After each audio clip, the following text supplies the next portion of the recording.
Hello everyone, my name is Erangel and I play the role of assaulting for Team Stalwart Esports. This season we are back with more grind, more dedication and more focus. Qualifying for PMPL means that you have already gone through a lot of top class competition and we only rise from here. We know the teams in the tournament are all as good as every other team, that's why they are here. But my team want to stand apart and break our limits. So, we missed the title in PMPL Season 3 and this time the competition with ourselves. We want to perform better than we did in the past. I hope our fans will be support us with all their heart. Watch our matches live on PUBG Mobile official broadcast channels.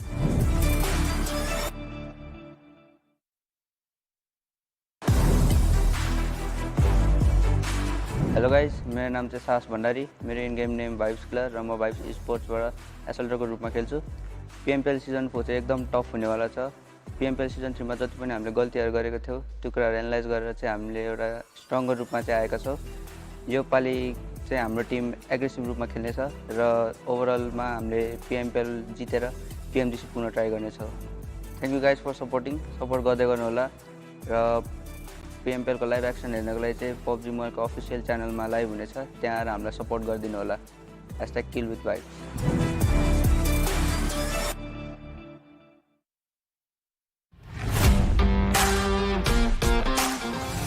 Team T2K. Yeah, and I mean, we're going to see a revamped roster this time with players from P and Crew joining the party. It is going to be Legend and Sandesh, ladies and gentlemen, and it is going to make the team even stronger, I believe, because the last season we remember, I mean, we were quite shocked to see Jane in the form that he was in, and that was because of the pressure that he was under, because he was idling as well during the few matches.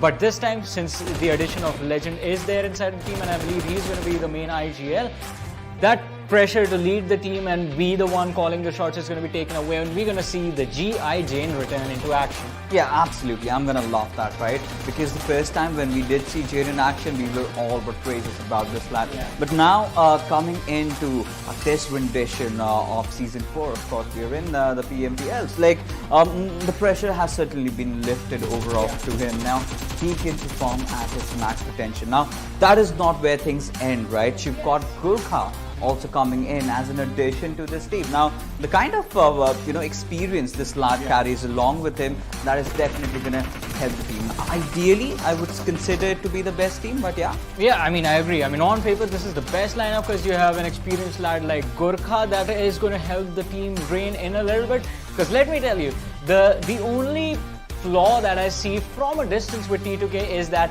every one of these players is really aggressive. So I don't know how they're going to play inside the match. Well, they certainly have to channel that IO Gurkhali spirit in them, but we wish them all the best.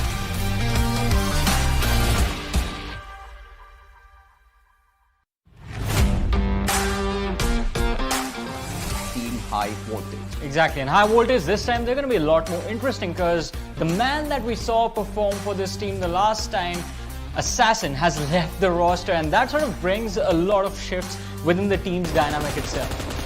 And with that, I mean, a lot of the fragging power will fall upon Aussie, and also the man replacing Assassin. It is going to be an experienced player nonetheless. It is Wadu, sir.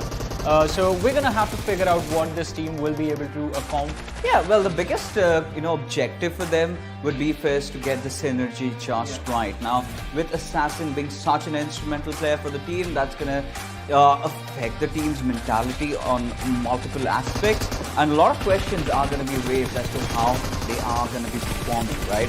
Well, the answer is directly once the matches begin. So, best of luck.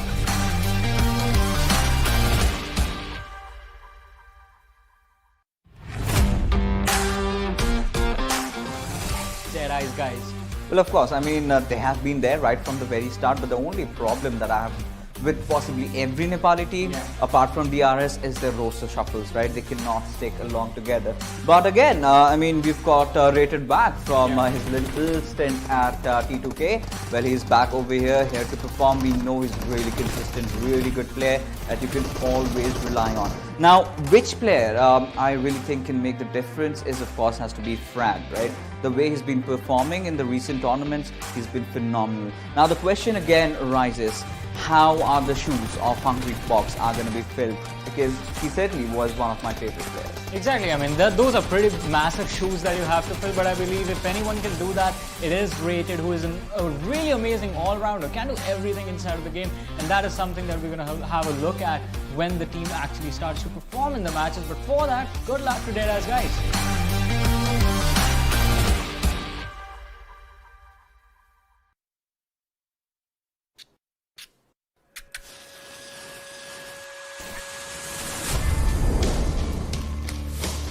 What is victory? Is it crossing the finish line? Is it beating your opponents in that final circle? Is it holding that trophy? No. It's when you defy your boundaries. Your first enemy is your inhibition. The mind is the greatest weapon ever made. Use it to defeat your limits and push yourself to the real victory. This is your chance. Season 4 of the PUBG Mobile Pro League South Asia is here.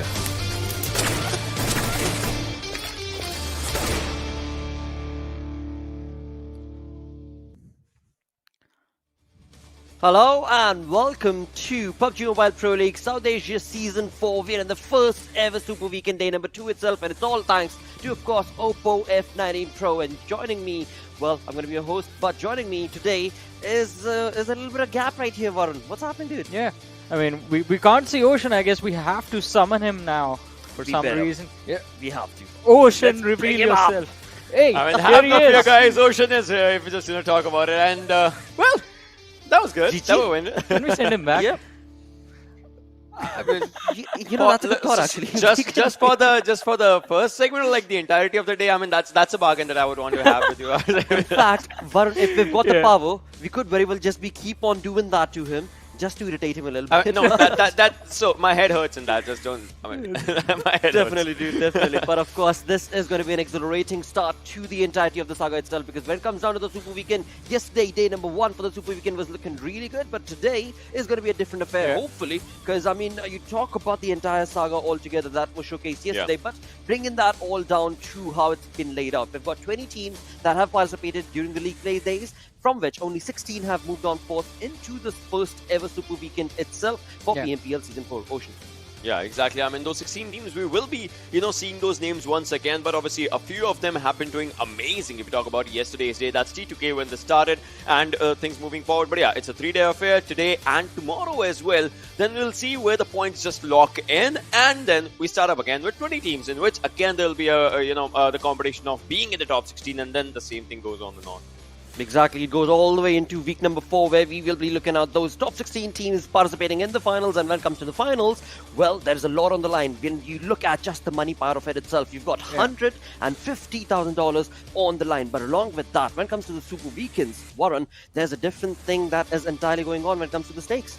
Exactly. I mean, every single chicken dinner that you get in the Super Weekend, you can walk away with $1,000 along with that chicken dinner and the points for that chicken dinner performance. But when you make it to the finals, that's where you'll be fighting for the big money, as we like to call it, because the first place will be walking away with $10,000, second $6,500.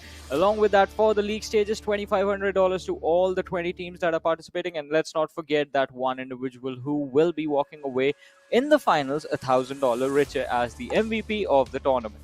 Exactly, and to be a part of that MVP, you have to be a part of certain criteria, and in those criteria, all the teams rather are working towards these points. Every single kill will give you that 1 point, but along with that, you get a chicken dinner. Well, you're already up and rising and soaring. But on the other front, Ocean, I mean, we've seen teams that have walked away with not a lot of kill points, but a lot of placement points as well. Let's talk a little bit about that.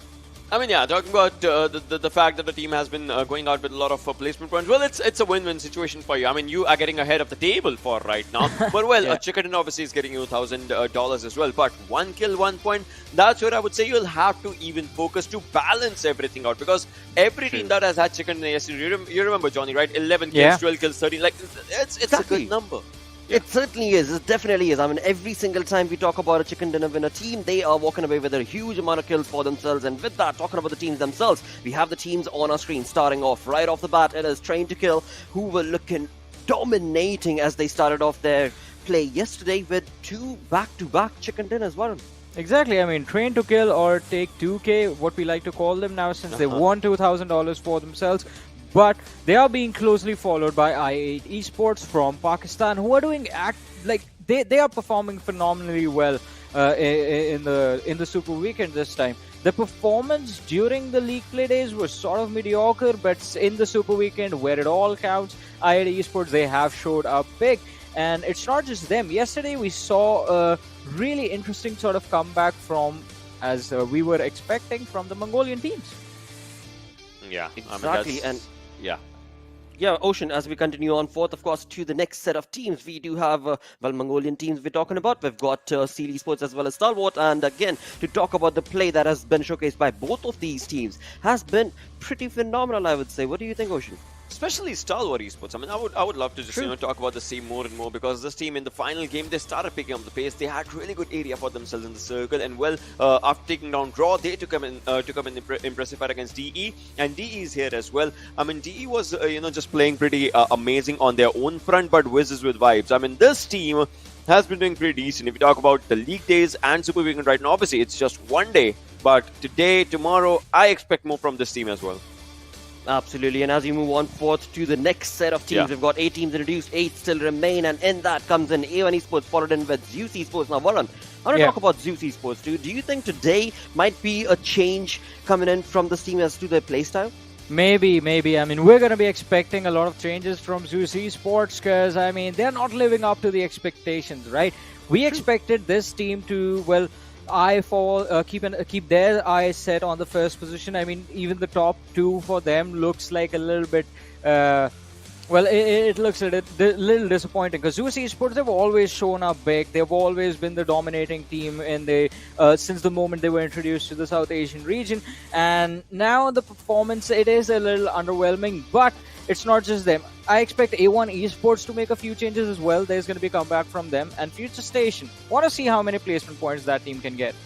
Exactly, dude. On the other front, Ocean, as we move on to the final set of teams, now this is where things get a little convoluted, because again, I mean, the Real Soldiers, they showcase some amazing plays throughout the league plays, but in the Super Weekend, they're a little faltering. I mean, yeah, the Real Soldiers, the thing about this team is they did try to just have pretty amazing games for themselves, but that did not work out. I mean, the league days performance versus Super Weekend, it has just been like 180 turn up, and I'm pretty sure their fans are not loving it as of now. Exactly. With that, as we move on to the overall ranking, or like I call it the storyboard, we are looking at teams, especially right there on the 5th spot, right? It is Stalwart Esports with that chicken dinner that they were able to sustain, along with that jump. I mean, 9 position jump, Varun. Now that is a good game, dude. Exactly. That was the last match yesterday. Stalwart Esports and DEADEYES, guys. In fact, both the teams, the top 2 teams from that game, did in fact make a massive jump from their performance in the last match. But today, I believe there's going to be a close combat situation between Train to Kill, I8, High Voltage, the teams that are going to be competing for the first position on day number 2 of Super Weekend 1. But along with that, I want you to focus on the points that Seal Esports has. 37, right? On the 7th. Then we have Wizzes with Vibes on the 8th with 34. Now, when we move to the next page of the standings, you're going to see something very interesting that, we have Future Station on the 12th with just 30 points. The difference is not that big, even Vibes included. There's like a 9-point separation right there. So one game, not even a good game necessarily, just one decent game, and you're going to be in the top 8.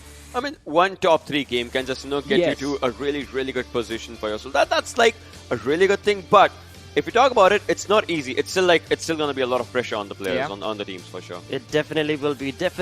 But when it comes down to the pressure, we do see Stalwart making some heads, turning, of course, in terms of the playstyle that they've been able to showcase. On the other front, talking about another team coming in from Mongolia region itself is going to be ZEUS Esports, a team that hopefully today is going to be bringing a different level of gameplay altogether for themselves. Because again, I mean, that's what the anticipation was since the start. Ocean.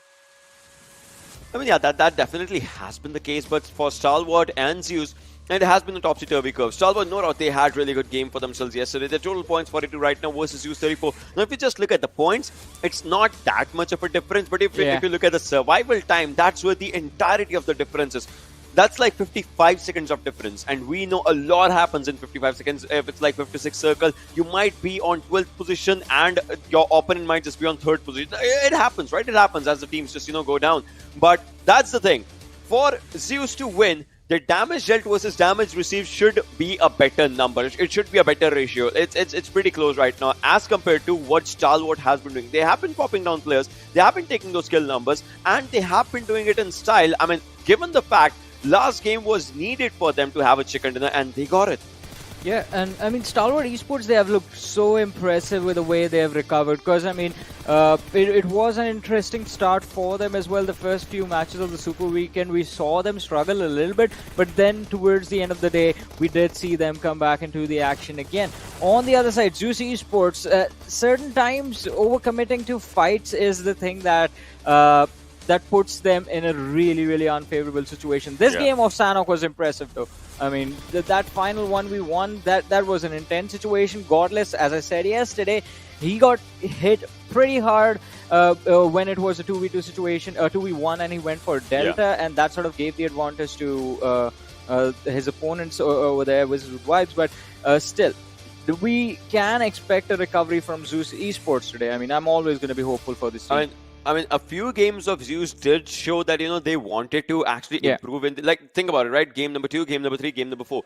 It shows that their graph was going up, but then obviously it was just the last game that they faltered down badly. But that's where Stalwart just got their best. For the first 4 games, it's not like the most impressive performance by Stalwart, but that one game, that just shot them to like good numbers.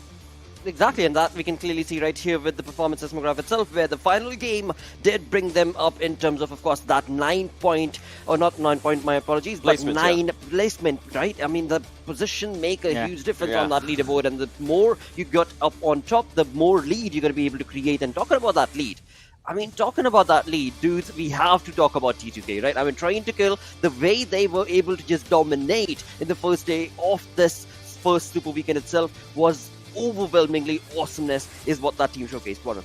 I agree. I mean, Train to Kill have looked really impressive, and I mean, you can clearly see the difference that was there in their performance, and why we were shocked after the first 2 games. Because during the league play days, I mean, they were doing really well. Their first match of the league play days was also really good, but after that, things sort of slowed down for T2K, and they were sort of hidden by the show that was being put by DRS during the league play days. But then the Super Weekend begins. First 2 matches, absolute domination, and that is something that I believe they're going to try and replicate today as well. If they can convert those matches, I mean, even if you don't do well for 5 or all 5 games, just 2 matches back to back, and that's all you need. I mean, their average is looking really good, right? Yes. Overall, if you just talk about it for the 5 matches, we get it. I mean, it's 8 matches versus 5 matches, but it actually shows that even if today they have back games for the start, their average is not gonna disappoint them. I mean, their gameplay has been on point amazingly, and just like you talked about DRS, right? There was this thing, the first game in which T2K actually got second position in the league play in the league day. DRS won that game, but still that game kind of just made sure that T2K would be having good numbers for themselves. I mean, they had 12 placement points and I guess 14 kills for themselves. That's an impressive, that's an amazing stat for them. And now, well, once they started getting chicken dinners when it actually mattered, this was the game when they started fight first yesterday. They were the ones taking down the first teams and everything, so it meant that they were ready for the business. It looked like T2K is a team that had different strategies for League and Super Weekend. Exactly, and no strategies were revealed during the league play days. That is the thing that's keeping them in contention right now. Towards the very end of yesterday, the last game, it felt like, I mean, teams knew exactly what they had to do, like just take them out early, because T2K, they had an unfortunate start to that last Erangel. But, I mean, today, I expect this team to again start making a push, and they're going to try and get as big of a safety cushion, as big of an advantage against i8 Esports, because i8 is, they're keeping them on their toes. The chase right now, it is intense. It Yeah. definitely is. I mean, talk about the point difference itself. Rain to Kill right now on 75 points on that first position, with, of course, the 2 chicken dinners that they were able to get for themselves on the other front. I8 only 15 points shy of that leading position. Yeah. So, in here as well, as we talk on about the performance seismograph itself, Ocean, I mean, we can clearly see that there was a little bit of a dip throughout the league plays, but as they moved on into the Super Weekend itself, I mean, as so perfectly mentioned by Johnny as well, they had the strats completely set up for themselves. Yeah, I mean, just have a look from the game 2 till game 8. You see them just playing, just by the sidelines. The first game kind of ensured that they are definitely going to qualify. I mean, it's T2K, they would want to qualify, right? But True. after that, game number 9, game number 10, like that's where they just started outshining, and well, they had everything for themselves. They were amazing.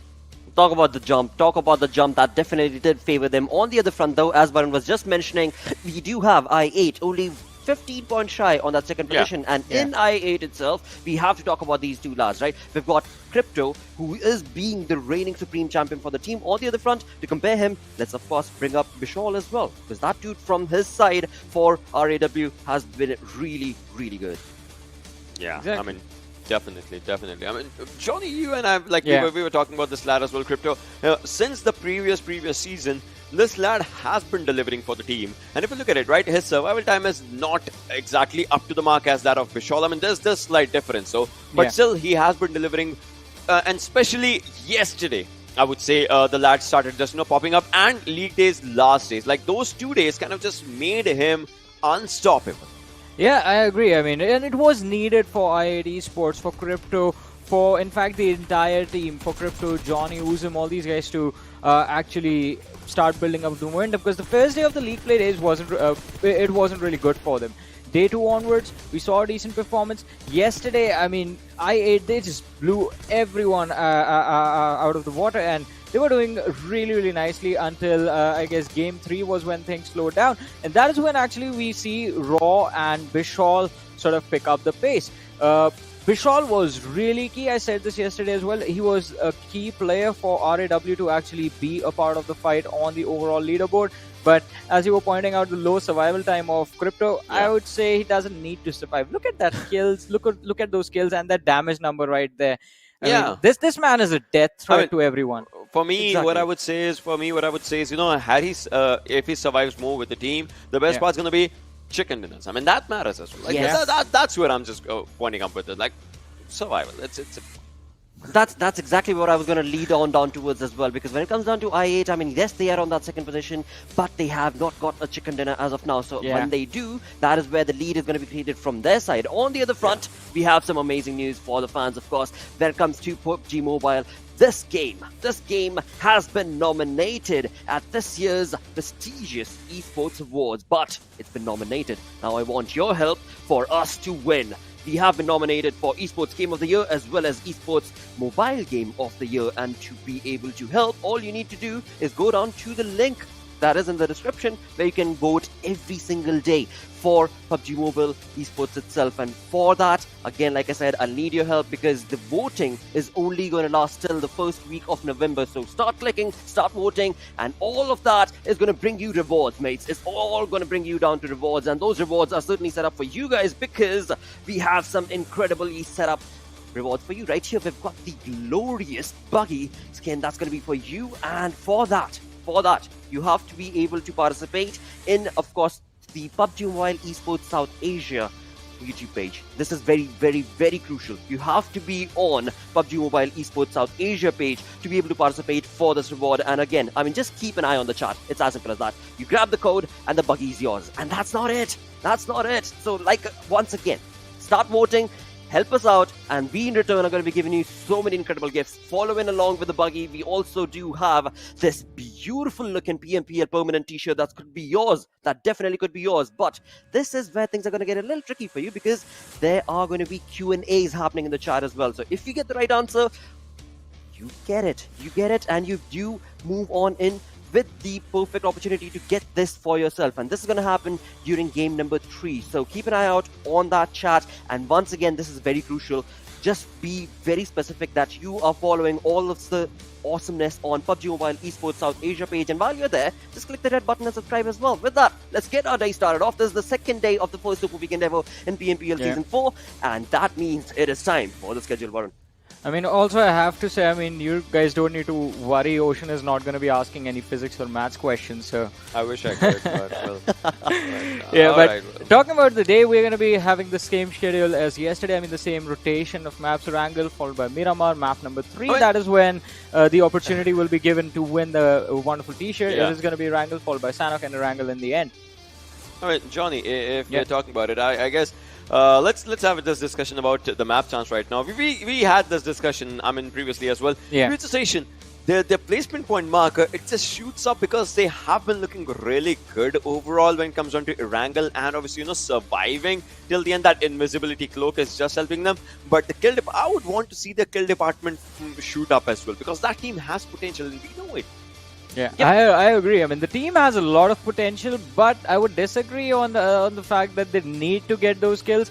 I would say what they're doing works out for them, but they have to be consistent. That's my only trouble with Future Station. They have to make sure, because those top 3 finishes just keep coming. They always manage to go inside the top 3, the top 4 somehow. And if with those positions they can get like 3-4 kills every single game, that's good enough for me.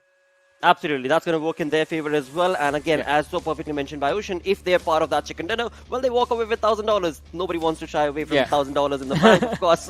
So keeping our fingers crossed. Hopefully, FS is going to be bringing that sort of a play. But now it is time to jump into the game and to take us through the games itself. We are going to have to move on to our casters, who are once again going to be none other than XP and Play. Thank you for that, Blotter. I have to agree with him, XP. I would not shy away from $1,000. Okay, you're absolutely. T-shirt. I get it. You got that a is good money. Fair enough. Plus, I was just thinking, I want to win that T-shirt as well, because I was like, I love rocking these PUBG Mobile shirts. Why not have a PMPL one? As well? Sell out. Yeah. Oh God. Anyway, $1,000, you say, huh? Mm-hmm. What do I have to do? Be good at the game, get into the server, and win some chicken dinners, and beat some of the best teams in South Asia. It's not that hard, man. I mean, it started off good. I mean, I'm kind of decent at the game, but then you said get in the server. That's going to be a bit difficult since, the costing. Get a chicken dinner. Does it have to be against these guys? Or can it I has to be against these guys. You got to get those Oh. kill points. Anyway, jokes aside. All right, I'm so excited. basically, I'm never getting that $1,000. You're not getting the $1,000. Thank you. That's just the way Lovely it is. way for a morale booster at the start of day 2. Listen, of you the don't weekend. deserve it. Neither do I. Neither do I. That's why we're here talking about the game, not playing the game. That's the difference. But playing the game, XP, are going to be some very known names. You had a very exciting day yesterday. T2K, they came, they saw, they conquered. They did kind of fall flat in a couple of the games, but 3 games, they were fantastic. 2 chicken dinners as well, almost getting the hat trick. We saw I8 really step up, Stalwart getting a chicken dinner of their own as well. And I just did allude to the fact that I8 right now in the second place, a lot of kill points. However, that chicken dinner, it just eludes them.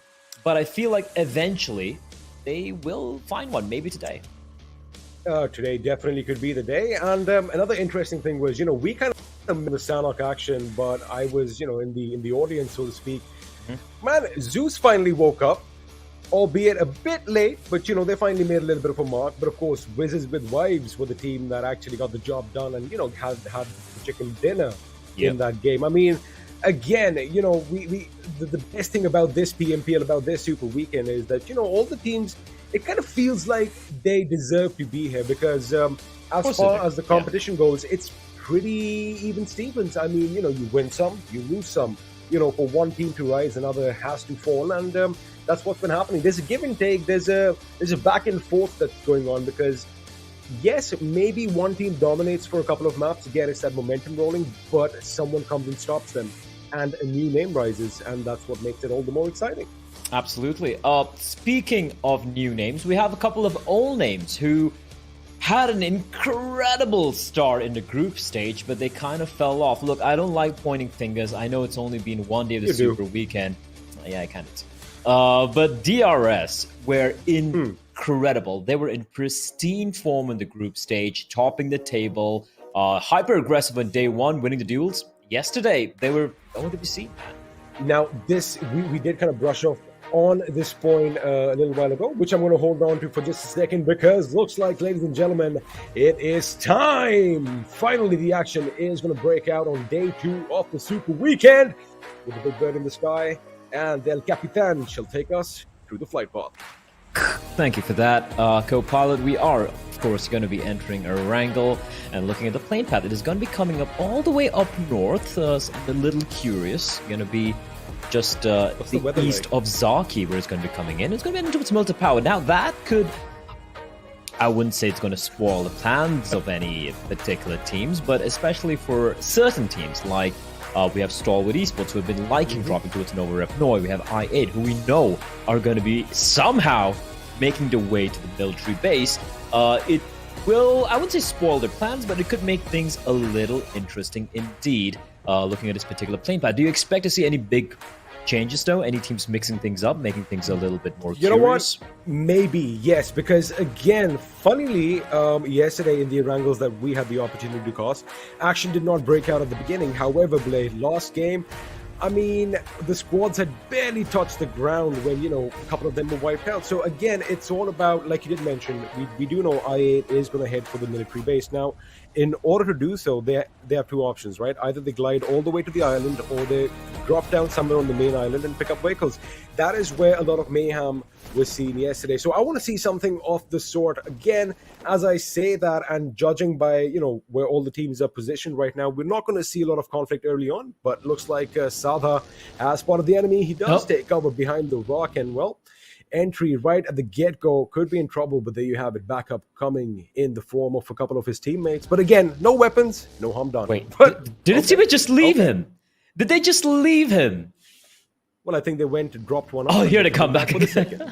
All right, I like that. They dropped the teammate off, yeah, like you pointed out, and then they come back in. But I like the attempt from Shada. Like, he's like, all right, oh, they've left him. There's an opportunity for me for a bit of vehicular manslaughter. Unfortunately, he doesn't get that early kill. Magnet now waiting, holding onto this compound for the rest of his teammates to cross that little bridge and come on in and loot up some goodies. Looking at the plane, looking at the zone, though, it's going to be a very normal one. It's actually going to be aligned with the plane path, so most of the teams are going to be very comfortable here, XP. Except for I8, who, as usual, lighting. Yeah, as usual, they still haven't reached a military base. They're going to be heading there, though. I'm assuming they're going to be making their entry into the, like, re-entry into the main island via the Western Bridge, because there's no one there, and they should be aware of that.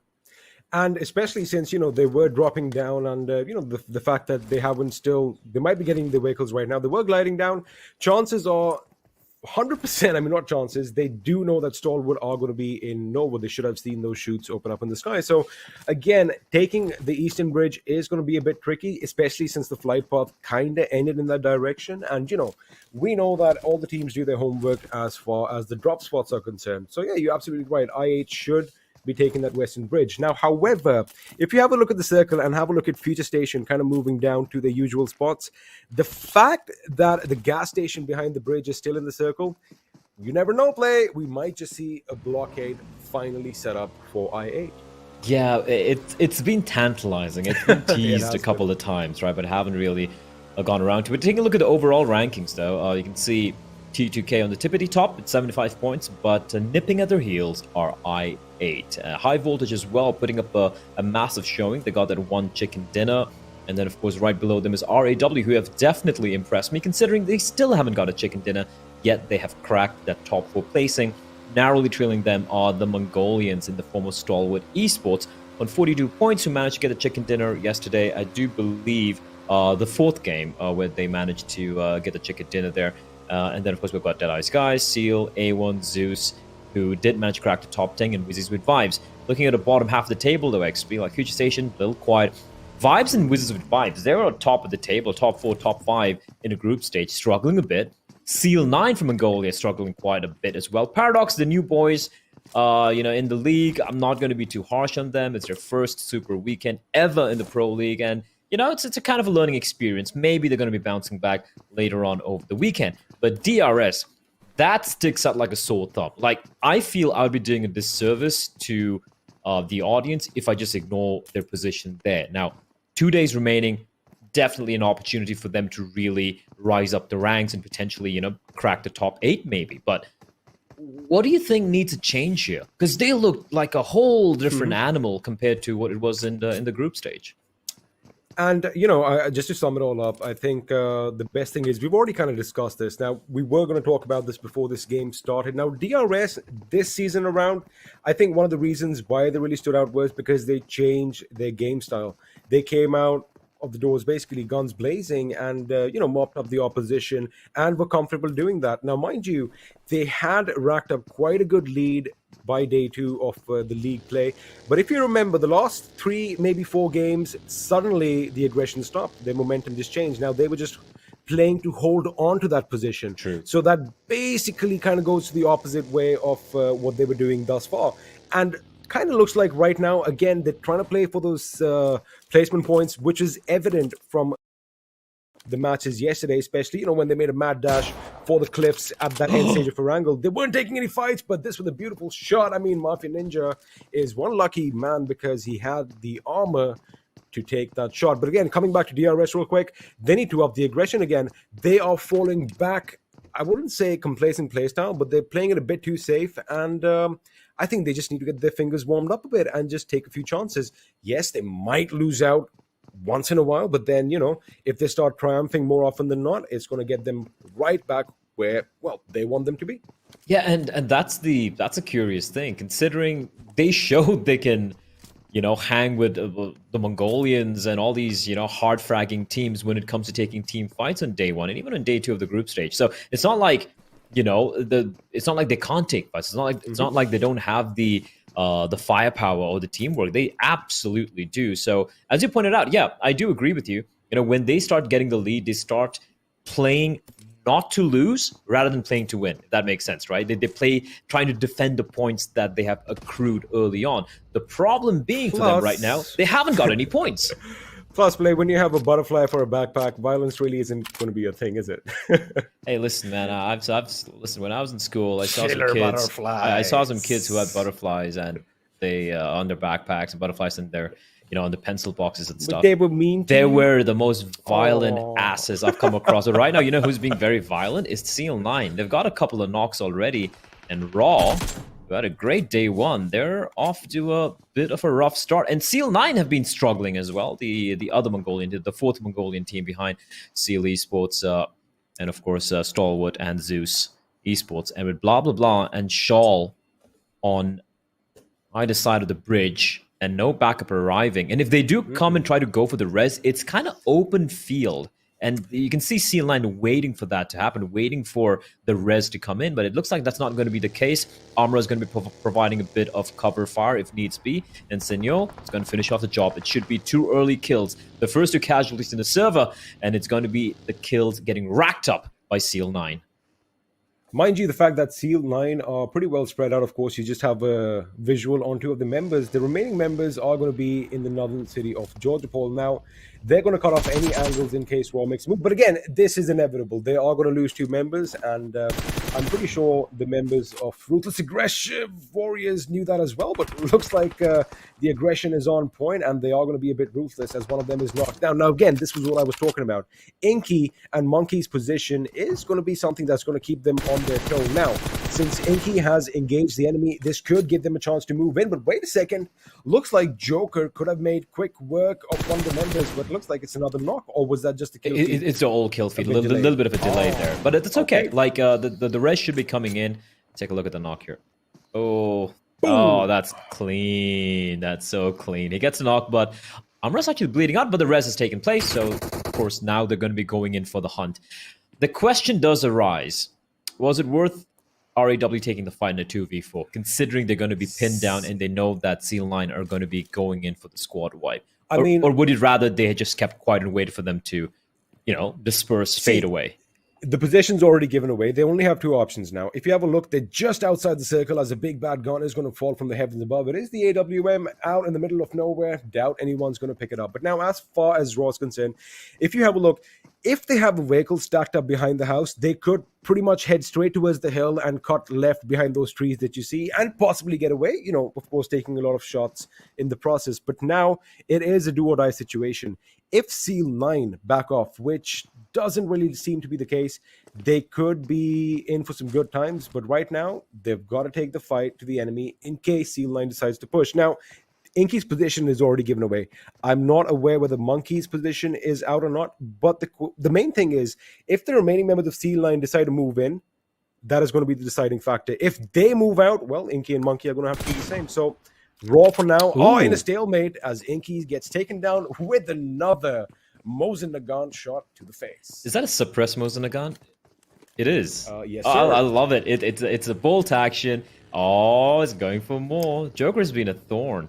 Now, And- just to add another point, Blake. Look at this is the moment if they want to make a break for it. This is when they can skedaddle out. They have, but Joker's still sticking around. He's kind of being the one-man bait on this building. Another clean knock coming in for the Mosin Nagant. But his teammates already evacuated the premises, XP. Joker's alone in his compound, while his teammate They're going Shada for trying the to fight. get... I love this. They're trying to get that flank and trying to pincer the players, get them caught in a crossfire. And Shada's in actually a pretty good spot. A couple of well-placed nades could make life miserable. The problem being, though, if either of the two players for Raw get knocked down, they're done for. There's no res coming in.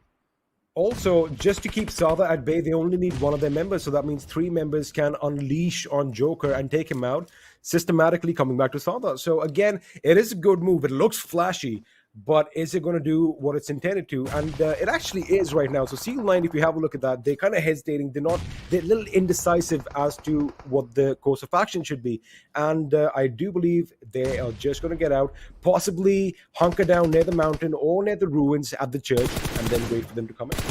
And they also have time, because as we just saw in the play zone, it's the circle's right next to them, right? Even though they're going to be fighting in the blue, they have control of the border, so they don't really have to budge much.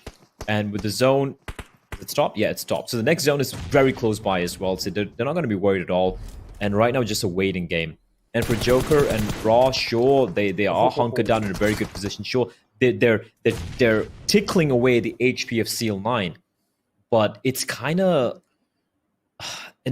I don't know. It's kind of a rough fight for them. Sada's actually crossed a bridge, which is interesting. He's taking the fight to Seal 9. And Seal 9 are just being extremely, considering the man advantage, they're being very passive, XP, which is very interesting. Oh, this could be devastating for Oh. Sada as grenades are going to go off nearby, and his HP has been brought There down. we He go. needs to administer a first aid. It's not going to come in, and now finally Raw is going to be broken. Joker is going to be the last man standing. Again, all his attention is towards one of the members from that team, and the fact that it's now a 4-on-1 situation, this is when C9 literally needs to assault his position, get this threat dealt with, and move on to the circle. Look at Umbra. Look at Umbra. Look at Umbra. Oh. That was a little ambitious, but then you are up against a sniper who's been popping heads left and right. That is a wrong decision, and the follow-up bullet is going to make sure he's 6 feet in the ground. Oh, poor Umbra. He was trying to be so cheeky, XP. No but sympathy there for me. he was so far away, though, because, like you said,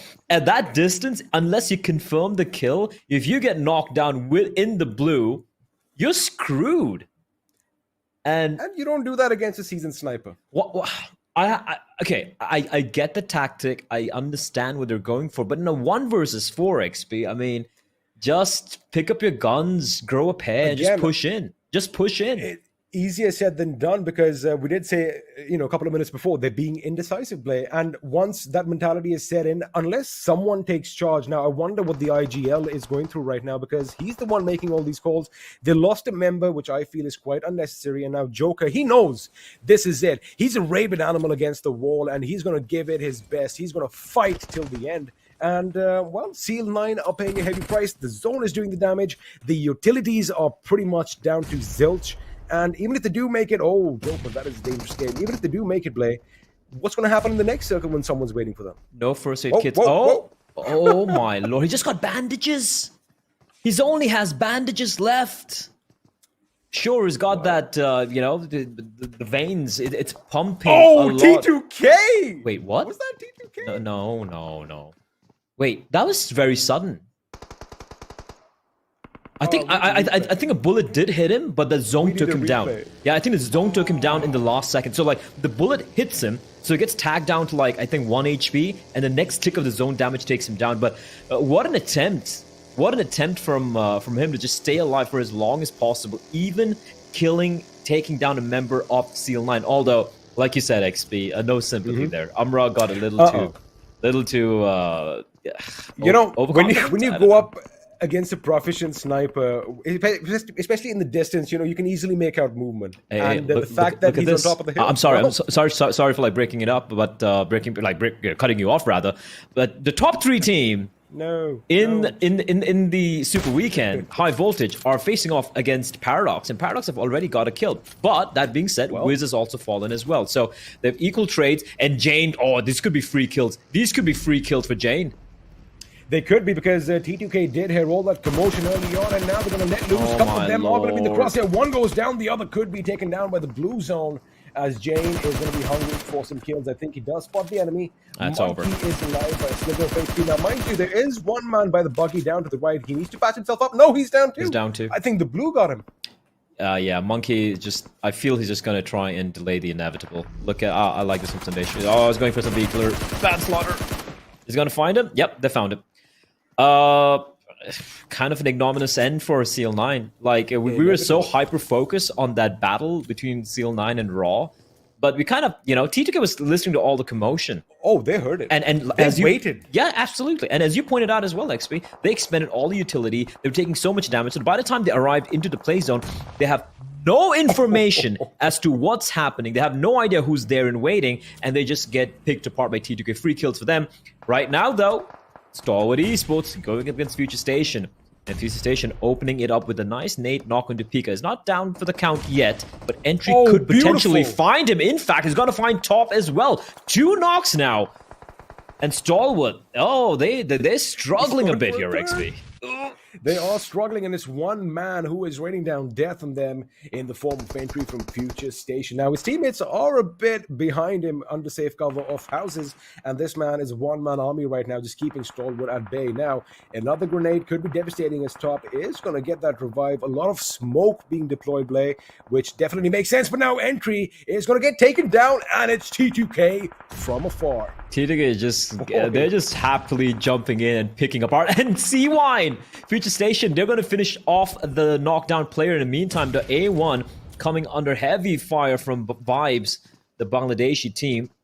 They're getting besieged on all sides. The utility damage, it's going to confirm the kill. 9boy, Dante, and Sinister. At least Naman and Dante have managed to evacuate the premises, and they're now waiting. At least one of them is waiting outside, but Sinister's still trapped inside, XP. And if he tries to head towards the roof, he can get shot at by Assassin and even by Killer. They are harassing them with the HEs right now, but I guess they're right now waiting for the smoke to dissipate. In A1, they're hunkered down, lying still, not trying to make a single bit of noise. Absolutely, and I did see DE moving, and I'm going to hold on to the thought, because it looks like Mongolians are going to be fighting one another as Seal goes up against ZEUS. Icy, I beg your pardon, overhead, laying down some cover fire while his teammates are going to be picked up. Wall E down on his knees, and that grenade is going to overshoot just by a little bit, doing a lot of damage to the vehicle and not the player. I do see I8 nearby as well, but again, ZEUS, they are getting ready for a little bit of a strike.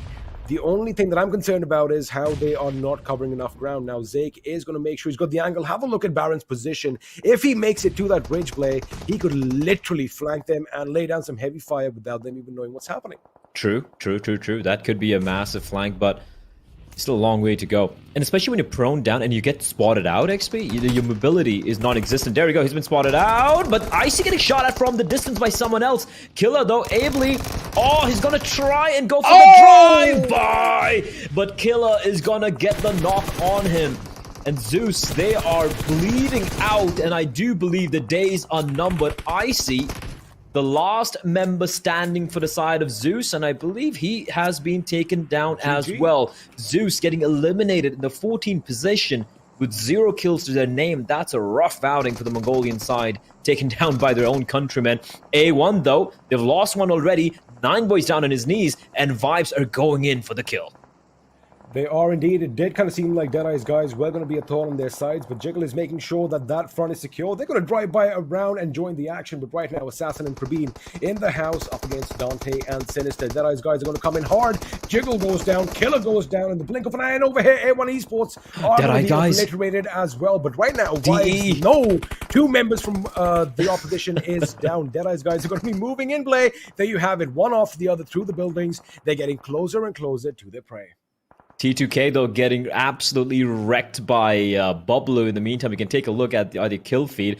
And Paradox and High Voltage are still duking it out, but it looks like High Voltage are going to be coming out on top here. A couple of players getting knocked out instantly for the side of Paradox, leaving only Heat alone, or Parakeet as we like to call him. And I feel like this entire game has been teams coming in at the end of a team fight and mopping up the survivors, right? It's happened 3 times already, XP.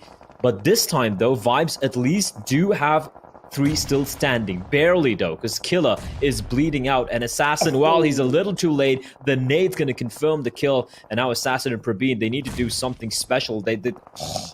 Look at the way they're harassing them. And this compound, XP, if Deadeye's guys get control of it, that's the perfect place for them to play the end circle. Because they are in the play zone, they have cover, and they have the fortification. And Deadeye's guys, they know they can finish this one off. Assassin, he's going to be left alone. XP is trying his best. He's going to find one.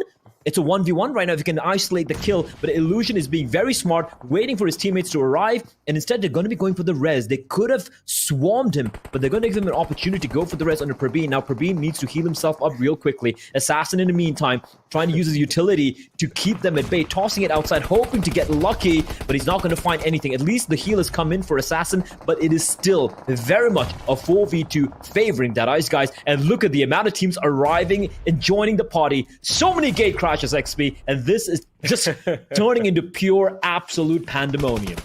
Man, I've got to tell you one thing. Those preemptive grenades were the only reason why Vibes are still in this game. And you said it. It is going to be a King of the Hill situation soon enough. But right now, Deadeye's guys, they need to deal with the problem at hand. And that problem is 2 members from Vibes, Assassin and Praveen, with grenades going off inside the compound. And let me tell you one thing. Those grenades are so close by, it could do some friendly damage as well. Elsewhere, top A gets knocked out as Seawine is going to get his HP back up. Action moving towards the enemy in the same smoke. Now they are going to come face to face as soon as the closest. Sound Sense is going to be part of the game, but when a McLaren comes through and runs you over, there's not much you can do. There are 4 teams battling there. Finally, it is going to be it is going to be Deadeye's guys taking control of the compound. Vibes will finally fall.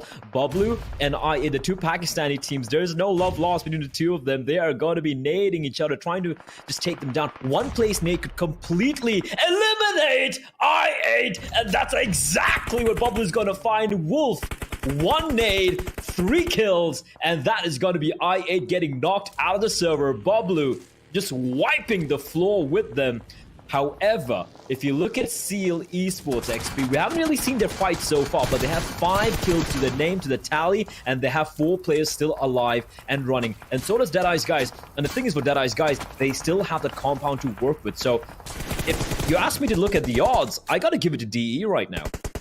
See, they are at the periphery, and if you have a look at the way the mountain slopes up, you're gonna, kind of assume there's not enough cover, but the trees are going to provide enough cover as you move on, especially along with the smoke grenades. But now, for Deadeye's guys, they do seem to be in a good position, but the fact that they have these 2 enemies on either side of the hill, one in the form of Clarity and the other in the form of the DRS, it could get problematic as, of course, BABLU, they're going to get that revive in, but the last man standing for FS is going to be Clutch Mama, who is going to be spotted from the distance, but with lightning fast reflexes, moves out of harm's way.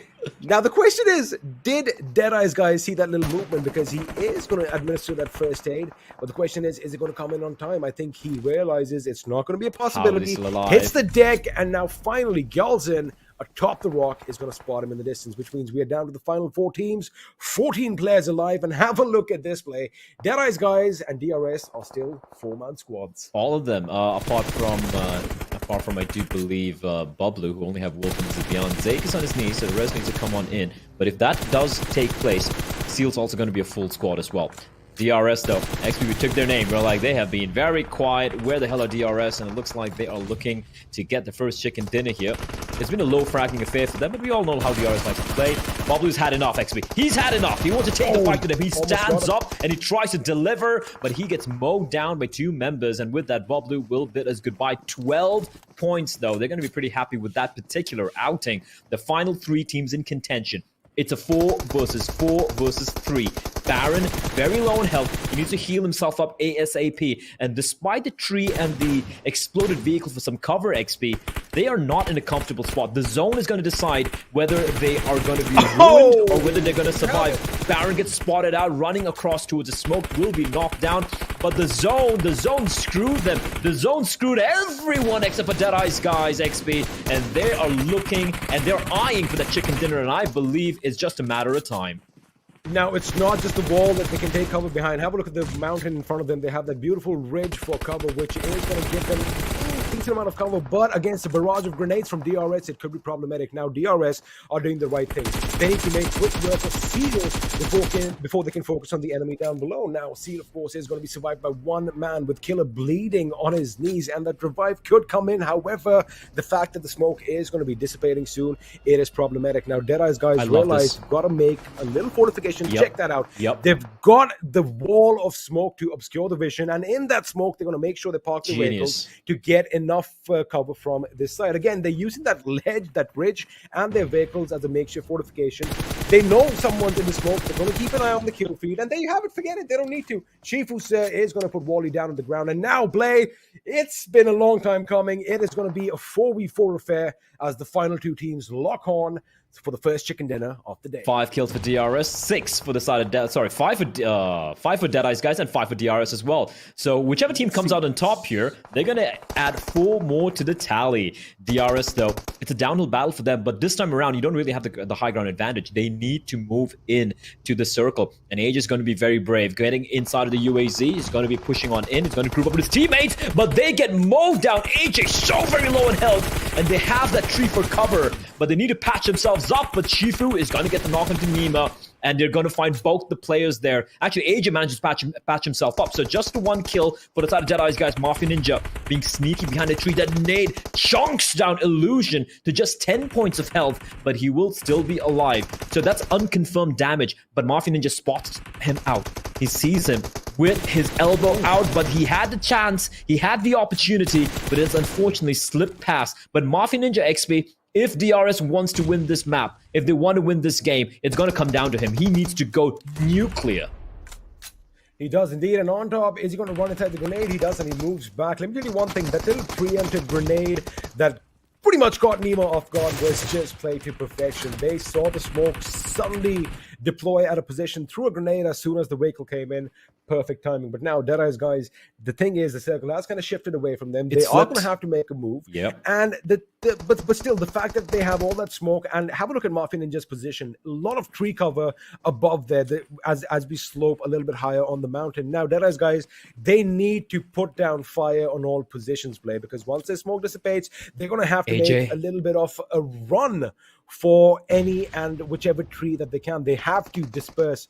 But AJ and Gyals and Mafia Ninja, all they're going to do is just hold their ground, hold their angles, let them make a move, and start gunning as soon as they spot it. They got a vehicle. They got a vehicle. It's basically an armored vehicle out in the open, but Illusion gets spotted out. Mafia Ninja needed to confirm that knock. He won't, but Illusion is going to find Nima. And AJ able to reply back onto Rated Sir, though. It is now a 3 versus 3 as Shifu pushing in, but he's going to get mowed down. The double team action. Only 2 players left standing. Illusion very low on health, and on top having to isolate a kill. But now it's all on top as Illusion gets caught out, and DRS, they turn it around.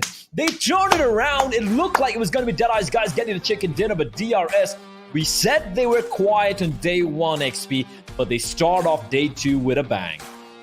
They did indeed, getting the job done. And again, let me just tell you one thing, clinical finish over there, just holding their ground, holding their angles, letting the enemy make the mistakes. And DEADEYES, guys, the moment they got in that vehicle, especially when they committed 2 members in that vehicle, that is when, well, their hopes were kind of dashed. Again, Mafia Ninja would have been the course of action to take. They should have rotated towards the right. Of course, the analyst desk is going to make light of this, but what a wonderful win for DRS, the real soldiers, getting a job done. And I like the fact that it was tactical. That just, for me, is like the cherry on the cake. Absolutely. Precision. It was probably the most exciting map of Miramar we've had so far in Season 4. That was fun. There was fights throughout the entire game. I really had a blast. But yeah, we're going to be going to a very quick break, ladies and gentlemen. And of course, we have the analyst desk, the beautiful people on the analyst desk to break down the action.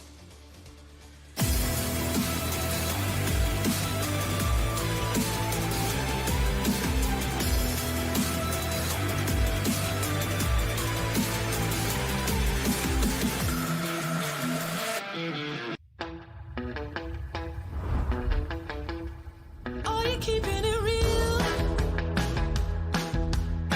I'm calling shotgun, wanna see my baby run. Oh, what's the word on the sea? Kicking up the dust, if you know what I mean. We got a good thing going. We got a good thing going on. Hello and welcome to PUBG Mobile Pro League South Asia Season 4. This is the Super Weekend, is where we're at, day number 2. The first game that we've just seen. What a perfect surprise that was. Yeah. And of course, Ocean and Varun. I mean, the real soldiers were missing from the action, but now they're back. I mean, they're back with $1,000 for them. So that's where they're starting it up, and well, it was needed for the team, and I would say the final circle kind of just shaped in a way that it actually helped them, because you see, there was one time when Nima was just rotating with his vehicle around DE. He tried to get, but he was caught off guard. Still 3 lads remaining. They had impressive fight for themselves. Yeah.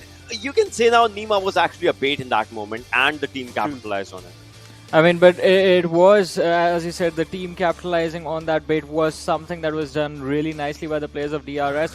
Also, I mean, even earlier on, the situation was laid out a little bit against them when they were trying to come down the slope of that mountain into that final fight. And that was that one moment where DE could have actually... could have actually come out on top, but hey, if you give a team like DRS the breathing space, they are definitely not going to waste it. Also, sitting at the second last position on the overall leaderboard, I guess yesterday was just a little bit of a blunder from DRS, and today they are back in action. They most certainly are, and again, as Ocean perfectly mentioned as well, I mean, coming back with a bang, along with $1,000 in the bank, is looking phenomenal for the team. And they're not yet done. They're just getting their day started off. They're just warming up, so to say, in simple terms. But on the other front, again, when it comes down to the entirety of the game, there were so many fights. I mean, you talk about the raw fight that initially took place against C9. All across the board, there were so many wonderful fights that were taking place. So I wonder who the MVP for this game is going to be, because it is going to be a little bit of a tricky affair between so many of these teams. Well, Blotter, I still have one thing for you. Like, your rhyming was like a tang, but do you have some more beats to drop, or like, are you blank? Well, I could very well talk about them blank in talks, but right now, as we move on across with the show, perhaps we'll stick to the script, or kind of like the script, of course. And in that script, one more thing that I do want to discuss with both of you is going to be the fight that ZEUS was part of. That, of course, did not favor them, dudes. I mean, that was just a disaster working against them. Well, I would want Johnny to take. I feel like Johnny has some words right now. Yeah, sure. I mean, we've seen, Ocean mentioned this as well, that we've seen a lot of changes that were done inside of specifically Erangel by ZEUS Esports, and it was to basically counter a situation that they were going to face on their usual drop location. But we know it takes time to adapt, especially in a lobby like this. You will have to be extremely careful, and that is something that's missing from the side of ZEUS. Even with the changes, even though they're going on their secondary drop, they're still playing with the same level of aggression. Learning to slow things down is where I believe things can definitely change, just like they did for I8.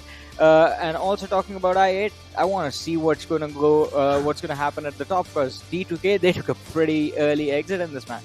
Exactly. On the other front, Ocean, as we bring up I8, I do want to bring up that fight also that took place against I8 and Clarity, I believe it was right there, where Clarity walked up with some amazing stats for themselves. Ocean.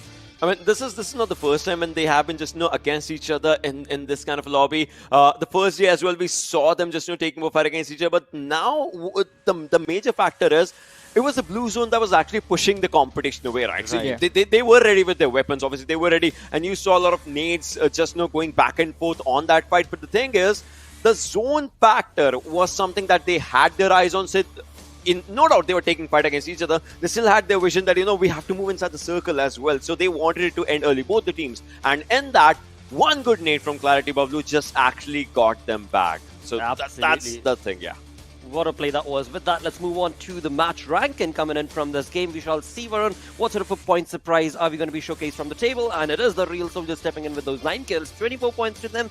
But right along the tally, 4 points shy with 12 kills, is going to be Clarity Esports. Yeah, BABLU Clarity, they looked really impressive with how aggressive they were inside this match. It was a totally different team compared to how we saw them yesterday, how we saw them during the league play days. And this is the sort of momentum, I guess, that can help the team in the matches today.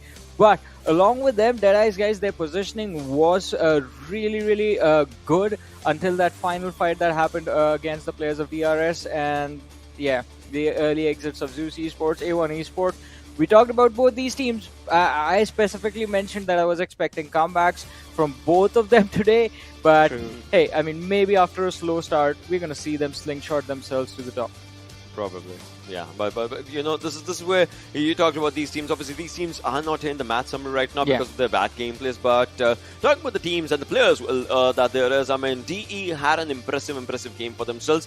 Clarity BABLU, I mean, full with the highest skills and Nani with the longest distance travel. So a longer distance actually shows that obviously you covered more ground with you and your team. I mean, that's where you see, right? Danny, Zibian, Wolf and 420 Boys is coming up with the longest distance travel. But it also means that maybe or maybe not you were a part of potentially a lot of fights, or maybe you were just focusing more and more on rotations, as if maybe Circle was favoring you or was not favoring you, things like that. So that's where we see the longest distance travel coming up by BABLU Clarity.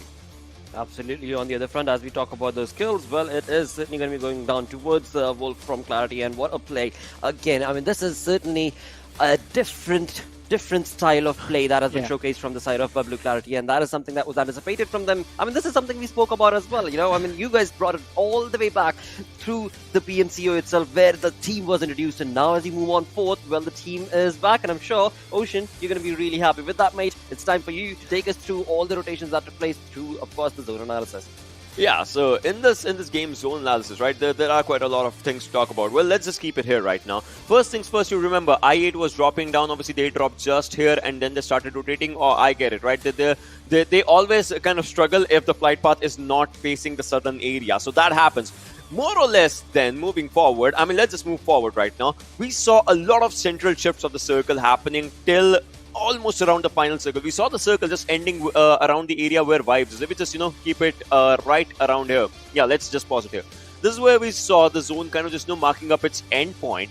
And now if you see the teams that actually had the check antenna for them, that's DRS.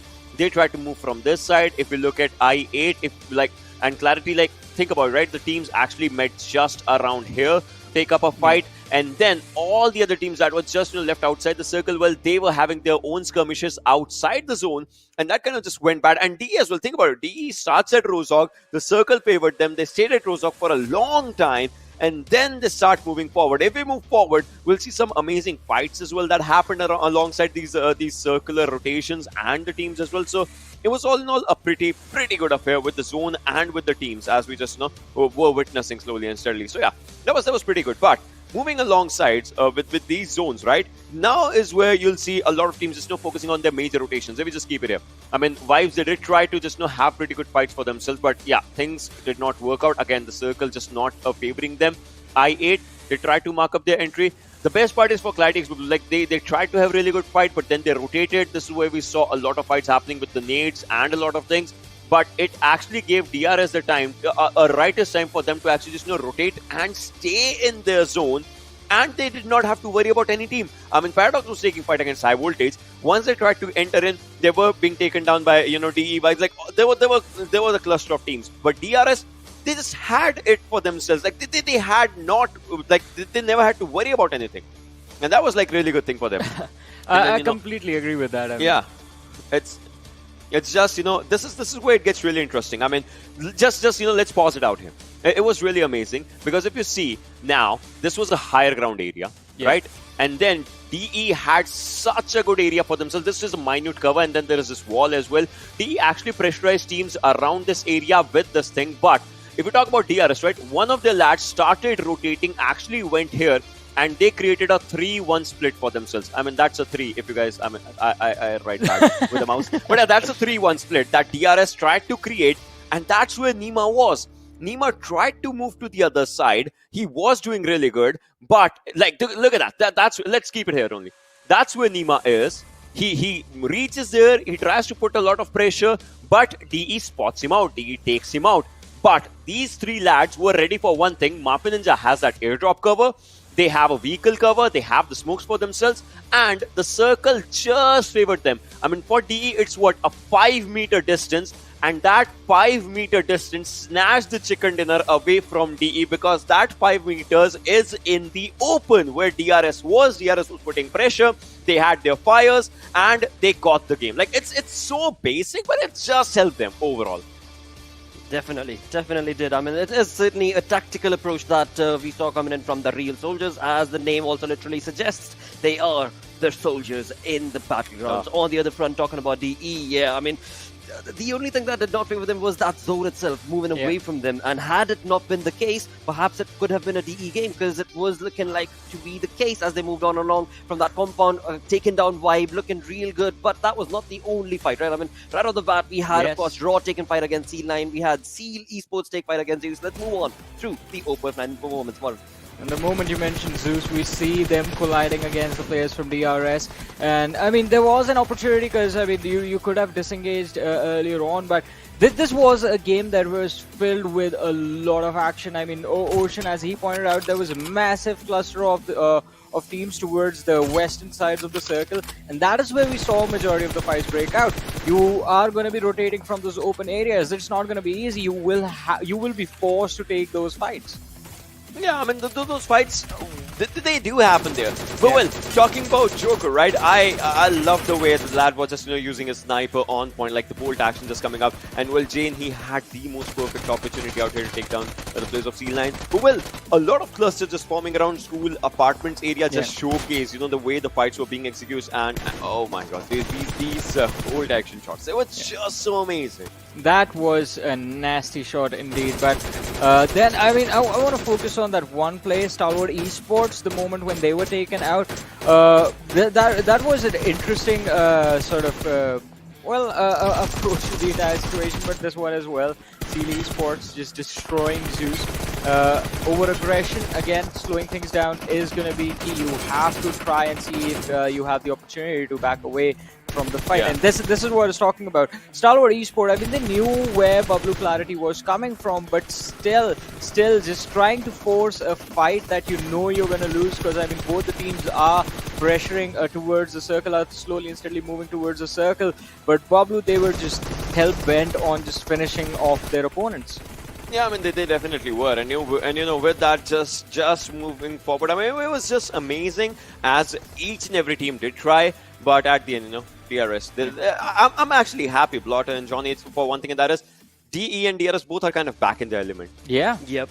So true indeed. With that, as we move on forth to the damage graph, this is where, look at Stalwart, mates. I mean, my apologies, 1034 damage coming in from that team, but only one kill. So, not the kind of outing that was anticipated from their side, of course, but the fights they certainly were a part of. But I have to say, look at Future Station as well. I mean, 1116 damage. Did only walk away with 3 kills, but even during the game, I was thinking to myself, I mean, Future Station, they definitely heard what Ocean was trying to say, and they were like, all right, we're going to be a little bit more aggressive. We're going to try and get those kills for ourselves. And along with that, we know they're good with their placement. So, hey, I mean, this sort of playstyle for Future Station, it might just work out. But you know what? It's a balance that they're creating, I would say. In all of this, we've spoken about so many teams who are just coming back with the vibe, working it perfectly for themselves. It's A1 Esports, though, that's lacking.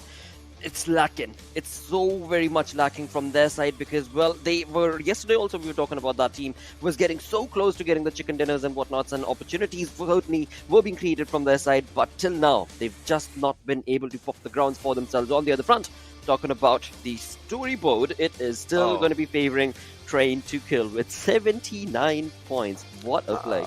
Well, I mean they're sitting on the first, but Deadeye's guys on the fourth, just 19 points away. T2K is feeling the pressure. Yeah. I don't know why I have this feeling that I8 might surpass them by the end of the day. I don't know. I think it's going to happen in the next game. It is an intuition that's just coming up, because yesterday, if we talk about, till yesterday they had 75 points. Today they just accumulated 4. Meanwhile, every other team is catching up to the competition. I get it, they got 2 chicken dinners, but they'll have to get more if they want to stay there. Well, exactly. On the other front, talking about picking up the pace, picking up the slack, it's the real soldiers this game around, Warren, where they got that chicken dinner, moved away with $1,000, and have moved 6 positions. And this is a story for comeback for them. Exactly, from the 15th to the 9th, and now I guess they're going to be eyeing the top 5 as well. If they can get another game just like this, the same level for progression, the same finish, I mean, the chicken dinner finish, DRS, they're definitely going to be where we expected them to be from the start. It was an uneasy position from them to be in on the bottom too, but now DRS, they look like themselves, so I'm happy, man.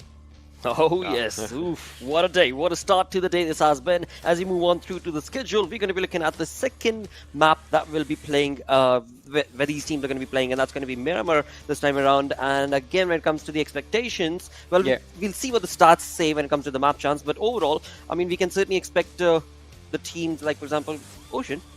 Yeah. Clarity BABLU to perhaps once again be on top. I8.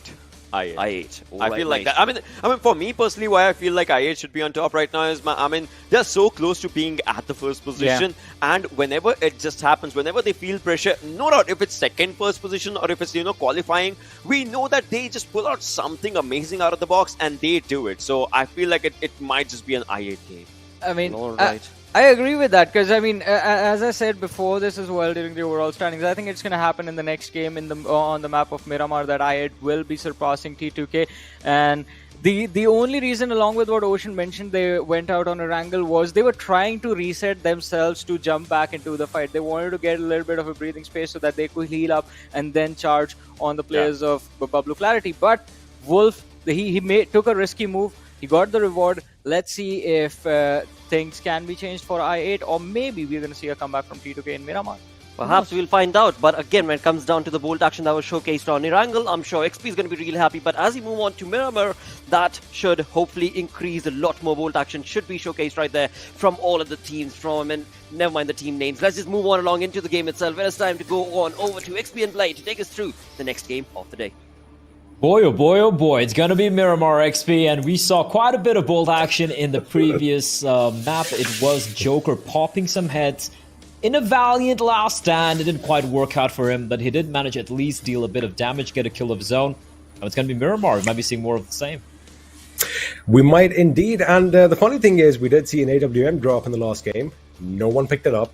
Perhaps it's going to drop in this game. Somebody might pick it up. And we did kind of see yesterday in Miramar as well that he who has the AWM usually wins the game. So, we definitely should see some sniping action. And I'm excited. You are not a big fan of bold action, is it? Because by your face right now, you're like, I'd rather see some CQB. Well, that's because I want Sanhok, but since we're doing the first 3 games for this entire week, we haven't seen Sanhok. Makes me a sad boy. But we will see Sanhok later on. Obviously, it's going to be covered by a wonderful duo of Fixes and, of course, Necro. Right now, though, it is, of course, going to be on Miramar.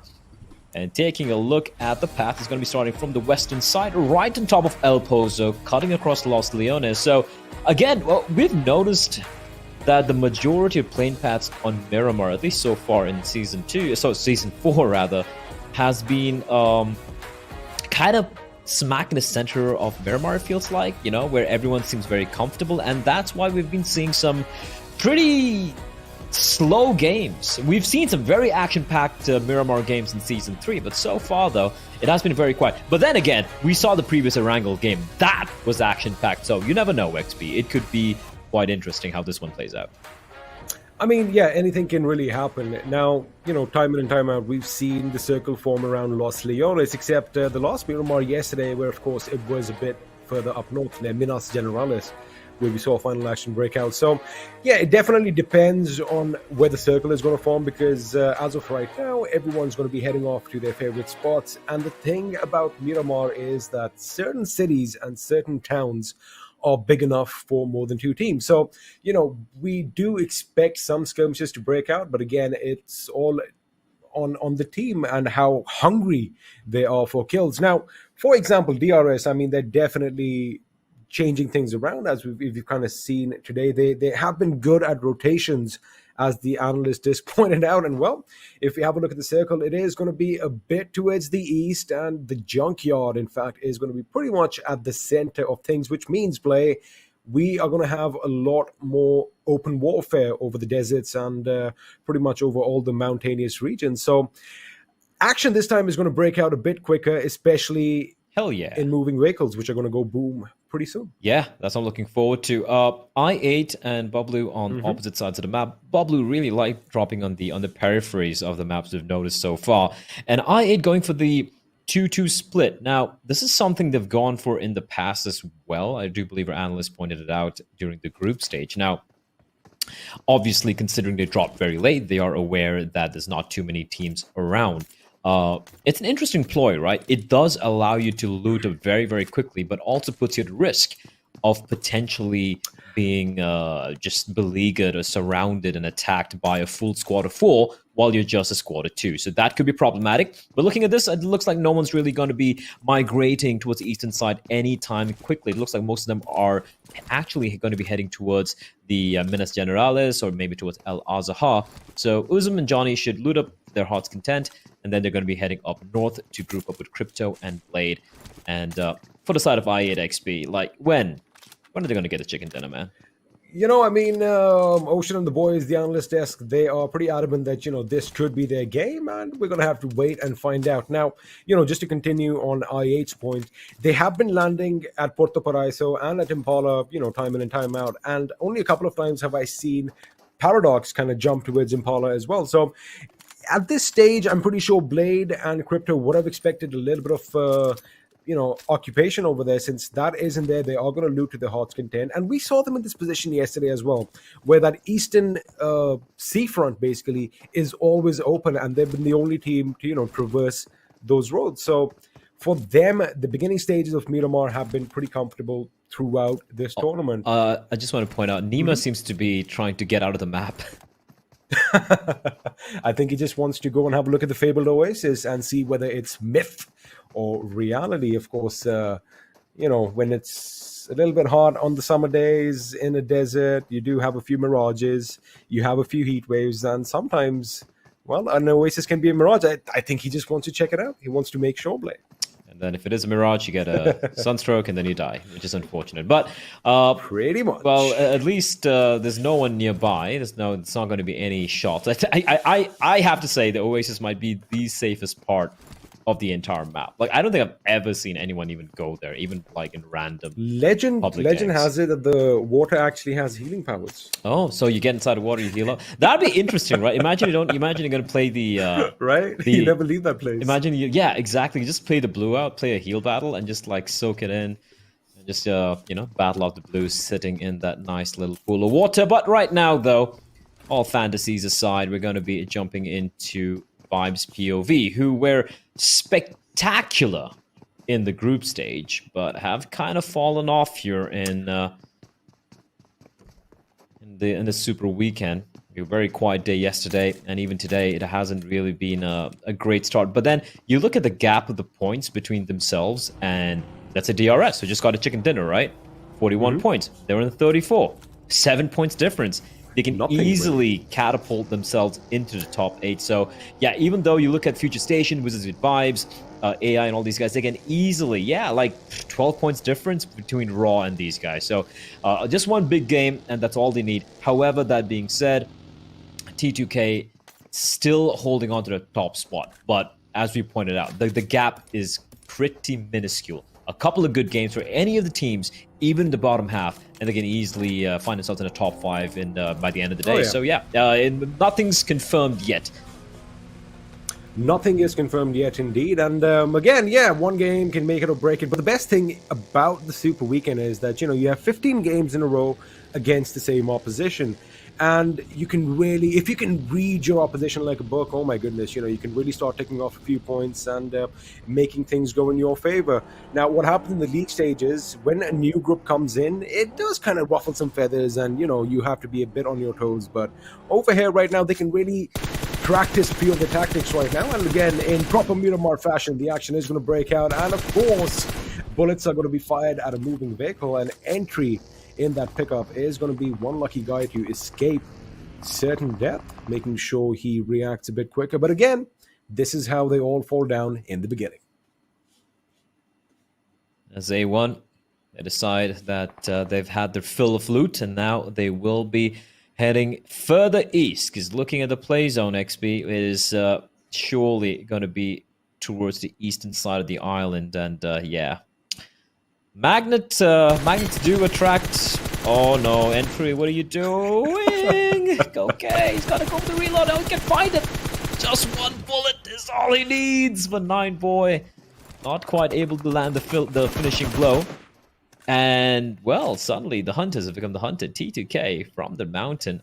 A couple of warning shots from the Scarl. Gonna tickle Jax, but won't quite confirm the kill. But at least now A1's aware that they are not the only predators in the region. There are some other coyotes nearby at that mountain. So, yeah, early exchange of bullets. That's a good sign, XP. It's not going to be one of those Miramars where everything's super quiet. And if you can take a look at the minimap real quickly here, ladies and gentlemen, we can... Yeah, there we go.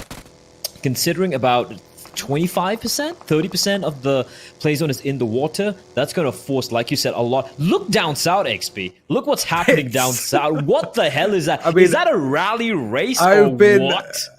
I've been trying to make some sense of it while you were going on, and it kind of looks like they're trying to recreate Mad Max right now. That's the only possible explanation. Everyone is in the vehicles driving by. Maybe they have someone riding shotgun. Can we take a look? Can we take a look at that production? We need to have a look at what's happening down south, because it's going to be just cars whizzing by one another. Maybe people alight from their vehicles, put down a few shots, and then they're like, you know what? It's not worth it. It does look like BABLU. It's Hazard. It's high. Sorry, it's high voltage. It's Paradox and. I believe it's a one. The best thing is they're heading towards Los Leones, right? So they are going to get lost in all of that urban noise. But it is going to be a race to the blue line, and looks like Paraquet is going to be the first with that big bad gun, rain down some lead. Waru G still alive on his feet, but he's caught between a rock and a hard place because the enemy surrounds.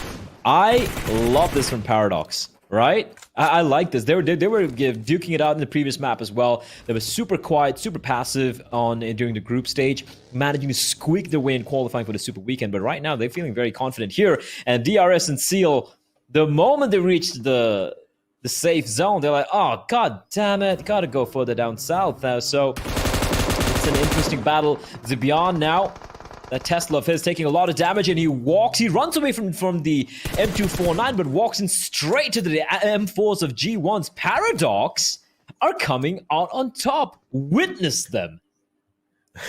They're definitely making the best of, all the free kills down under, literally speaking, because they are outside the circle, they are down south, they do have to traverse up, but now that does mean that, teams are going to be waiting for them, because yes, they are getting all these points, but it would be smart if they do not head straight for the zone right now. They need to circumnavigate probably a bit to the west and then head in, but it does look it's going to be problematic. High voltage, on the other hand, Blair, have a look at that. They've got the right idea. They realize that, Los Leones is going to have a couple of teams waiting for us. Let's go elsewhere. But right now, Baron is taking the fight to DRS. He does spot Gelson, and the enemy in the form of Mafia Ninja is trying to make his escape, which he does in that AK. Well, the Rathatha is not going to be enough, as grenades are going to be now chucked in his position, and now he comes under fire. But again, Gelson is one man in a sea of seals. This could get problematic. A sea of seals. I like seals, but you know which seals I don't like? Leopard seals. Those are nasty little bastards. But right now, these seals are being leopard seals indeed, although I don't think you find leopards in the desert, but it doesn't really matter. And Seal are just mowing down DRS, and DRS suffering a couple of casualties early here, just the one though. But they spread so far apart, XP, that I do fear for the Mafia Ninja. He needs to be a ninja, but in the desert, with no cover, no trees, nary even a singular rock in sight, he's going to have to try and emulate an ostrich, XP, and unfortunately, he's going to be spotted out, and DRS are getting picked apart one by one by the seals, and there is no reply coming in from any of the teammates. This is that's a rough start. It is a rough start, and it did kind of seem like Mafia Ninja did not really need to put himself in that position. He did have that buggy to make his escape. Of course, his teammate was done for, but it is what it is, and the buggy flips, and you don't want to make sure it doesn't hit your head. But again, sometimes physics takes a backseat in PUBG Mobile. But again, coming back to the situation, AJ and Nima, I believe, are the only members surviving DRS. Now, Nima made the right decision. He was out on the blue play. He's gone around them to the west and is going to be coming down possibly somewhere near the opposition in the form of Raw. Now, RAW they heard the commotion and they are pretty much setting themselves up for a fight. Of course, the minimap is going to be on our screens in a moment as the circle is going to change. But again, all RAW is doing is holding down the fort and gatekeeping DRS potentially. But as to Yog, he's going to be a happy man. He does have the AUG, but on top of that, all that level 3 armor is definitely something you don't want to miss. Absolutely not. Especially the end game, right, where you have to be the raid boss, just running in, soaking in those bullets while dealing out damage as well. DRS, they were going for the usual play, XP, you know, coming in late into the circle, playing into the zone, mopping up some of the stragglers, but yeah, they just ran into a very angry bunch of seals out in the open. And I don't think they were ready for it, right? You saw the way 2 of the players died. They were so far from each other. Nima's still almost a kilometer away from his teammate.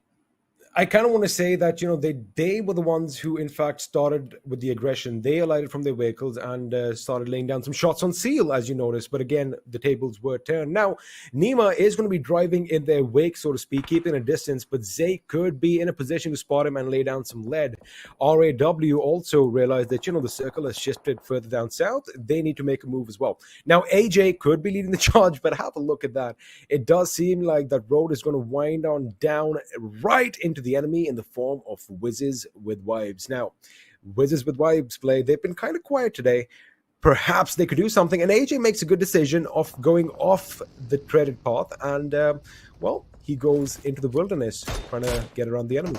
Not a bad idea, as Godless is under fire from action. Mongolian on Mongolian action with action using a I wanted to say bolt action, but he had a semi-automatic sniper, so that ruined it for me. God damn it. But anyway, he's going to be tapping some fools in the distance. And considering that they do have the zone right now... Does he pity those fools?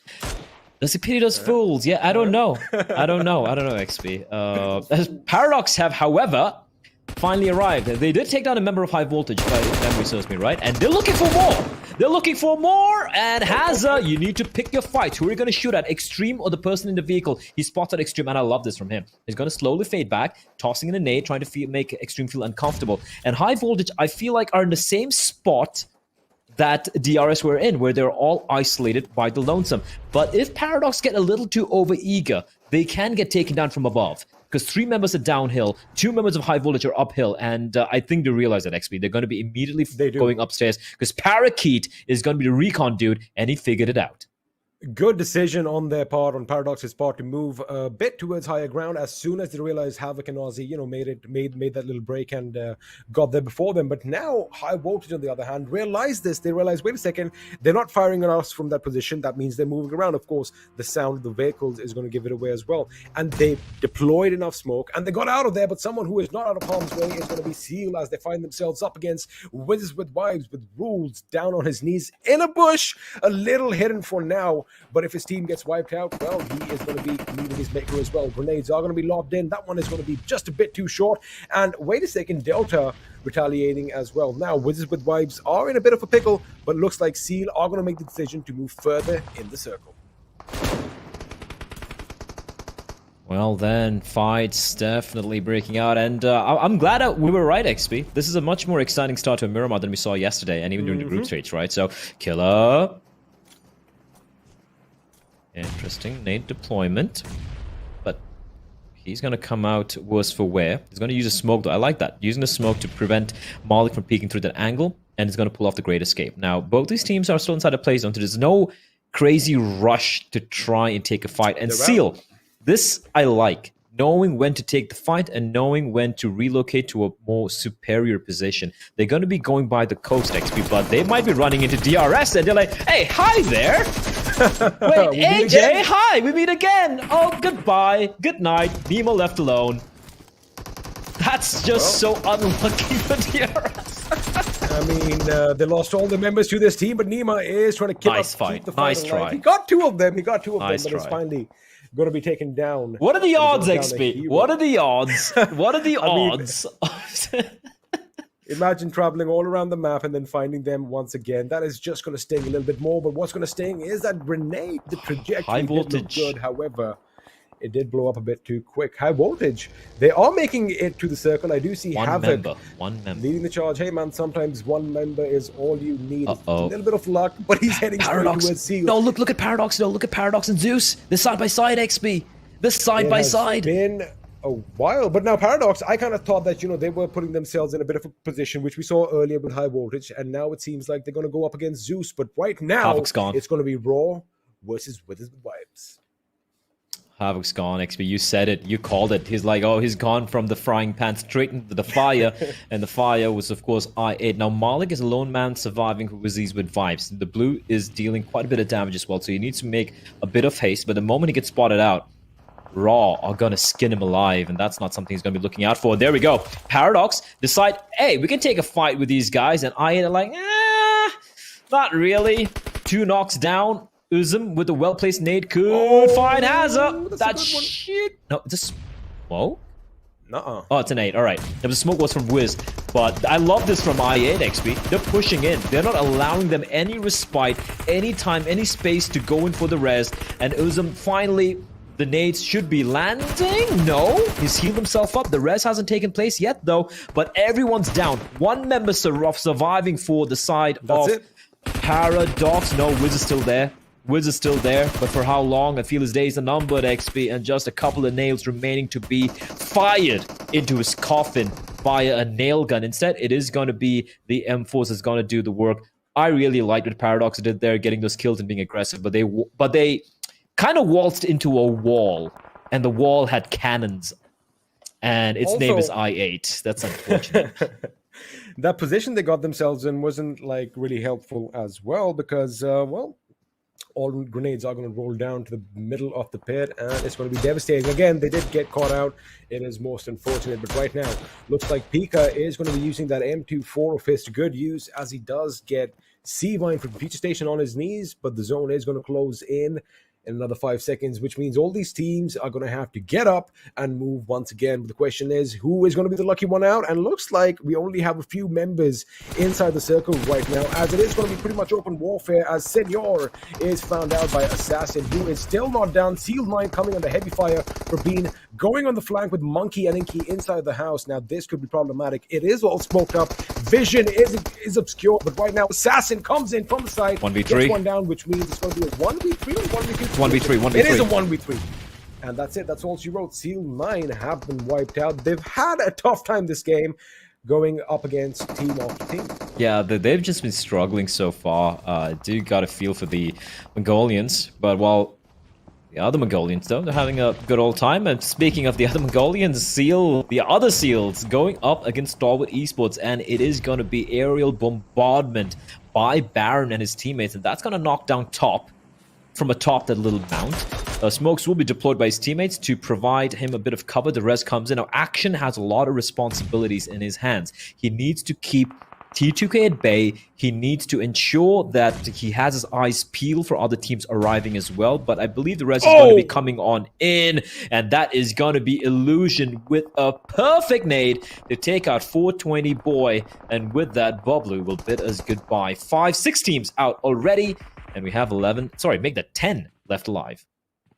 10 teams alive, and let me tell you one thing, Deadeye's guys once again in a good situation where they can actually just pepper the enemy with bullets and just keep that pressure on them. Of course, Stalwart are going to be in life and death struggle with Seal Esports, and only one of those teams can make it out. But right now, IC is going to be in a daring situation. He is going to rush A1's position. Shoykon is down. Jack's going to come with a heavy fire. A1 does have some smoke for cover, but it's going to be relentless. That Grotza is going to do a tremendous amount of damage. You have a Grotza, you have an M24 man, but wait a second, Zeus are on the receiving end as 2 of the members have been knocked out. Now, Godless and Icy, they do finally get the job done, but oh my goodness, at what cost? That could have gone the other way really quick. But again, I like the fact that Zeus are amping up the aggression once again, as the last member from A1 is now hold up. A bit of cover.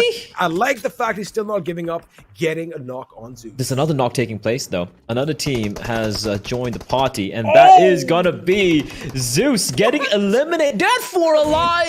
They had 4 alive! It's like 2 seconds ago, and A1 is still in contention.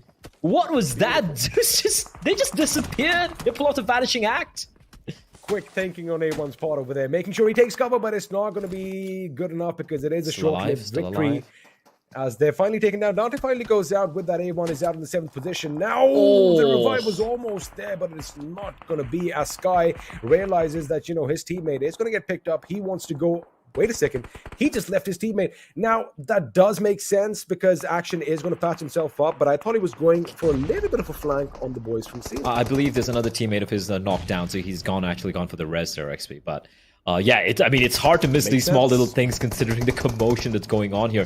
Deadeye's guys, though, I8 have all 4 alive, and they are the only team who are kind of in the middle of the zone. Now, the problem is they can be surrounded from all sides, and that is not going to be a comfortable position to be in. Super long-range defeat by Assassin. Not bad at all. Airdrop taken. Baron, you need to be very careful. And Johnny's going to remind him why he needs to be careful and wary of the potential of an enemy waiting for them. I8 have, however, lost Blade. So while they do have the zone, they do have that slight man disadvantage. They would rather have kept all 4 alive. But everyone's going to be waiting for the zone to close in. Almost everyone is on the edge of the circle, except for one team, and that is Vibes, who is slowly making their way in from the southwestern side of the map. You can take a look there, but as they move on in, they're going to be going straight up against Stalwart Esports. So they're still in a bit of a pickle here on the side of Vibes, and if they're not careful, they can just get mowed down by Stalwart. That is correct. Stalwart is going to have to stop that opposition. But right now, Deadeye's guys do have some options. It's kind of curious as to why they're heading towards I8 when Seal should be the first team they should deal with. Now, let me tell you one thing. I8 are good. Have a look at Crypto and Johnny's position, but Uzum is behind them. Just a little bit of a backdrop, but now Shifu goes in, lets down some lead from the stall and almost gets the job done. But Crypto is the one who's going to put Shifu on his knees as now the other member, Illusion, comes in. Illusion goes down as well. This is going to be devastating for Deadeye's guys again. This is not a rush that they should have done as of right now. They're going to get the position, but Crypto is going to be taken down. That means it's going to be a one-man Johnny. This is it. Now the fact that Uzum is all the way back there. Question is he going to make a move play? Oh, they just got wiped out. Uzum. What? Uzum finds them, but he's left alone now. He cannot go for the res. He just got to buy this time. Johnny's going to be finished off. And I8, one man surviving. Stalwart getting wiped out as well. Deadeye's guys will be knocked out. 8 staying alive. 3 teams in contention, but for how long? Uzum, he's not breathing. He's not moving. He's not going to flinch. He's just going to hide behind this truck and wait for Vibes and Seal to take care of each other. And he's got a great angle from this position, and it's still in the zone, XP. But now the thing is, it's going to be just a few seconds away from the new circle. It doesn't matter. He's done his job. He's got them to the top 3 position. Come on, Ayed. Get the chicken dinner. Come on. Deadeye's guys making a bit of a mistake. I kind of called it. They should not have gone for Riot, but it is what it is. That has happened. But now Seal are going to take the fight up against Wives. Now, Wives Assassin, he is going to take the first stance over here. We do have a little bit of a phalanx formation spreading out over here. Praveen is going to be at one flank, while Jiggle is going to make sure the left flank is secure. Now, Seal are really close by. If Uzum wants to play spoilsport, mind you, he did have that grenade in his hand. One grenade could be devastating here, Blake. The problem here for Uzum, right, he is just slightly outside of the zone. Now, if he can make his way towards that crate, towards a drop, he has a semblance of cover. But apart from that, the moment he shows himself, Seal are going to take him down instantly. Just to take him down. But there is a tree as well. I'm not too sure if that tree is inside of the zone, but it looks like Zake is still paranoid. He's still aware that there's someone lurking around. They knew I8 still have a member alive. And you said the nade, XP, the nade. Well, it's not just a grenade. It's going to be a barrage. However, the artillery position is a bit to the right. It needs to be a bit to the left. But now Seal Killer is going to make the first move. Again, it is going to be a fight for this hill. This is a king of the hill situation. And now only a little bit of ground separates the two teams. Of course, grenades are going to be thrown in each direction, Blay, and then just expect a blind charge, so to speak, as the enemies are going to be facing off against one another. Again, I'm not counting out Uzum. He could be a real thorn in the side for Seal. Oh, he could be a harpoon, in fact. Please don't harpoon seals, though. They're really adorable. Yeah, we should stop wailing and killing seals and stuff. But right now, Uzum, he's sneaking in. He hasn't been spotted out. He hasn't been spotted out. Assassin's where is the... someone must be there. Is it spotted out? Jiggle finds him. That was a valiant attempt from the final member there for the side of I8. But here we go, XP. The 3 versus 3. Who is going to be the king of the hill? Is it going to be Praveen, Jiggle, and then Merry Men in the form of Vibes? Or is it going to be the Mongolian Seal Esports? Both of them in the zone. Although for Vibes, they have that blown up vehicle for a bit of cover. And for the side of Seal, they have that crate. Now, Praveen might be trying to go for a sneaky play, flanking around, but I don't think it's really worth it. Because if he gets spotted out and taken down, it's going to be almost now impossible for the rest to come in. And look at Seal, they're already going for the prone positions, proning around. Baron slowly, like a sidewinder in the desert sands, sneaking his way towards the right-hand side, using the smokes which have been deployed for a bit of cover. And with that, Vibes are aware of the possibility of the flank coming in from the left. So everyone's slowly moving back towards the right-hand side, which is a curious decision. They're going to be downhill, XP. I'm not too sure about that.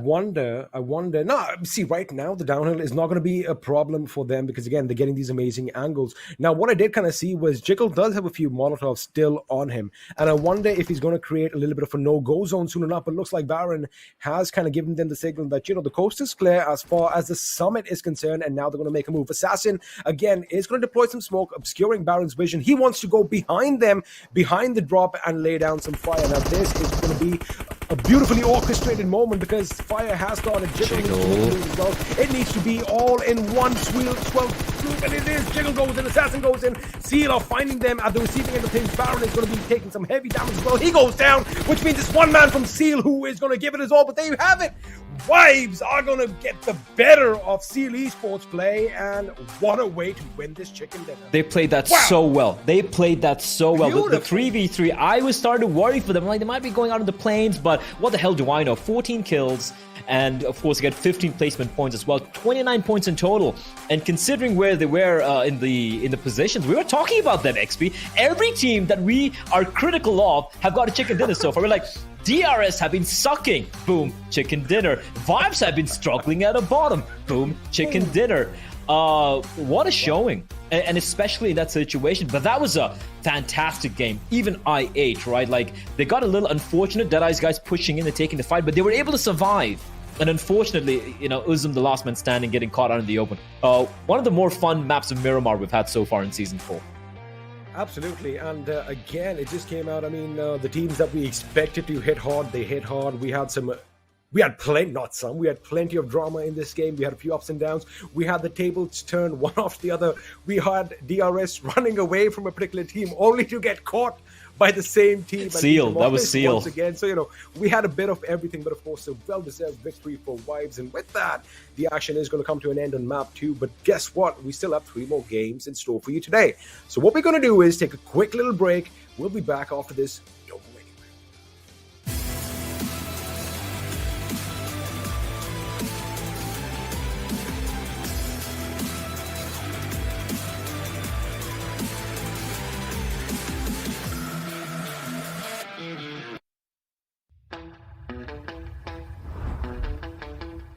Are you keeping it real?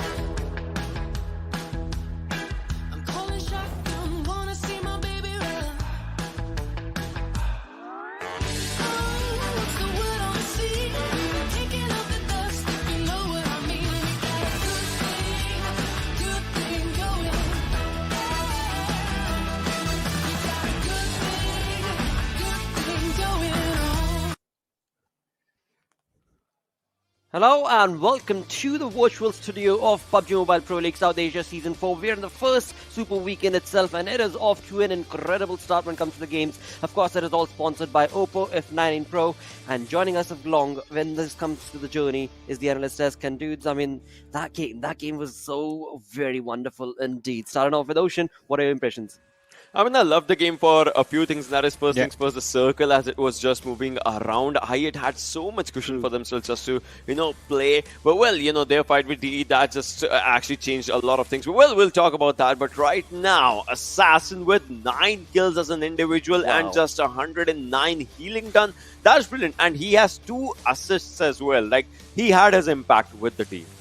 I mean, he is an impactful player. That's all we have said about him since last season. I believe he was. I mean, been high really voltage impressive. assassin times, right? Yeah, exactly. Different times, but the player still puts up the similar performance. I mean, even this one, as you mentioned, the numbers, the damage, the kills. But it was that final sort of push from the side of Vibes that was.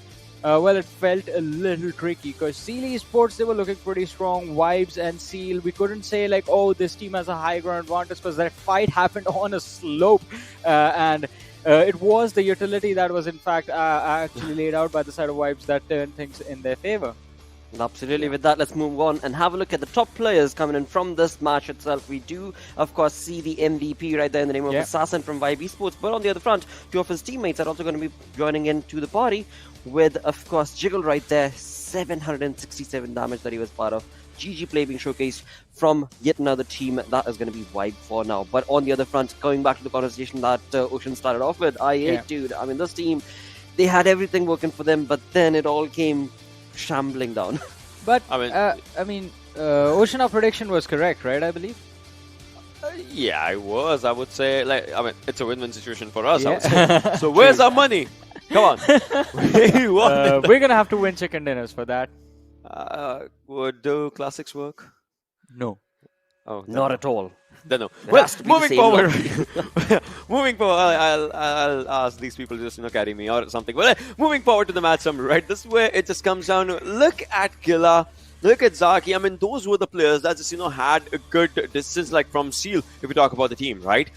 Till the final, not exactly, but till the final moments, they had a lot for themselves. Yeah. Assassin, well, just shining up on a lot of things, and the things that actually mattered, right? He had utilities being thrown down, just like you said, Johnny. He had the damage, he had the kill numbers, and well, they had the chicken in. Exactly. I mean, this chicken dinner Vibes, they were able to secure this really, really nicely, not allowing a single opening for Seal Esports to actually capitalize. And also, I loved the small little interactions that were there between Seal and DRS throughout the game. I mean, those were one nice. player. Yeah. Again and again. I mean, turning all the way across, making that rotation and still finding the same opponent again is just devastating, of course, for the side of DRS. On the other front, talking about the match ranking, we are looking at a very awesome performance coming in from Vibe, of course, but on the other front, I8, well, they're doing pretty great as well. I mean, 10 kills for themselves along with the 10 placement point, definitely working in their favor, but so did the zone actually. I mean, overall, the zone was definitely circling around I8. On the other tangent, I do want to bring up the conversation about ZEUS Esports for a few moments. In the game, it did seem like ZEUS was back. It was that rotation that they made right after they took down the players from A1 Esports. True. Like, that was a risky one. That was a long one. But well, I mean, we'll talk about that. But Johnny, 20 points for I8. If we just go for 9 to 16, that's where we'll find T2K. So I don't know. Maybe as I said, we were correct. We called it right. This game. Like, that's where it is, and I'm pretty sure like the fans from Pakistan are gonna be really happy. Yeah, true. I agree. Most definitely have to be. On the other front, I mean, talking about that team that was on that 9th front right there, which was Paradox. Walking away every single game with kills, but sadly, no placement point working in that team's favor is just not working for them in the overall storyboard. With that, of course, let's have a look at when it comes down to the zones, the rotations. Ocean, it's up to you. Yeah, I mean, let's just, keep it here. And this is where DRS just, the mistakes for a team that had chickened in the previous game started. I mean, think about it. You see a few players are away, a few players are behind, and they are surrounded by a Team Seal, right? And that just created a lot of difference. Well, Team ZEUS, look at this as well. Team ZEUS is onto the back lines. They will start moving forward. And the southern cluster behind Lost Leoners, like, did anyone expect a lot of teams just moving forward? But in all of these situations, now let's just, keep it here. Look at where Nima is. Look at where AJ is. They have an entire party in between them. And you would not want to be so away from each other. I mean, the team had momentum of the previous chicken dinner. But, well, things went bad. Well, on to the other side, I8, they had a really good area for themselves in the circle. I mean, they had that Impala Puerto Palacio split for themselves. Everyone moved to Impala side. Vibes just keeping the central hold for themselves. But this is where you'll start, seeing ZEUS in a really good rotation. I mean, previously they were at this area. They started moving, and they will move forward. We'll see that. In the upcoming circles as ZEUS was moving. Seal would move down. They'll see 1 or 2 players of DRS as well. I mean, in the upcoming circle. So everyone was so much focusing on the rotations for themselves as things were moving on. But Vibes had just one thing. Now look at this one. As we see the circles just slowly and steadily moving forward, you'll see Vibes as soon as they just were done with the problem of Seal 9. They had a good chunk of circle right behind them, as we'll see in the upcoming zones. Right, they had such a good chunk of circle that they never even had to move. Let's just pause it here. They never even had to move for themselves. And I8, no doubt, I8 had the circle. But the main problem came in with the final fight of DE. I mean, it looked like they were ready for DE's fight. But I don't know, things just did not look right. I mean, you saw that, right? Crypto was trying to take the players on. Johnny was there as well. Uzum on the backlines. He was the last one surviving, was taken out. And, well, it was standard 3v3 after that. Well, I mean, the game came to an end with as much the same level of intensity as every other fight in the game. But as you were talking about I8, I have to say, I mean, it was the split. I blame the split right there and the timing of engagement that was taken against the players of DE. Otherwise, they were looking so good. If you're blaming the split, it's not just one split. DRS's split, I8. Like there were so many splits that just, at the end took the game away from the players. Yeah, I mean, DRS, I had no idea. Like, they just got unlucky, I guess, because the moment they tried to move, like the moment they would try to go from point A to point B, they would, like, Stalwart Esports would just pop out of nowhere, like, hey guys, we're here. How are you doing? Every time. Well, again, I mean, talking about those moments, let's of course combine all those moments together through the Oppo F19 Pro moments where things started off really heated up in the first few minutes once again. Yeah. We hardly expect this from Miramar. I mean, first early game stages, we usually expect quite a slow start, at least for the first 12 minutes. But this time, I mean, based on where the circle was, as Ocean pointed out, I mean, towards the eastern edge of the map, that sort of forced a lot of teams to actually traverse a little bit sooner than their usual timings when they would like to rotate, and that sort of created a lot of chaos. Yeah, that definitely did. And in that chaos, a lot of teams did thrive. Obviously, we did not see a lot of third parties or something happening, but there were so many times when teams actually had the chance, but, well, they were focusing on them. Well, Nima, he did take down 2 players. That was brilliant, but from the backlines, he was easily taken. Obviously, was on low HP as well. So all these things did not work out in this favor. And Parakit, I mean, this lad was really good with that M4, dishing down damage and maybe, taking down a few players here and there. But at the end, it was I8's affair. I still remember when I8 had all their 4 players alive, it was 7 kills for them. Meanwhile, their opponents were sitting on 4 kills, 5 kills, maybe 3 kills. Like, still, they were just, racking up those numbers, which was really good. And then this shot, this was such a brilliant one. And again, as we were talking about I8, they played this so perfectly. I mean, we know the zone was set up for them. You pointed this out as well. It was on the eastern side. Where I8 like to land, and they took their sweet time getting into those fights, and that is what I liked from them inside this match.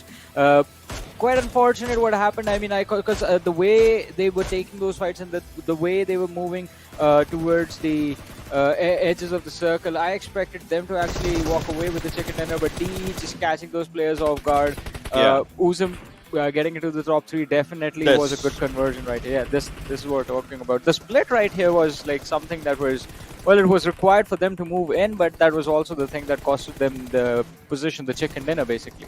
Yeah, but I mean, Vibes did pretty good, and Vibes just, had it for themselves. Yeah, absolutely. I mean, that certainly did give them not only that bragging right, but also $1,000 on the bank. So looking pretty good. On the other front, talking about fights that did not favor teams, well, we did see DRS, I mean, making the rotation, being caught off against Seal, of course. On the other front, High Voltage as well. We did have High Voltage bring up against a fight with Paradox, but of course, it was Paradox. That was the one who was able to walk away with the kills as well as the number. But right now, ZEUS, do we see a comeback, Ocean? Next game might just be the chicken dinner. I just feel it. Well, but talking about ZEUS, right? The other part for them was, they are getting those numbers, but they are not. So in a map like Miramar, certainly, you'll have to be aware of the surroundings as well most of the times. And that's one thing that I just found out that it was a bit lacking on this side somehow. Exactly. What more could you add to the team's play from this Miramar?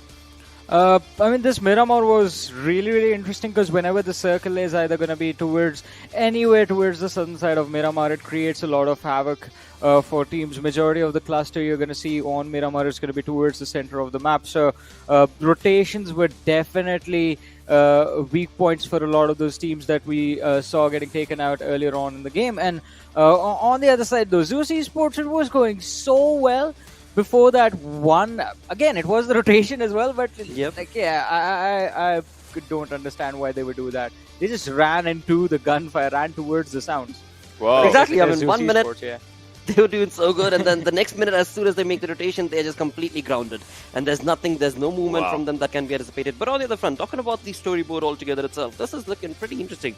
Talk about YB Sports, one good game, they've jumped 9 positions, so a GG play for them. But I8, consistency working in that favor, without a chicken dinner, find themselves on the top of the leaderboard with 8-point lead. I mean, next game, they are if they touch their 50 kill marker, it's going to be a bit of a big achievement, right? They obviously will be the first team to get that 50 kill marker for themselves. Plus, in next game, if not next, then next to next game, obviously they are definitely just going up ahead to the triple digit marker. C2K, well, they have fallen down right now to second position, so they know the importance of just climbing back up again. So I would love to see what T2K does, but what I feel is right now, vibes are good, but 9 to 16 is where a lot of troubles are just arising here and there. I mean, definitely, but I have to say, I mean, I wonder what's going on through I8's head. I mean, they are going to be happy, definitely really happy sitting on the first position for now. But had they gotten those chicken dinners, it would have been thousands of dollars in their banks right now. But as you said, I mean, looking at interesting things, ZEUS Esports sitting on the 12th position, A1 on the 13th. Something no one expected. It is going to happen in the first Super Weekend. DRS as well on the 11th, and Future Station. I mean, the consistency is being brought up slowly and steadily, but I mean, again, those high position finishes, those top 3 finishes is what I'm expecting from their side, and that is what they need to deliver. Yeah, absolutely. With that, let's move on with the show's flow. Of course, let's move on and have a look at the schedule that'll be on our screens now. We've got 2 games done, 3 games do remain, and for the third one, we'll be going back to the OG map of Erangel. What would be your prediction, Ocean, for this Erangel, dude? I told you, it should be a ZEUS game. I just feel like it. It should be a ZEUS game. It's just one thing, and we saw them picking up the numbers in the previous game. This time, they'll just have to deliver even better in one way, and that is just, make sure that they're aware of their surroundings and it's their game. Exactly, because I mean, you've spoken about it earlier as well, right? It is the rotation itself and the drop location that comes on for ZEUS on Erangel that kind of falters their playstyle a little bit. Yeah, that as well. Plus, I would want to see a different circle. As of now, we have seen circles that have school apartment area. The previous Erangel that we saw, we've seen circles to the backside of Milta. We saw a circle, onto the northern side of Novorepnoy Bridge as well. But we have not seen Johnny, I'm missing PMPL Season 3's that query circle that we used to see a lot, right? Yeah. Gatka query circle. I mean, I remember that. Fun. Yeah, I remember that, and that actually had a lot of challenges for the team. See, here's the thing: query circles are totally different, and Gatka. I hate Gatka circles, to be honest. That it turns the pace of the game to totally different level of slow. Query circles I like though. I mean, the sort of layout of the terrain makes the fights towards the end really fun to watch. But all right, so I know Blotter, you're gonna put me on the spot, and I'm feeling really risky for this match. So I'm gonna go with Paradox. Ooh, why not? All right. That's an interesting one. For Paradox, the only thing I have to add on is dudes just work towards the placement points. I mean, seriously, they've got, kills that they are able to showcase in every single game, but the placement points is just something that they end up slacking on. On the other front, when it comes down to the zones that you guys were talking about, right? It is military base that I would love to actually see the zone go down towards and push all the teams all the way down south. That would be really good, because if that happens, right, teams like A1 Esports can have a really good chance. I mean, they drop around the areas of farm, and I mean, I8 as well. I get it. I8, they'll stay there for the first circle. They don't have to move. I'm talking about teams that will move, right? Because Stalwart, they are around Novorepnoy area. The first team that can move is A1 Esports from the farm side to the bridge first. They can, if they want to, they can camp the bridge, they can guard the bridge, or they can just slowly and slowly move around to maybe the center lines of the circle. That will be the northern side of military base, and they can stay there because there are a lot of mountains that can actually just give you potential cover. But I still feel Zeus. All right, well, that is enough banter coming in from the analyst desk. It is time to jump into the game itself, and we'll take the conversation on forth to the casters as well and ask them what do they think when it comes down to this game and the zone. Where should the game lead them to?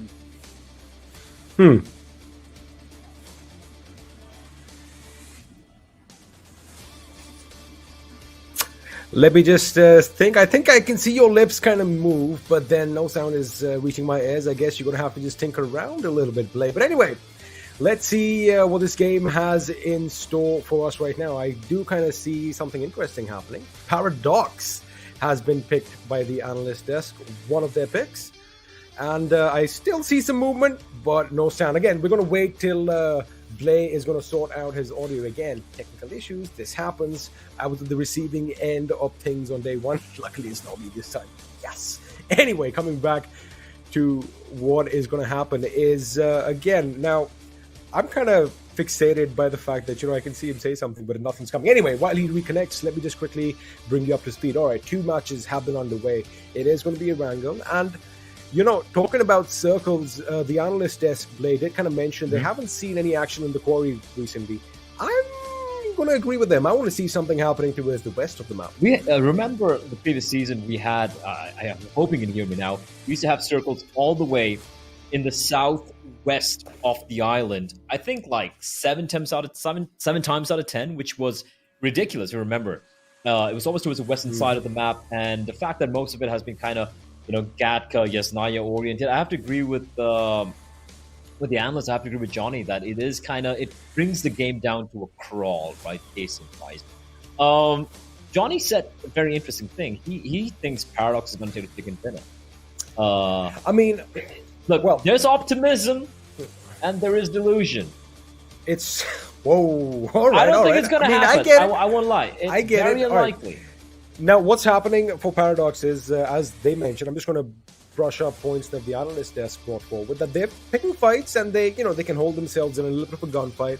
But, of course, our host Blotter did kind of mention that, you got to go for those placement points. Now, again, it is easier said than done, especially since the game in a map like Erangel, like we kind of mentioned, has become monotonous as far as the zones are concerned, because, it's the same thing day in and day out. Now, if we do have a drastic shift to the first circle, suppose if it's one of those old school circles with the ferry pair at the center with a lot of water, it's going to throw a wrench in a lot of game plans. So again, Paradox as a team, they can hold their ground in fights. As for the option of going for placement points, again, easier said than done. Let's see what this game is going to have in store for them, because it does look like the big bird is taking to the skies one more time.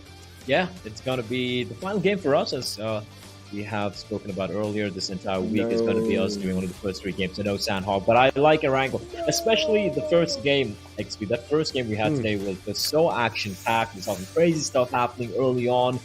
Good battles as well. And yeah, a quarry circle all the way, maybe a military island circle. We haven't seen that yet. That's what I love to see. I want to see like a water zone, a bridge zone, maybe a Primorsk circle, maybe Ferry Pier. Something wild is what I'm going to be praying to the PUBG god for. The plane path is going to be starting from Novo, Lipnoi, which means I'm assuming Stalwart and I8 are going to be dropping over there and heading towards Georgia Pole. Now, there is this discussion that's happening in the green room where ZEUS Esports, there's an assumption that ZEUS Esports are opting to drop with shelter because there's too many teams in Georgia Pole.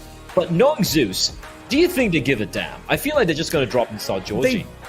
They don't. I feel they're going to drop down early on this time as well. South Georgia could be their position, but again, what they need to do is as soon as they loot up, they need to go out on the hunt.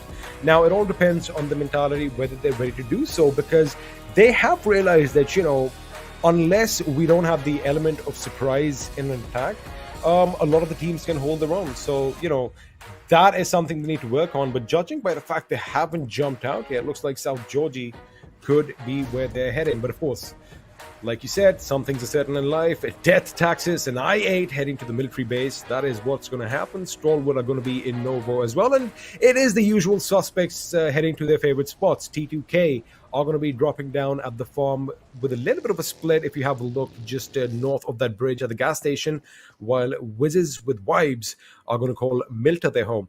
Have a look at Paradox's position. They could, in fact, get an early skirmish going on with Wizzes and Vibes, and well, the circle forms. It's going to be a bit north. It isn't what we're used to, but I do like that little bit of a change this time. Like, I want to see some storm. I'm okay with this. I'm okay with this. Yeah. As long as Something it different. doesn't wind up in Yasnaya. That would be kind of boring. Imagine a final circle all the way towards Kameshki, right? Imagine a mad dash that's going to be. Or or the northern slopes of Stalba, for example. I think that'd be pretty cool. It's going to wind up at Yasnaya again. Oh, that is screw you. that is how Screw it's you. been going. I mean, you know, if we have a look at anything history has to offer. But anyway, we're going to wait and see where the circle's going to go, because BABLU's happy, though. BABLU's happy. BABLU is happy, and in fact, they've done something different this time. They haven't dropped down towards Primorsk or the quarry. They've gone up north to Zarki. So they do have that straight entry point just north of the shooting range. Again, most teams play are going to be happy right now. It's only when they come closer to one another that is when decisions have to be made.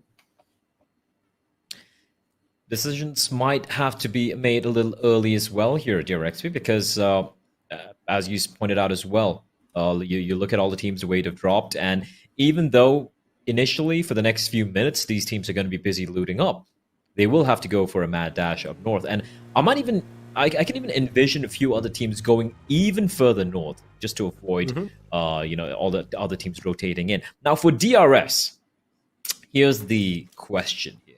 They drop towards Yasnaya, as always, and for a change, the circle is smack on them. They are in the middle of that zone. That means they are aware that they are going to be a magnet for a lot of the other teams who are going to be coming to Yasnaya, trying to kind of fortify themselves in some of these compounds, some of these buildings, some of these houses. Now, we know how DRS don't necessarily like going for fights. Are they going to stick around towards Yasnaya, or are they going to be heading up north towards Stalba? Because that is an option available to them, because they know for a fact there's no one up north at the moment. All right, I think I'll sum this up perfectly with an example from the first game of the first day of the season 4 of PMPL. Now, they dropped in Yasnaya. The circle was pretty much similar to what we see right now. But mind you, they did something that even the analyst desk picked up on. They moved out of the city, went out on the hunt, and eventually they did come back because, the last circle did kind of force them to come back where they started. So, again, it all depends on the mentality. I do assume they are not going to fortify themselves in Yasnaya because, again, that is a different kind of a playstyle. But what I do think is going to happen is they're going to wait for the next circle and make a decision then. Because, again, right now, like you did mention, everyone's going to be looting up and everything looks tickety-boo. But, of course, if you can quickly just have a look at the circle on our screens, as we do see Jiggle jumping around. Now, have a look at this. We are going to have a massive migration coming in from the south, which means places just north of Pachinki, especially around the school area, are going to be hotly contested because you have that giant mountain, which teams love conquering every now and then. So expect Seal to head up there. A1 Esports could head up there. But now, for teams like I8, they have a decision. Either side of either bridges really are going to be occupied, and it does seem like this time around, Future Station Blay, they're holding off a little bit late this time around. They haven't really moved because the circle's already on the move, which means, again, either they know that A1 Esports or someone or some opposition is waiting for them, or maybe they could be waiting for I8. Again, down south is where we're going to have the action. And just one final point to add, up north what the advantage is, you have a lot of open area play, but there are so many hills, so many ups and downs, so many dips that a lot of teams can actually find good cover. Or you could just hide behind a pillar on the bridge. Anything works. Right.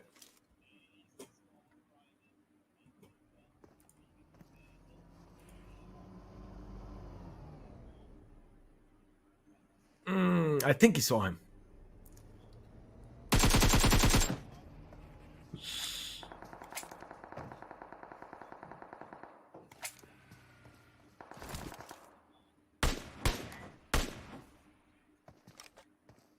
Already, I think we might just see some action break out over here. Again, I do believe Seog left it a bit too late, or maybe he should have had some more trigger discipline over here to, capitalize on that situation, because an AK with a red dot at distance isn't really the best option, as Seog, of course, is going to move back. But again, we could have seen some action. I do believe we will be seeing some action because Future Station are on the Western Bridge right now, and I8 are making their way there, and so are Stalwart Esports. So it's going to be a three-way battle for that bridge. And with how far the zone is from where these three teams are going to be, I don't know. This could really get messy for both I8 and Stalwart. We can take a look at the minimap right now, or rather the radar production, if possible. So we can take a look at how Stalwart are on a trajectory for the side of I8. There we go. And I8 haven't crossed yet. This is getting very, very ugly very, very quickly. Now, I8, they are going to suddenly realize, oh my goodness, opposition is coming in, especially right about now. Crypto could unleash some hell on the members of Stalwart driving by, but also Future Station could catch a little bit of the commotion and might just prepare for a blockade, but looks like they're going to drive right by. Now, Blade, they're heading in a collision course with Stalwart Esports. In fact, the cars should be whizzing past one another right now, and shots are being fired. And wait a second, that is not the map we are on. This is a little confusing, but it's Parakeet who's doing the shooting, and looks like Malik from Wizzes with vibes fire. Heavy fire, and oh my, wait, what? Okay, I don't know who is shooting at whom right now, but people are just falling by the wayside. Seal, I thought both of them would be knocked out, but it looks like it is actually going to be Wizzes with Vibes who are taking a lot of damage. I'm just confused. Like, there are multiple fights breaking out here, and the fact that both these teams are green is really throwing a mind for a toss. But it looks like Seal will survive, but Zake will fall while able to patch himself up. But Wizzes with Vibes have suffered a lot of casualties. Rules, Malik, and Delta have been taken down. And Killer getting pushed here. Para! Come on, just one bullet! One bullet is all they need, and they will find Killer. Wally, he's trying to make a run for it, but he will be found out as well. And Paradox taking down Seal Esports. One member survives, and that is Baron, and he's not too far away. And unless he's not careful, unless he doesn't make a bit of haste, XP, he might get just hunted down, and he knows, and is gonna yeet the hell out of there. Runs for the hills like Iron Maiden sang.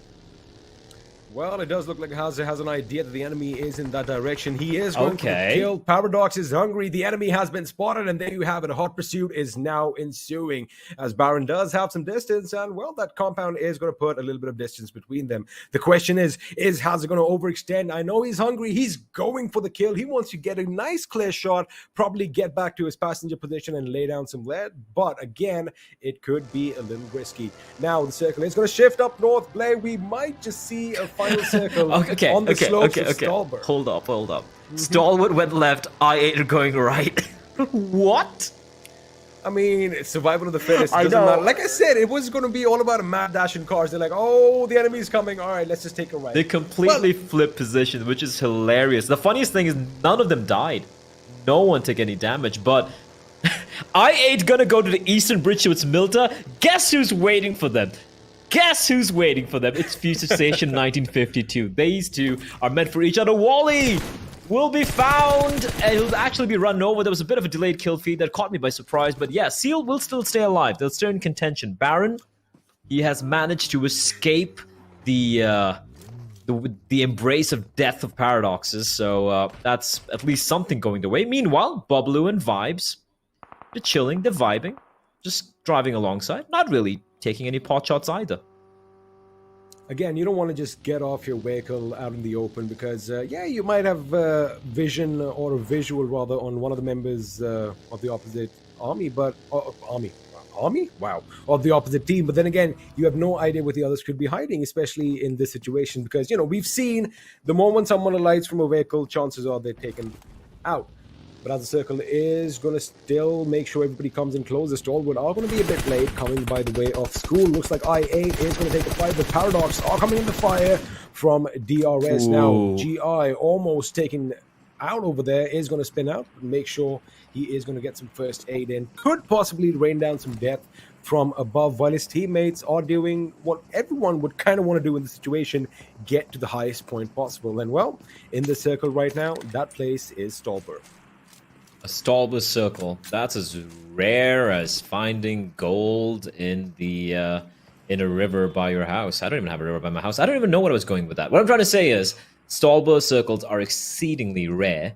And right now, we do have a team at the tippity top. Alongside them, of course, are Paradox Gaming. Everyone moving in. DRS, I think they were considering moving up north earlier on, XP, but they were a little slow. So now that that advantageous position up towards Stalwart, the ruins over there, has been taken by DEADEYES. Guys, that being said, Paradox, are they going to be going up towards the coast? I think that's a right call. That could be a huge call. Imagine a circle ending there, and Paradox, if they made a fortification on the on the beach with this vehicle, setting up kind of like a temporary vehicular fortification, they could be in a very good position indeed. And considering that they are trailing at the bottom of the table, this is day 2, third game of the day, halfway through the Super Weekend. Some risky plays, in my opinion, are completely justifiable, but they need to make a little bit of haste, because if they don't do that, Seal are going to be taking away the position from them. Hazard from atop, rattling off a few bullets, but he in turn will be tickled by a bullet from the distance from Team BABLU. Now, you do have a look at the map over there, and everyone's going to be waiting with bated breath. I was right. It's going to go, and right. there you have it. It is going to be a drastic shift up north. Now, it is going to be a little bit of a race for the beach, as you did kind of mention. However, I think, judging by the circle right now, I think we are going to end towards the north. Even the final circle could be towards the beachfront. So, I think it's the right decision. Reaperbot. We are going to have a mad. Take a look dash. at Baron and Reaperbot, the two last surviving members of the team on the northeast towards Kameshki. Oh boy. Well, oh boy.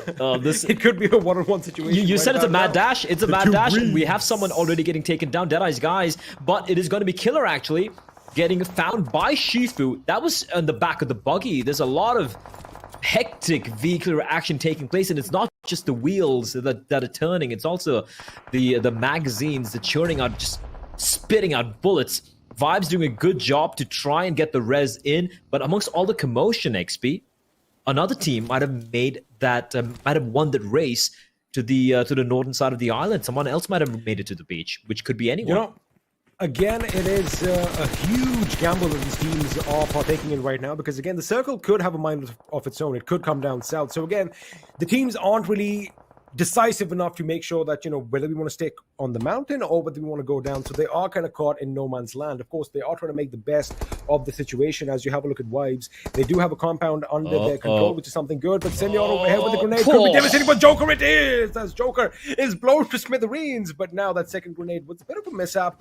And the question is, does Senor know that the person is outside in the house on the ground level? A sea line is going up against the last member from Raw, but it is blah, blah, blah. Can he bare his fangs and do some damage as the enemy is going to circle around the corner? The Molotov goes off, but he gets taken downstairs. A perfectly cooked nade there could have found him 3. But ifs and buts, XP. Coulda, shoulda, woulda. Yeah, coulda, shoulda, woulda. As one player remains, I do believe, for the side of RAW. That is Vishal. 3 teams with 1 member alive. Wizzes with Vibes, Vishal, and Stalwart Esports. That's Baron, Reaper X, and Vishal for their lineups. And Reaperbot's already in the water! He's like, screw this. I'm out of here. And that could be the right call. No one's going to be expecting him there all by his lonesome. He just has to come up for air once in a while. Look at Legend, though, rattling off bullets. He's trying to catch these migrating players in the vehicles where they are basically sitting targets. Legend should be careful, though. He is kind of by his lonesome. His teammate's a little further away, and everyone's going to just give them a wide berth. Jax managing to find some cover right in the nick of time. That smoking buggy needs to be evacuated immediately. Stalwart are in a good spot, though. They're not on the beach, but that cluster of rocks is in the safe zone, and they have a pretty good angle to work with. But that being said, one of them has been knocked down. Paint this picture for me, XP. Tell me what's going to happen. the angles on Stalwart, they do have that little rocky cover, but oh my goodness, well, the circle is going to make sure that the work is cut out. The fact is, they're going to get shot down upon, but the fact that's going to help them right now is high ball to deny it. Have a look at them. Already in the vehicles, already on the move. They want to make it a mad dash to be the first in the circle to potentially gatekeep everyone coming in. And we are going to have a look at the replay as Monkey did take down Sada early on. That relentless M4 fire almost down to the last bullet. But again, this is something you are going to see at this stage. Cars whizzing by, bullets flying, and ever so often, well, the occupants are going to fall down to the ground as top 2A is laying down some fire on I-8. Mind you, this is not going to be useful because they need to move from this position right about now. This battle is huge. Whoever finds this compound or maintains control of this compound is going to be in a very good spot to potentially get a chicken dinner. A1, 3 players alive. They're going to be pushing on in. Dante's going to join the fray. I see. Nade. It's going to roll down that slope, but won't be finding anyone. And while they're out, it is going to be Shawl, the last man standing for the side of Raw. And he's going to get a free kill, a free knock rather. And he's going to confirm the kill as well. And A1 Esports, Baron just whizzes past them. He's like, see ya, suckers. And he's going to get the hell out of Dodge. And Dante and Nine Boy are in a bit of a pickle themselves. Now, IC is going to be rezzed. Godless and Zeol, they're not going to let go of this compound. They're not going to step out of this compound. They don't have to. They're in the zone. They're very comfortable. And Bishal, is he aware of the second player in the water? There's a Reaper bot as well. And Baron is just chilling. This is hilarious, and I love it. These are the 3 teams with just 1 member alive, XP.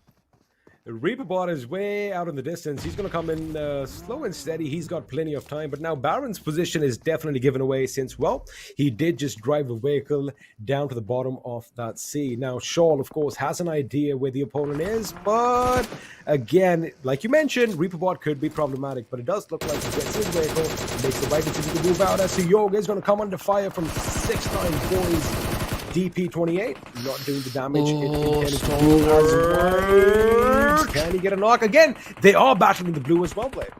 I don't know how Stalwart are getting knocks while still battling the blue, while in a vehicle bleeding out, but they're still alive, XP, and they made it to safety, but not quite yet. Right, they're out of the blue, but not in the next play zone yet. Wiz, meanwhile, is going to burn Sandesh alive. He's going to cook him. And that's going to be it. T2K are out. It's going to be on top. It's going to finish things off. And Paradox are going to be like, yeah, thanks. 4 kills for Paradox. T2K going to be the first team to be eliminated. We still have 15 teams in contention, XP. That's insane. 45 alive, but 15 teams in contention, which is kind of nuts. That's an average of 3 players alive in each team. As Shifu is going to unleash onto Vibes. ZEUS as well, taking pot shots at Deadeye's guys. Everyone's just eliminating each other at this point in time. Deadeye's guys will fall. That nade could be massive from Extreme if it finds its mark, but no. Blade, though, very low. He needs to push in because the blue is pushing in from behind. He's going to lie prone and try and heal himself, but this is looking extremely rough for the Pakistani side. I-8. Blade needs to do everything by his lonesome, but he should be spotted out, right? He should be spotted out, and he will indeed. He will be finished off, and that is going to be from I-8 Esports. BABLU, in the meantime, pushing it Stalwart, and Pika, he's going to have to abandon his teammate as he just runs for the hills as well. That's the right call on Pika's part. He needs to make sure that Stalwart survives for as long as they can. And BABLU, talking about them, they have a good position, a little flat top over here. However, they've got to be careful from teams such as ZEUS, who are a good distance away. But again, they have a better sight on this team. Of course, you can see a bit clearer from further away. It's all about the physics. Now, A1 Esports are going to have to go up against the enemy soon enough. But it looks like Seal 9 are going to mount an attack on Future Station. Mind you, Future Station right now, dead smack center of the circle. Wonderful, wonderful position to be in. They have this amazing cover in the form of a cliff. They have plenty of trees. And, of course, that's massive mountain to their backs, which means they are in a secure position. But right now, Monkey is raining down death in the form of grenades. The question is it going to connect? Because have a look at this, the way Seal 9 are split up. They have sent 2 men forward, Blay. One is going to be staying way back behind to make sure he gets those angles, and Bishal is still not done as he, I think, knocks out with Vibes with an M24 shot straight to the login. He is being quite a problem. Paradox, remember. Oh, Johnny picked Paradox to take a chicken dinner, XP, and oh my lord, Clutch Baba, his knees, it must be skinned. You said they were in a good spot, XP. They're getting screwed from every conceivable direction. And Magnet, he is so very low and held one nade, a sliver more of damage. And look at CY, and his knees are just getting bloodied. I can feel my skin crawl watching him slide down that rocky mountainscape. Man has managed to heal himself up. Now the res should be coming on in, so it looks like for the time being, the danger of getting eliminated has been abated, at least for the time being. ZEUS in the meantime, the XP, even though they're outside of the zone, they're all four alive. And you know where ZEUS thrives in? Chaos. They are the kings of chaos, and they're going to be going in and looking to hunt down these members of the other teams who are nearby in the vicinity. I say that, but Godless is going to be knocked on his knees by Team BABLU, and Team BABLU taking the fight to ZEUS. They're going to finish off Godless, and ZEUS are going to lose a member. Well, I did kind of feel like, you know, they are going to take advantage of the commotion, but it looks like they are going to get caught out instead, as Icy is trying his level best to put the enemy at bay, and 420 Boy, the last man standing, is finally taken down by a sea of bullets, and that's it. ZEUS is going to knock them out in the 9th position, which means 8 teams are still alive and kicking, and I want to see what's happening with Future Station, because, again, the fact that Clutch Baba kind of found himself rolling down the hill, that is what started that little domino effect and had them pretty much getting wiped out. There you have it, 8th position knockout for them. The fact that C9 held the ground is amazing, as Power now are taking the fight to Vibes as Mafia Ninja tries to run over enemies. Oh my god, oh my god, they're just driving around. They're like, screw weapons, we just want to get the kills, doesn't matter how. And High Voltage getting pushed here, and DRS, I believe they've managed to do the job. They have eliminated, yes, they have. Yep. They've done it. Look at Paradox XP. 2 members down, but the res coming in the smoke, and the blown up vehicle providing a little bit of and the nade from Assassin. It could not have been any more perfect. Confirms 2 kills, gets another knock, and Paradox are just down to 1 member and another bleeding out in the open. G1 has a lot of work to do, but it looks like he's gonna fall 1 HP, and it is going to be Icy to finish off the job. Paradox, they fought so hard, but eventually that 1 nade XP from Assassin completely wrecking their dreams. Again, when you are going to fight against opponents like this, and you know that grenades are the new meta, you don't want to be clumped up all together, but again, they didn't really have a lot of options, and well, they did pay the prices. Right now, Nima is going to be driving around, a little distraction while his teammates are laying down lead on the opponents below. ZEUS, against all opposition, against all odds, are still in this game. We kind of thought that they were going to get picked off one by one, but it looks like they are retaliating in kind as well. A new breed, so to speak. A C9 are going to come under fire. Inky is going to retaliate as well. In fact, he gets the better of Mafia Ninja at range. Seal9 with the 3 alive. Dante, the lone man standing for the side of A1. Far away in the distance. He hasn't spotted, but no one really paying him much heed. Never mind, Icy is going to pay him heed and is going to send him straight up to the heavens as DR is now pushing in towards Seal9. They want to take advantage of this cliff. They don't want to, they don't want to just creep on up. They want to close the distance, take the fight to Seal9, which is the right call. Mafia Ninja still bleeding out of the open, mind you. Nemo's been knocked down as well. Suddenly DR is down to just 2 members now. Galton and AJ having everything to do. Seal9 in a comfortable position. If they can wipe out DRS here, they can just concentrate on ZEUS. But what are ZEUS going to be doing in the meantime? ZEUS are also going to be joining Seal9 and harassing DRS, and DRS left with 1 man standing. It's all on Galton. It is going to be 1 versus 3 versus 3. Have you noticed one thing? Seal9 have wiped out 2 positions, 2 teams, in fact, in the same position, yet they haven't taken that little hill because, again, it is hot property. That is somewhere you want to be, as Inky is going to get spotted out. They do exchange some fire. In fact, both the helmets went ding, and they are going to have to get back in cover to breathe past themselves. Senor again with the grenade. It is going to be good, but it's just a little bit short. It might kind of haze the enemy, as Galton is still in this game against all odds. Like you did kind of mention, it is still a 3v1 situation, but the way C9 are, the way they spread out is amazing. And Galton, amazing that he's still alive, Blade. The guy's blessed. The guy's got his fairy godmother watching over him and saying, yo, shall not die, not anytime soon. And he is just going to lie prone, pray to whatever gods he believes in. Look at the amount of bullets, the nades being tossed in by 2 teams. 2 teams. They want to confirm that kill so they can concentrate on the other. And Galton's like, nope, I'm going to heal myself up and I'm just going to chill. Eventually, the odds won't go his way. Eventually, it was...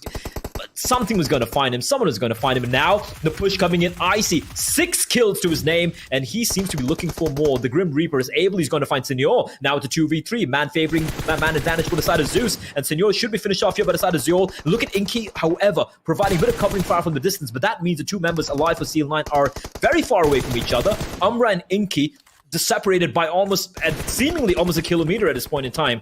And there's no way they're going to be able to group up, to clump up together. That means ZEUS have all the information they need. They know they're separated. They know they're segregated. They can team up together and isolate these fights. The problem being that slope is wide open, XP. If they want to cross and take the fight to Umbra, Inky is going to perforate them with bullets. They don't really need to do that, however, because, well, like you did mention, ZEUS have an idea where the enemy is, but so does the enemy. Now, we do have a battle breaking out at the flanks as well. Now, Umbra does have his work cut out because he's going to go up against 2 members. And have a look at this. Icy is still going to keep an eye on him, but Ably and Zeol are going to pepper as much as they can down below, making sure that, you know, they do get somebody off guard. Now, Umbra, again, it does seem like he's out of utilities because I'm pretty sure a couple of grenades won't have been lobbed as of right now. Now, Zeol is, again, baiting. That's rough. Baiting the enemy right now. He is baiting Inky so that he gets shot from high above. And there you have it. It's going to make a move. Umbra going up against the opposition. Alive? He does put some damage in. Lucky to still be standing. I don't know how Umbra's alive. Finally, he will be found out, and that is going to leave Inky alone. And for not much longer, ZEUS Esports, they're going to clutch it out. They're going to get the chicken dinner, XP. It took a while. We were questioning what's going on with ZEUS, but looks like they're back, and they're back in style. What a fantastic showing from them. 11 kills, 1448 points of damage is quite ludicrous. And with that, they're going to be catapulting themselves straight up the rankings like a SpaceX launch. Well, that is beautiful. I did like this one comment in the comment section earlier that, you know, wait, what happened to ZEUS? Did they forget what the Mongolians did? Well, they are back, ladies and gentlemen, $1,000 in their pockets. And again, something I want to point out is the way they fought this game. They took chances, Blay. In fact, even the last couple of gun battles that did take place, I did kind of see Icy and Zeol shooting from outside the blue. In fact, they went back in the blue repeatedly, taking damage, but they got those amazing angles. So again, it does kind of seem like the aggressive ZEUS, as we know them, the gods of Olympus, are back. They are back. Shout out to Paradox as well. That was a great fight. You know, I think 5th placing, 6th placing, along with like 7 or 8 kills. That's not shabby at all. Great showing from them. But we're going to be going to a very quick break, and that's it from both of us for today. Of course, taking over will be Fixes and our dear friend Necro as well. But before that, we have the analyst to break down what was a very, very fun map.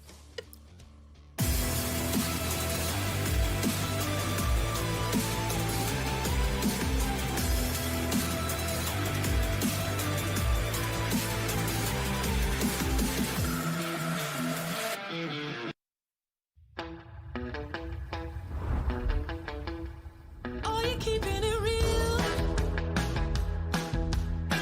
I'm calling shotgun, wanna see my baby run. Oh, what's the word on the sea? Kicking up the dust, if you know what I mean. We got a good thing going. We got a good thing going on.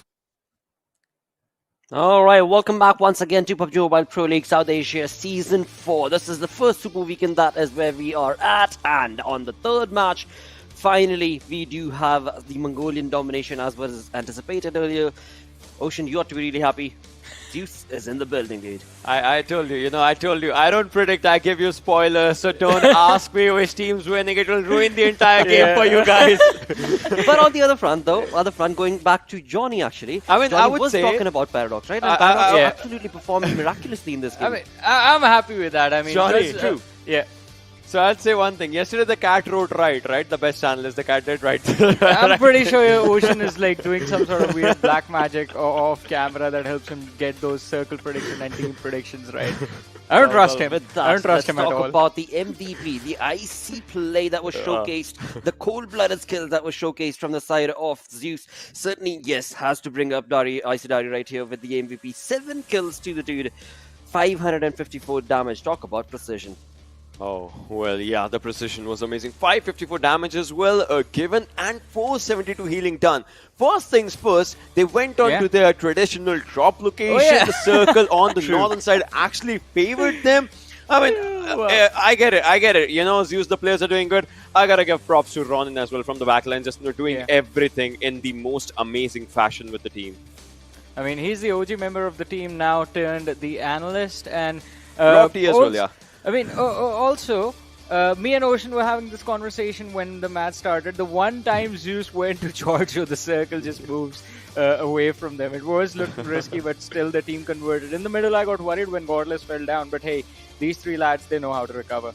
Yeah, well, that's all they need. On the other front, as you move on to the top players, let's have a look at Paradox Wiz right there with 668 damage, 4 kills to him all by himself. I mean, when we go back to the Oppo F19 Pro moments, we'll see, I mean, Paradox, they were a killing machine in this game right off the bat as soon as the jump started off. So, Paradox actually, I mean, the reason ZEUS actually did really well was because they know how to play from the Giorgio positions. They know how to capitalize on fights when they are stuck on the edge. That is their thing. I mean, even the casters pointed out this team thrives under chaos, and that is what they love. This game as well. Paradox, they have to, this team needs to learn how to distance themselves. They were forced into those fights because of the position. They were put into a position from where they were able to pick up those kills. But the way ZEUS were charging in, there was an opportunity when Clarity BABLU actually took down Godless. Paradox could have capitalized, but then there was a lot of pressure being put upon them from the side of Vibes as well. But hey, I consider this a win. They did well. They certainly did well. I mean, from Hazer to Wiz to G1, all of them, they were a unit as they moved on across this game. Ocean. They did really good, I would say, overall. Wiz obviously just getting the highest damage stats for himself. I see onto the other side from Team ZEUS obviously had the highest skill numbers, and then Ably coming down with utilities. And I would say it was needed. You remember, when Godless was moving forward, he was taken down, and the other players actually just needed the right cover. Everyone just stepped up. I get it, Godless was taken out in that fight, but still, ZEUS made themselves so comfortable in the final moments when it was, ZEUS versus Seal9 versus obviously DRS just on the backlines. I would say, in fact, DRS Erangels are their lucky charms right now. Oh yeah. I agree. Definitely does look like that. Definitely does look like that. On the other front, as you move on to the match ranking, we do see ZEUS Esports back in the arena with 26 points along with that chicken dinner that they walk away with. But talking about the teams in the top 5 position right here, all of them, I mean, talk about the kill department right there, right? But all of them were part of some really good cold-blooded kills. Exactly, and the best part is, I mean, DRS, alright, they were at the bottom 2 games earlier. The last game wasn't really theirs, but this time we see a decent performance from them. But take that out of the equation, and then you have Seal9 Esports and Paradox, the teams on the 15th and the 16th position popping off in this match. Now, Seal9 Esports have, I mean, in the past have also been a team to really watch out for. You give them an opening, they were like the second Seal Esports, right? But this time, things were looking really, really different. I'm really happy for them. And Paradox, I want this consistency. I want this performance to be consistent. Even if it's just on Erangel, just make sure that you're getting 10 plus points every single game. Exactly. I mean, that is exactly going to be requested from Paradox, because when they find themselves in kill departments, well, they're always there. But the placement points kind of do falter down. But this time around, it was certainly not a shabby performance coming in from their side. On the other front, I mean, I shouldn't really even say that, because there's never a shabby performance from any team, as they are, as long as they're part of the kills itself. And on the other front, talking about I8, I mean, this did not favor the team whatsoever at all. Same for Wizzes with Vibes, a team that is so aggressive, but this time around, not being able to showcase that charm. Motion. I mean, I8 did try to actually, make it happen in their favor. I would say, had the things, worked up pretty, I'll tell you, actually, in the zones, I'll tell you, how it actually just things turned the tide. I mean, Let's move on along with the zone. I mean, we have it here, and just have a look right now. Let's just keep it paused here. First skirmish that I8 almost had was around this area. We all know I8 starts moving and they move on to this area, and then they try to move inside the circle, right? This is the standard rotation. But they find Stalwart here. They instantly, I mean, I'll just, pick a different color. They instantly move from this direction to this direction in order to change or maybe, avoid the fight that there had been. And they start moving around in the next circle. Like, this is what we'll see in the upcoming zones as well. We'll see this happening. So if you just, move on, you'll see I8 just, avoided that fight overall and started moving to the right hand side, which is not their way of rotation. Look at this. this is where they almost had it for like this cluster. They almost had a fight amongst themselves, as you'll see in that marker as the video is just moving up. You see that happening. The call is, let's avoid the early skirmish. Well, they did avoid this fight though. I would say had they taken this fight, they know this area much better than any other team. They would have had potential good amount of kills, and then moving forward they would have had the momentum as well. But well, they did not get there. Now the circle moves quietly away from almost every team that there is, and this is where you'll see i8 and Stalwart. They were still amongst each other, on and off, on and off, on and off. And in this, i8 is feeling one pressure. The pressure is, first thing, they'll have to get inside the circle. The circle is filled with teams, and secondly, there are teams behind them as well. Not just one, but two teams behind them. I mean, A1 Esports, had they wanted, they could have rotated from the sun. Like that the difference of rotations was something that was just against them. And in that, i8 started faltering down a bit. The pressure has already begun. But at this moment, think about the positioning that Paradox actually had. One of the finest positionings inside the circle. True. I mean, I remember Johnny and we just met for a while in the map and in the match, and we were like, oh my god, Paradox is doing really good. Well, at this moment, look at this, where ZEUS was. I mean, just if you just pause it here right now.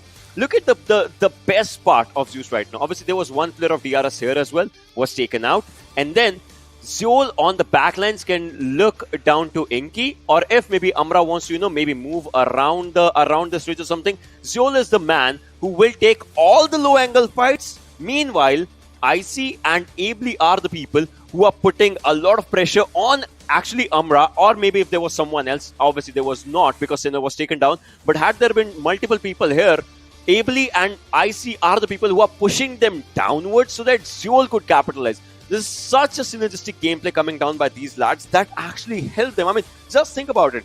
They obviously, no one plans their final circle strategies already. It just happens. And it happened for ZEUS. I mean, definitely. And they were able to make it happen as well. And coming back to what you mentioned, I mean, the conversation we had about Paradox, I got a little bit worried when the fight broke out between them, Seal Esports, and I believe there was another team that was part of that triple threat action. Because I wanted them to actually move towards the Stalwart Hills a lot sooner. True. This game was supposed to be Paradox's, and they did really well as well. I mean, making sure that they moved into a safer position towards the western side of the Paradox Hill, Stalwart Hill, I'm sorry. Absolutely. I mean, I believe it was Assassin's Nate that completely dominated against Paradox. But overall, of course, there were so many moments that took place right off the bat. And since we're talking about Paradox, I believe the Oppo F90 Pro moments is going to be showcasing some amazing skills from that team. I mean, this is where that triple threat was happening, right, Johnny? And so many bold moves just being done by the players. But the best part was, Paradox, they came in, they actually put a bit more pressure than the actual pressure the teams were facing, and this was the fight. Look at this! Killer, exactly. Was on solo HP. One bullet just by his side would have taken him down. You see stuff like that happening in comedy movies, wherein some guy is just gonna duck down and the villain is just gonna miss them. But Wiz actually he used that to his advantage, and it was a nice play. But as you said, Paradox did really well in that fight. In fact, they did well in most of the fights that came their way once they made it into the circle from here on out. I believe it was 17-minute onwards when the pressure started to build upon them. But that is the thing. They fail to realize that you can only hold so much pressure upon yourself. As soon as Wiz was knocked out, I believe it was around the 22-minute marker where Wiz was taken out for the first time. They should have disengaged. They needed to find that breathing space for themselves. Yeah, definitely. And at this moment, I mean, no one thought of it, but that does happen. It was such a brilliant move. Such this is where you see good IQs coming out. And this is where Godless was taken down, was instantly finished. I mean, the players did try to give up a cover, but after that, they knew what was important. Yeah, and this nade, oh my god, this was the ending for Paradox. Yeah, I mean, I don't know what got into the players of DRS for a second, but all right, that Erangel's good for them, man. I mean, no matter what we say about the play that was made, it was still quite impressive. I mean, they made it work somehow.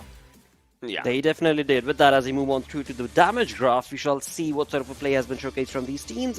And talking about DEADEYES, let's bring up that team. I mean, you're looking at 761 damage from the team, but sadly only 2 kill conversions. Same for Stalwart Esports as well. Yeah. I mean, Yeah, hey I man, mean- those hill fights are brutal on the Yep. on the side of Stalbert. I mean, I would say, yeah, that's true. But alongside this, I don't know if it's just me who has noticed this, or is it someone else as well. So, previous map, the zone was around, the backside of that school area, right? Yeah. So there's also a minute hill where you were seeing the fights against, we saw a fight against Clarity and I8, we saw a fight Yeah. against CE and DRS, and this time as well, we saw I8 kind of struggling around the hill area. So I don't know, for me personally, what I feel is the areas around where there's a slope, I8 kind of struggles around that. Not for the upper side basically, but for the lower side, because they are really exposed to those areas. That's my personal opinion. I agree with that. Could I be. mean, the reason behind that is because I don't like to back out from a fight. They're like the Ah, second yeah. Zeus. They don't know how to back off. If they see someone, if they see action heading their way, they're gonna push forward. It's not in the dictionary for them, the word Yeah. is just not there. They're not going to back out. Simple as that. And on the other front, let's move on with the story to the storyboard itself, which is going to be, of course, dictating the overall rankings. There we have I8 still leading the chart, but of course, Yeah. this game not working in their favor, so not being able to create that massive lead for themselves, nor getting into the 50 kill point for now. On the other front, talk about ZEUS Esports comeback. I mean, just a Yeah. perfect play for this team. I mean, Blotter, Johnny, Yep. 67 points right now. One chicken dinner gets you, obviously, 15 points and 5-6 more kills. They might just even be at the top position if it happens. Not exactly. I mean, just not saying that it might not. Depends. High voltage as well. Exactly. That's literally what I was about to say. I mean, it's not just ZEUS Esports, it's high voltage as well. They have the opportunity to actually steal away the first position, but the only thing that can make that happen is a chicken dinner with a lot of kills. And this is what I wanted to point out, that Paradox, they were so far behind the rest of the competition that this good performance does not in fact change a lot for them. It does bring them a little bit closer to Wizzes Vibes, who with a chicken dinner right now for some weird reason are sitting on the 15th position. That is actually happening right now. But apart from that, Paradox, they need to make sure that from here on out they are consistent. From here on out they need to make sure that they are bringing in those 10 points, 9 points minimum. That's the bare minimum I want to see from them, for I don't them know. to actually slowly and steadily move up the standings. Yeah. Johnny, I don't know, it's a weird thing, but why do I feel like actually Paradox might just not be the last team by the end of the day? They will move I forward. agree. Which is the same Listen. conversation that you had for I8, right? I mean, Paradox is also a very aggressive team. No Yeah. matter what situation they're in, they're going to take the fight. I mean, in the previous one also, we saw them take up a fight against CL Sports, and that was not Yeah. it. They went for the final player, and they hunted him down, or rather tried to. Of course, Baron was able to get away, but nevertheless, I mean, that was a different conversation. Now, Yeah. is a different map altogether, and the conversations that we've been having, the aggressive stance that these teams to make, that is definitely going to be helping those aggressive teams, because Sanhok is coming right up. Yeah. I mean, and there's this one thing. I mean, Johnny, you and I mean, Blotter, you as well. We have casted a lot of different regions as well, right? Yeah. So every region has its specialty. I mean, talking about talking about South Asia region, we know that it's really aggressive when it comes down to gunfights. If we talk about region, right, like obviously North America or something, like, we know they are really tactical with their approach. Now, Australian region is something that we are just understanding right now for what they do. And talking about that, they have a balanced approach. But right now, in Sanhok, I would say the best approach is like Wizzes with Vibes. And they are at 15. They need this game as well for themselves. That is so true. I mean, and again, it definitely can work for Wizzes with Vibes as well, because the aggressive stance that this team also ends up taking, it is just ludicrous. I mean, they just are kill hungry when they are part of that wonderful synergistic play, and that again, the game will dictate, the zone will dictate, and not always can you be a part of that, and that is why we see this team on the 15th position, but hopefully things are going to be different this time around. With that, any predictions from you guys? I mean, you want to go first, Ocean? Do you want to spoil Want me everything? to spoil it for you? No, I won't spoil it. Let's With just that, enjoy let's the game. Move on. Exactly. Let's move on to game number 4, and this time around the casters are going to change. We've got the Panda Bros back on the virtual awesomeness right here in front of our screens. Well, Blur, I gotta say this, right? Quite a lot of unusual things have happened over the course of the evening today. First, of course, us witnessing that ludicrous Erangel circle. Second, of course, has to be the smile, a smile, coming up in Godless's face, which I seem to have never ever witnessed it, right? Necro, I mean, correct me if I'm wrong. The last time when we were in the studios, we were enjoying watching ZEUS get multiple chicken dinners. The boys maintained a really calm and steely demeanor. They did not even flinch. Now it has come down to the point where they're fighting for it, where they're feeling happy about their achievement. Now heading into Sanhok, yesterday we do know that they did back themselves that second spot. Do you think this can be a back-to-back for ZEUS? Man, it's going to be really tough to say because we've known Sanhok is kind of like one of those maps where we can't really say which team can take it, right? Because it really does come down to that zone, and making those rotations happen, especially in a map of Sanhok where fights are really like in close contested areas, where it just gets really hard to say that which one's going to be coming out on top. It just comes down to that sure gun power that a team has, unless if you have some kind of an insane tactical mindset even going on inside Sanhok, then yeah, it does make sense. But ZEUS, yeah, as you mentioned, no smiles coming in on their faces. It's understandable. Last time, I mean, it was nothing new for them. We just saw ZEUS domination all the way. They were just straight up going inside like a drill machine, drilling everyone out their way. They're like, all right, if we want to make a rotation inside the zone, we don't care about it. They just straight up took their vehicles and just booked it inside the zone. That's how they were rotating inside. So last time, I would say it was way much more easier for ZEUS to kind of get the chicken dinners and kill, but this time they're on that struggling phase. But finally, that previous game gave them that chicken dinner, and I feel like that should boost their morals up way higher. Yeah, absolutely, 100% agreed with you. And they've already started climbing up the ladder, right? Already at the 6th position.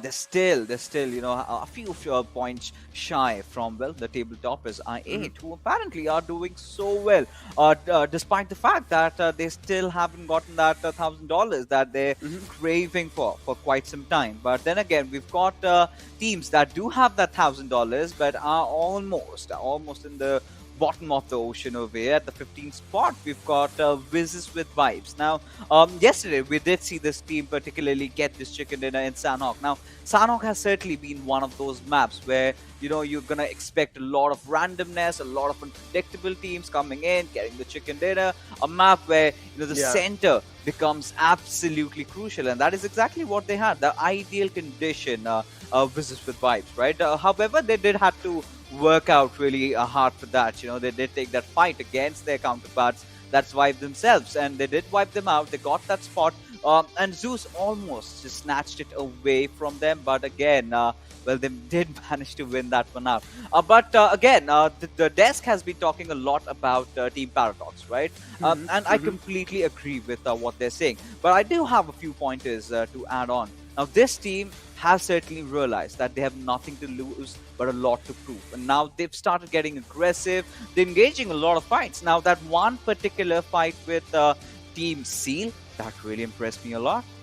Yeah, exactly. I mean, Paradox has been one of those kind of like new bloods coming inside, and they're actually doing quite a great job keeping up with these teams, considering, as I said, it's their first time inside of here, and they're doing a great job keeping up against the best of the best. I mean, teams like ZEUS as well, as you mentioned, Seal, and then all these teams. But I feel like over here, we really need to talk about IAT as well. Yeah, even though they're on top of the leaderboards, one thing they're missing out on is that $1,000, and they need to get it, man. Like, look, even if you're on that top of the leaderboards, you're still not getting any money in your bank. Yeah, I mean, eventually, if they can afford 10 to stay on top, they're gonna get a lump sum cash amount. But again, those $1,000 do help. Some personal bank accounts being riled up with extra cash. I would love that, wouldn't I? And they certainly, everyone does. But in a while, we're gonna step inside the rainforest and get ourselves all muddy and dirty with the action breaking out. But of course, talking about Sanhok yesterday, we did see that cluster forming around that southern side, right? And we're witnessing a lot of unusual zones today, especially today. And I think we might have something around maybe the southeastern side, or maybe that that X circle that we get on the western side around Camp Alpha, and which sort of really helps teams like let's say High Voltage over here, who apparently are really holding themselves really well, despite the fact that well, Assassin is no more with them. Well, I mean, yeah, as you mentioned, Assassin, of course, that used to be one of the star players for High Voltage, used to make a a lot of things happen, but now he has switched sides. He's went to Wimes. He's having a great time. He's vibing with them. So, hey, you might as well just stick with them. You know what I'm saying?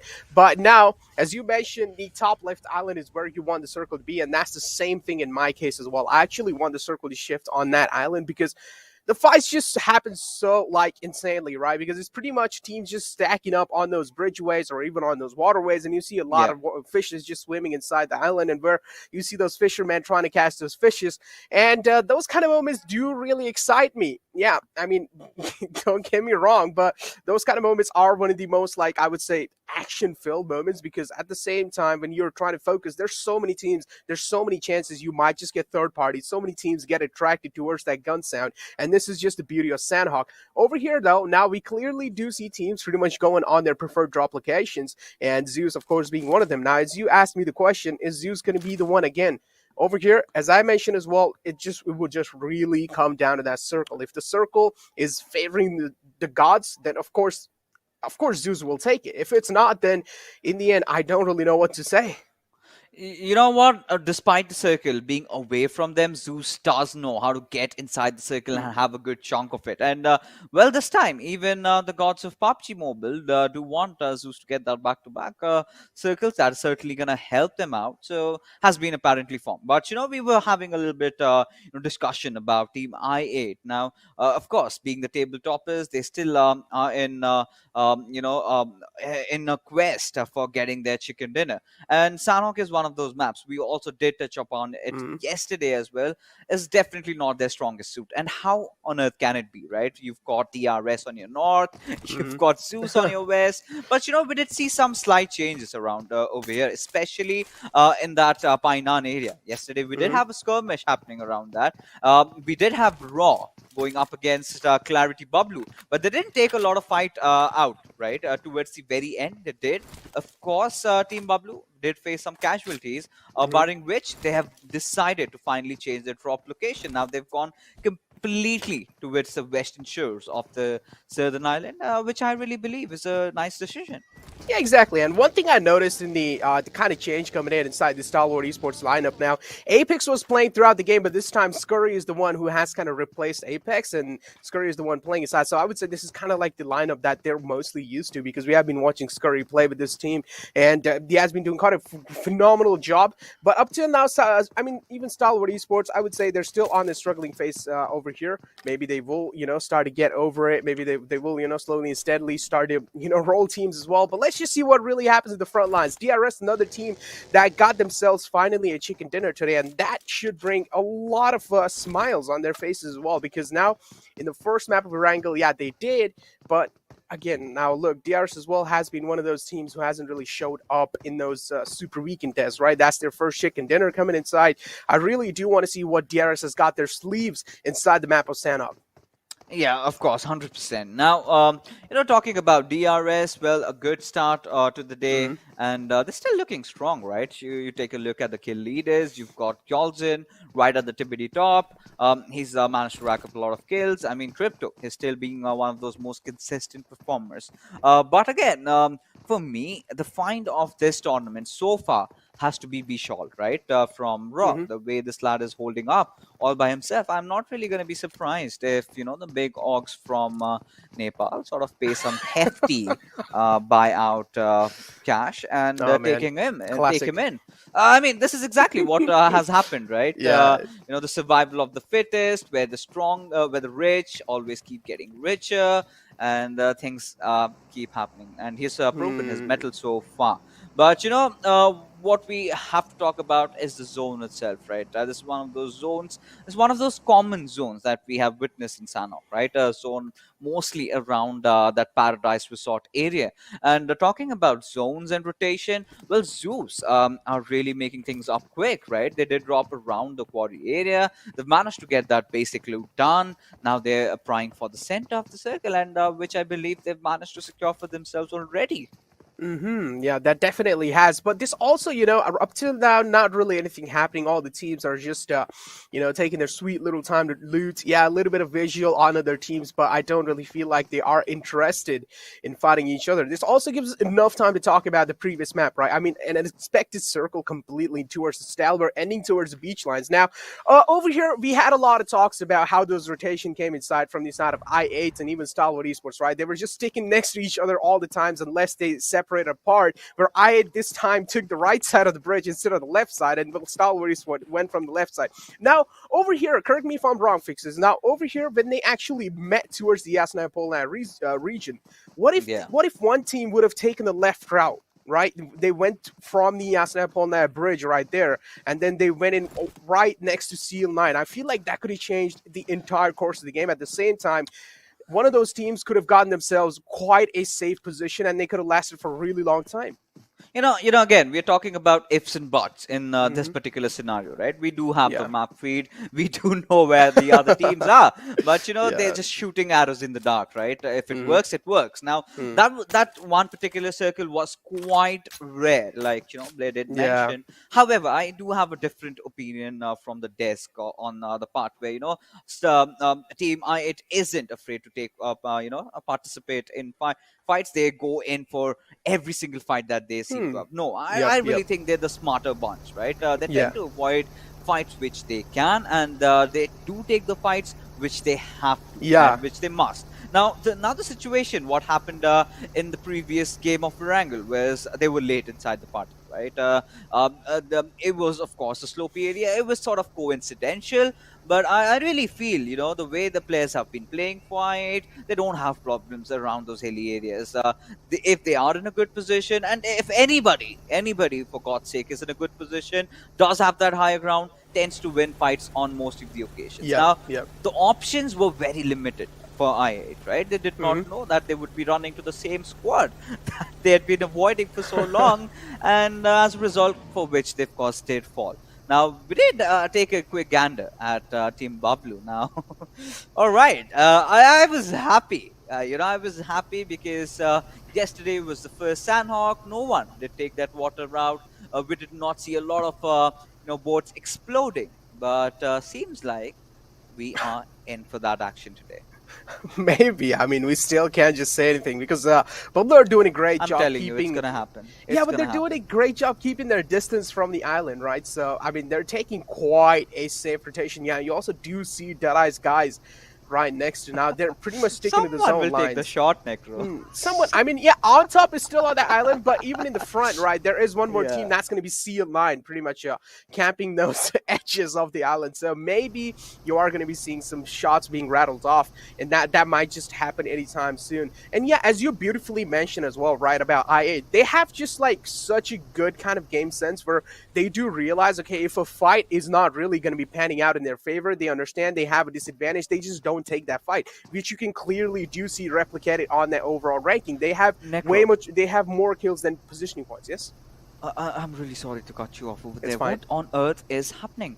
Shifu and Illusion, why on earth are they swimming? I do not find any rationale as to why would they. No. They're still moving. They're moving. The bodies are moving, but why from the waterways? I wish we could have a special interview with the lads, but guys, I'm proven wrong. Damn, I'm proven Tokyo wrong. Drift. No, maybe not. Maybe not at all. Wait. Yo, the way they kind of ran around and just started scattering over, it just reminded me of ants. When you accidentally kind of when there's like a horde of ants and you accidentally kind of just do something and they just not step over. Okay, that's just a little rude. You accidentally kind of just want to mess with them and they just start scattering over. That's how it literally felt like to watch. But no, Clarity BABLU, man, they're in a massive water trouble. You can't ask for a way much more worse situation than that. They got peppered down hard, and with that, they're also going to be using a lot of utilities at the same time, a lot of meds to get themselves patched up back, but that also gives them a safe pathway to safety. Are they safe? I mean, that's a big question mark over here. And I must say, they just did not get peppered down. They were hammered, right?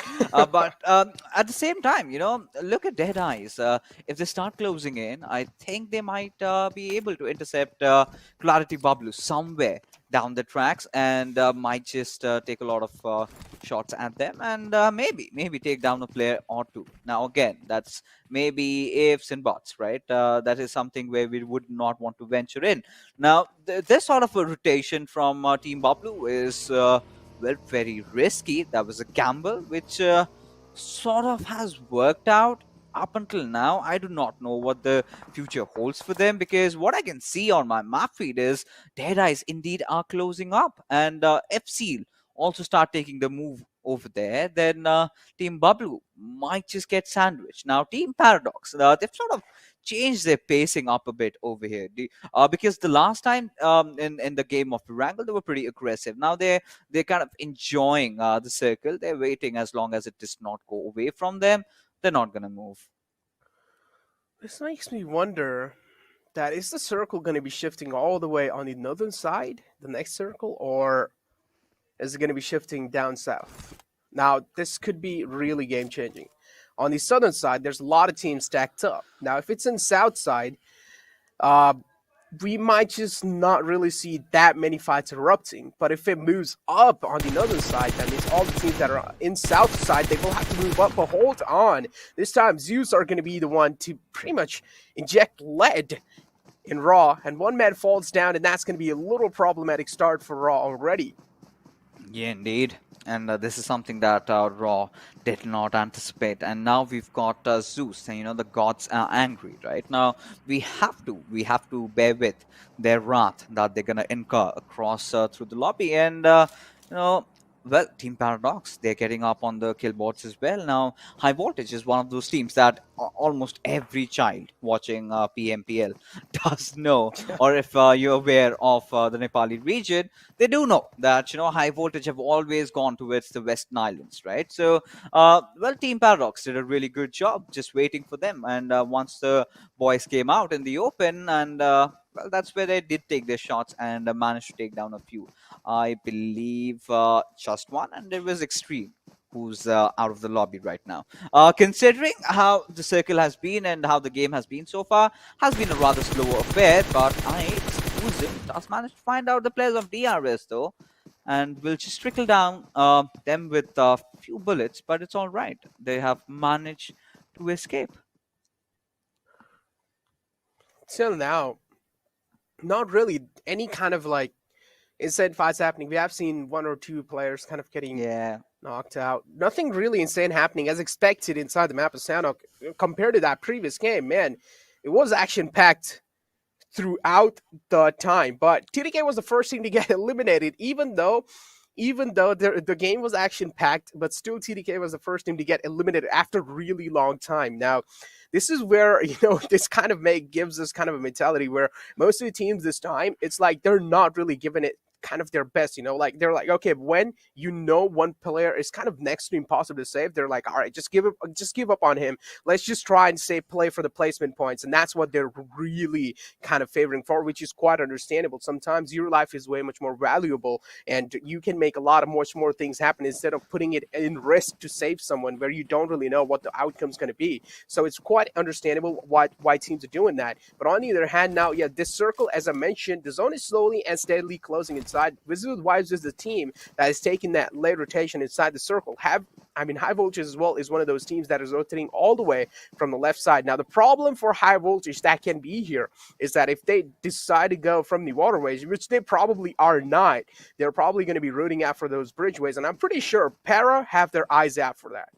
They certainly do. And I don't think they're going to let them inside the circle so easily. Yeah. But again, I'm sort of concerned about where the next circle shift is going to be, because every single time we've seen this sort of a circle, it has either gone south of Paradise Resort or towards the eastern side where T2K are. Now, if it goes south, then this is pretty much ZEUS's game, and they're not going to let go off that. Now, if it goes towards T2K, they will of course want to win it, but yeah, those two areas were remaining, right? And now this is gonna help Team BABLU a lot. Now, we have seen them doing a lot of ludicrous things. You know, starting off with they did give up on their ego. They did not head into final. That's something that I really respect. Now, they did go in for the waterways, which which I do not approve of, but it has worked out. And well, now they're in really good position.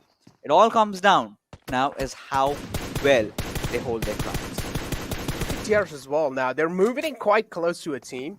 If you take a look at the map, but over here, seems like one lad from TDK has already gotten themselves an airdrop. It's going to be Legend Erangel coming in from that squad, so probably he's going to be the best one to get the airdrop in his hands, and I just want to see it in action. But now as the zone moves in pretty much on top left, that means DEADEYES guys are in luck. They have high ground for themselves, and I'm expecting DEADEYES guys to at least dominate this particular zone.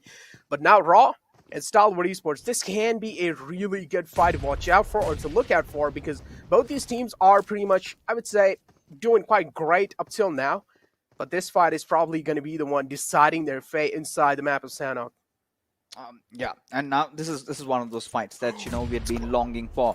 Bishal did have that rooftop coverage, and I don't think this is for the first time we're witnessing this particular fight at this particular place between these two teams. Now, they're familiar with how the other sort of acts, but they certainly did not anticipate C-Wine from the far off Ray taking those shots and getting that knock. Yeah, if I'm not wrong, Seavine used to be a man from Eccentric Infinity, right? Yeah. Back in the day. Yeah. And yeah, dude, he used to put on a show in the PMCO Spring Split. But getting back to the fight, ZEUS up here now. Zal falls down as well. ZEUS on the struggling phases. Same thing goes with Wizzes with Wives. Trays are happening back and forth. ZEUS as well, not really falling apart or not really falling behind against Wizzes with Wives.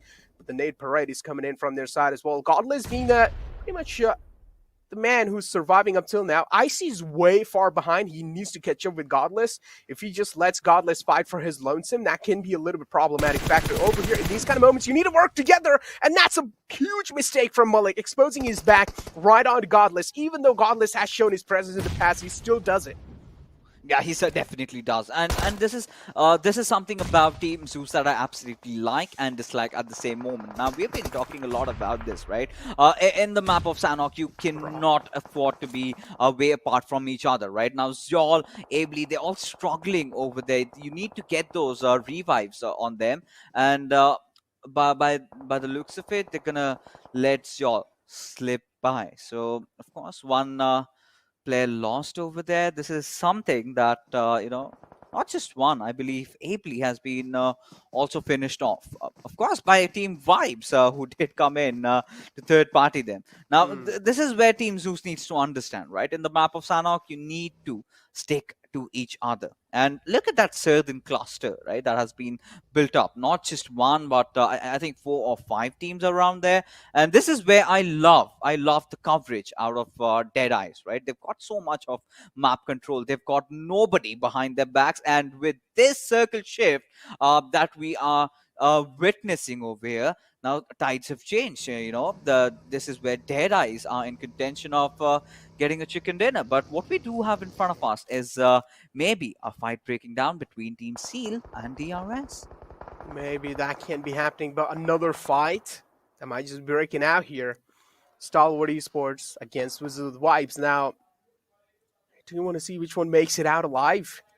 Wizzes with Wives have done a great job surviving up till now, even though they got involved into some fights. But hey, another fight breaking down. It's going to be DRS versus Seal Esports. And Seal, obviously as well, doing quite a great job fighting back. And take a look at Zake. He's single-handedly just putting in so much gun power inside this fight. At the same time, he managed to knock out 2 players. That's a huge trade coming out inside from their side as well. Mafia Ninja finally finds 1 knock, but instantly gets traded out. There's trades back and forth. It's just such a great job being done by these Mongolian teams. And now, Killer, being the last man alive, he's barely surviving. His HP bar isn't invisible at this point. That's how low he is. And AJ pretty much confirming those kills for himself. He does know, even if he goes down, at least he has some points to back him up. And Killer decided to patch himself up, but AJ is not going to let that happen. Finally connects that final bullet. And that's going to be it for the last man alive for Seal.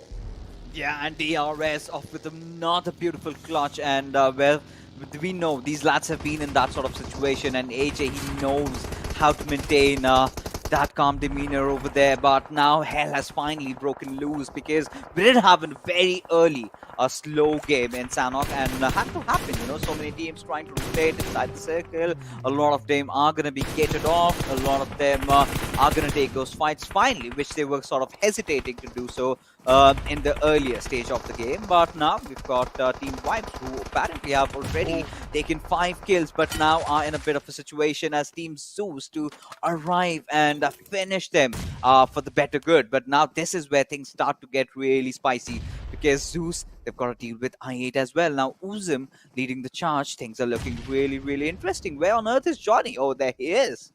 There he is. Well, Johnny not really going to be stepping far behind. I mean, of course, he's the man who helps team to enter inside any kind of fights. And finally, Stalwart Esports pushed up against Wizzes with Vibes. Malik is going to be the one to charge on forward.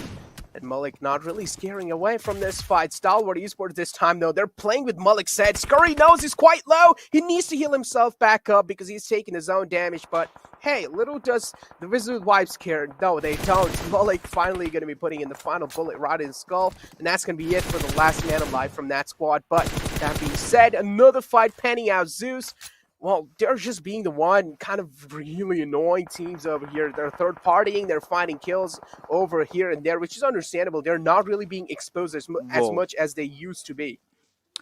Necro, I mean, if my producer can just show where the circle went now, this is gonna be absolutely horrendous, right?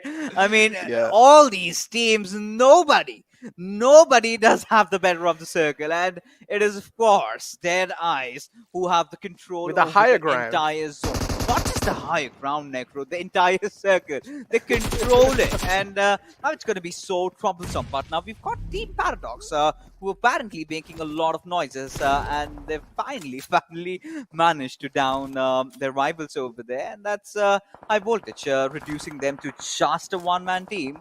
But now we've got ZEUS. Now they've been causing a lot of look at Ozzy. Right? Yeah, I mean, Ozzy, all he can do is go in for that coveted Sanhok heal battle. We have seen teams pulling off a lot of miracles by just healing themselves. But now I8, who apparently are having a really good Sanhok game, have tried and contested this area in Tatmos against C9. Let's see what happens to them as those nades are being lobbed at Amra. He's taken some heavy chunk of damage. This is not good. Crypto is taking so much damage from the zone, but he needs to move inside at the same time. He doesn't care. He needs to move inside. That's the main priority. But no, Amra, no, switches the gun in the wrong time, and Crypto capitalizes on it. He's not going to let these kind of mistakes slide away. Johnny, though, now pretty much his teammates are dropping all the meds that they have and helping Johnny to pretty much battle the situation out while they have one lad inside the zone, while Johnny's probably going to be just sitting back and healing himself back up to full HP. Another zone again on the DEADEYES guys. Now, I do really like this kind of a split coming in from the side of DEADEYES guys. 2-2 split, even if the zone kind of shifted away, making sure at least one duo is going to be staying closer to the zone. And in the end, I mean, the zone again favoring them. This is where Para versus DEADEYES guys fight is probably going to be one of the most interesting one to see.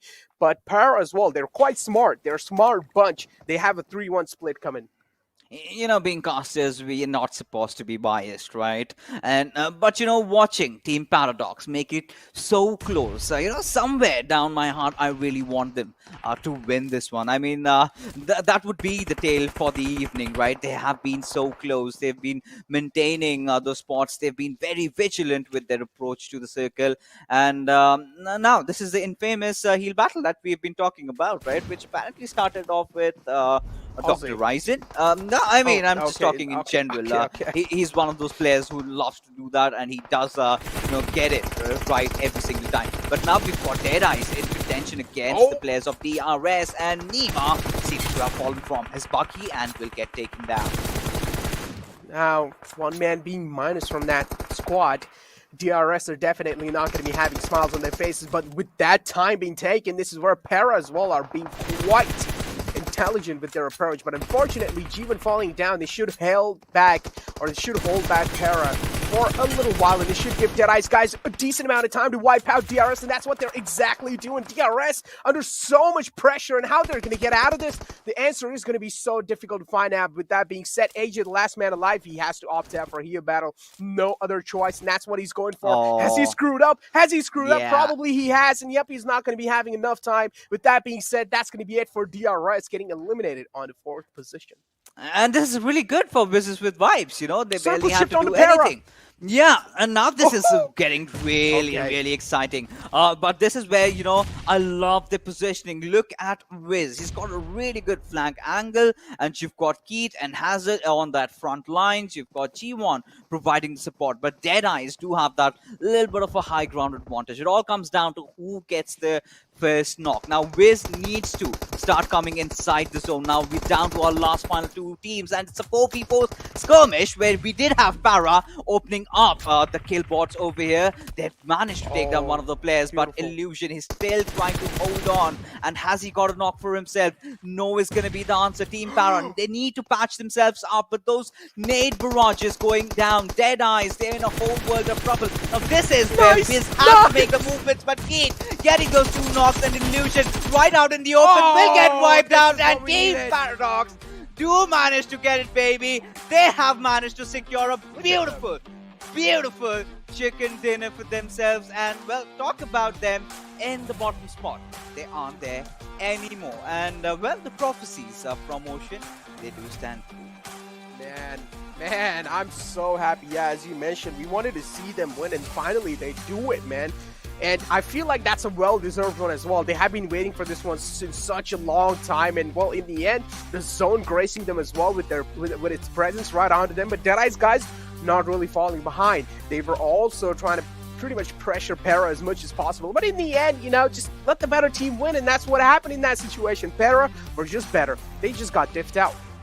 I mean, I can have a different notion. Again, it's the same way the cookie crumbled, right?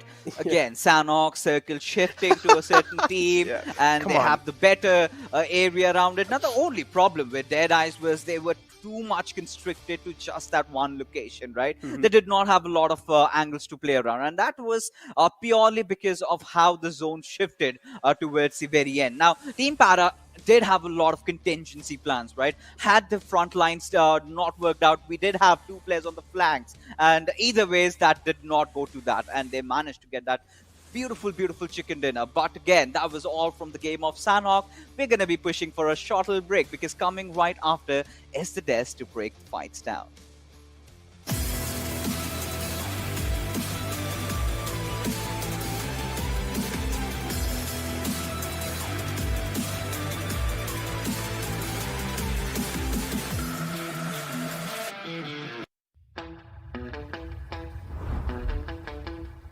Are you keeping it real?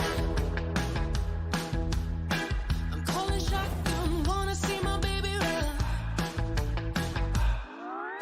Oh, what's the word on the sea? Kicking up the dust, you know what I mean. And you got a good thing going. You got a good thing going on. Oh, what a game. What a game. Welcome to PUBG Mobile Pro League. This is just incredible, dude. PMPL Season 4 is off to a crazy start. Varun, Ocean, talk about a comeback. Talk about Paradox. The way they were able to just capitalize on that. Happy. Definitely makes me happy. Yeah, we said this. We said it, This team was improving with every game, and this was bound to happen. We said it that like they won't be at the last position after the next game, and that is happening, and that too with the chicken. I mean, it's good. So good. $1,000 in the bank. Along with that, of course, you are able to move along in the storyboard altogether from that 16th position that they were stuck on for such a long time. With that, let's move on to the MVP and find out who's going to be the most valuable player coming in from this game. I mean, there were some incredible fights that were being taken on. I mean, talk about Godless coming in from ZEUS as well as Icy, right? Talk about Malik from Wizzes with Vibes, 35 first aids. Took his team to like such a good bounce, right? That was impressive. I mean, that's Sanhok nowadays, classic Sanhok. Just talk about it. Yeah, that's the new meta in this map. Yeah. But well, talk about the MVP in this one. I see. Well, once again, the lad is just outnumbering his opponents. 4 kills, 3 assists, 565 healing done and 920 damage. Well, this just shows, right? The circle was just kind of giving troubles to the players overall, and a lot of fights. As soon as you try to enter inside the zone, a lot of things were just not working out in your favor. I mean, not just this team, not just ZEUS, right? I remember I8 as well. They were healing themselves or then trying to move on to the shacks around the areas of Sanhok. That also did not, like, so much happening. But last time it was Wiz, this time G1 and Hazard. Yeah, impressive performance from these two lads. And one thing I was a little bit worried about was because, I mean, we tend to notice patterns, right? And the pattern that had been there for Paradox was the fact that, as I pointed out after the last game, they did not really pace themselves in any of the fights they had taken before. This time, they did exactly that. Because what was happening, the mistake that was commonly being repeated by Paradox was one man would go down and they would just commit everything, and you would see them fall apart, fall down like a couple of dominoes. But this time, the spacing that was done just to reset themselves from intense action, coming back from fights to go into the next one and move on into their positions inside the circle, everything was on point. Definitely. Absolutely, and with that, as we move on through to the match summary, Ocean, this is where we can definitely talk about the highest damage coming in from the dude right there. I mean, I see last game also he was popping up. This time around, again, it is looking like IC from Godless is back on track. Or rather, my apologies, from ZEUS is back on track along with Godless. Yeah, but you guys remember, right? Since the 4 matches that have happened, I mean, Clarity BABLU is one of that team that actually is thriving much more on the rotations. This time specifically when they were, just marking up that water rotation for themselves, just trying to move to the northern side, like to the sides around Hathin and Khao, and then they entered and like they were using a boat as well. That explains their longest distance traveled overall, and that also shows, I mean, Johnny, there's always that one team that goes through the water lines, and this time it was Clarity BABLU. And I mean, it is because of that man that we saw as well, Wolf. Because I remember he was brought on originally to tackle situations like these, to tackle those rotation sort of troubles that were disadvantages and troubles that were being faced by BABLU Clarity. But now it looks like they are sort of figuring stuff out all over again, because everything has been changed in the Super Weekends. But again, Paradox, those 26 points, that is an impressive jump. That definitely is a beautiful jump for the team, and the only team from this game that was able to get a 2-digit kill department for themselves, 11 kills. That is a really good high-fracking game coming in for the side of that team. On the other front, I mean, Sealy Sports trained a kill. Raw was the first one to get eliminated, and that too pretty early in the game itself, as they got caught in that rotation itself. Guys, say whatever you want to say. I now kind of low-key feel bad for DE. First game at the second position. This game at the second position. They have been trying to just push themselves for that chicken dinner. Well, it's so close, it gets snatched away from them. This time it was just, Fixes explained it really well. In the final circle, they just did not have it for themselves. Like, they were being pinched out from one side. So. That is so true. That is so true indeed. With that, Ocean, let's move on to the zone analysis itself and have a look at the rotations from all of these teams. Yeah, I mean, when we are just talking about the rotations, look at where Wizzes with Vibes is. This is gonna be, there's gonna be an important one for them in the final moments. I mean, see, they did not have any fight right next to them. Like, there was such a big area where they could have just stayed, went around, and then high voltage. Well, they always drop down here and they rotate from the left side. I mean, this was also explained by Fixes as well. But Paradox, well, they had a good area. So does A1 Esports. Right now, A1 Esports has the center lines of the circle for themselves. As soon as the circle starts shifting, this is where Paradox kind of just gets slightly advantageous for themselves. But moving forward, now is where, if we just keep it here, think about D, right? They have such a good cushioning for themselves. This right here is kind of a dip. I mean, one player can look if there will be a backstab, and hey, high voltage is it, there will be a backstab definitely. Meanwhile, even if they don't engage with anyone like this entire area, even if they don't engage with anyone, it's still good because there's a fight here. There will be a fight here. There will be, like, a lot of fights will be happening onto the outskirts of the circle that will originally mark their opponents for themselves. The people who will be entering inside the circle, they will be really vulnerable and all those. But DE had such a good cushioning till the last circle But in the last circle is where things just went bad. Well, this is where Zone was doing its own damage, and you saw a lot of teams just going down. But this moment right here, AJ, all right, just staying outside the circle, had just one first hit at the end, just was popping it up and was taken down. But Paradox, this last moment is where the circle just shifted away from DE, and the game shifted away from them as well. This is where Paradox did not panic, and trust me, I'm really proud of this team right now, because this would have been a time when teams might have just panicked, but Paradox, well, they did not. They just stood their ground for those 15 points and $1,000.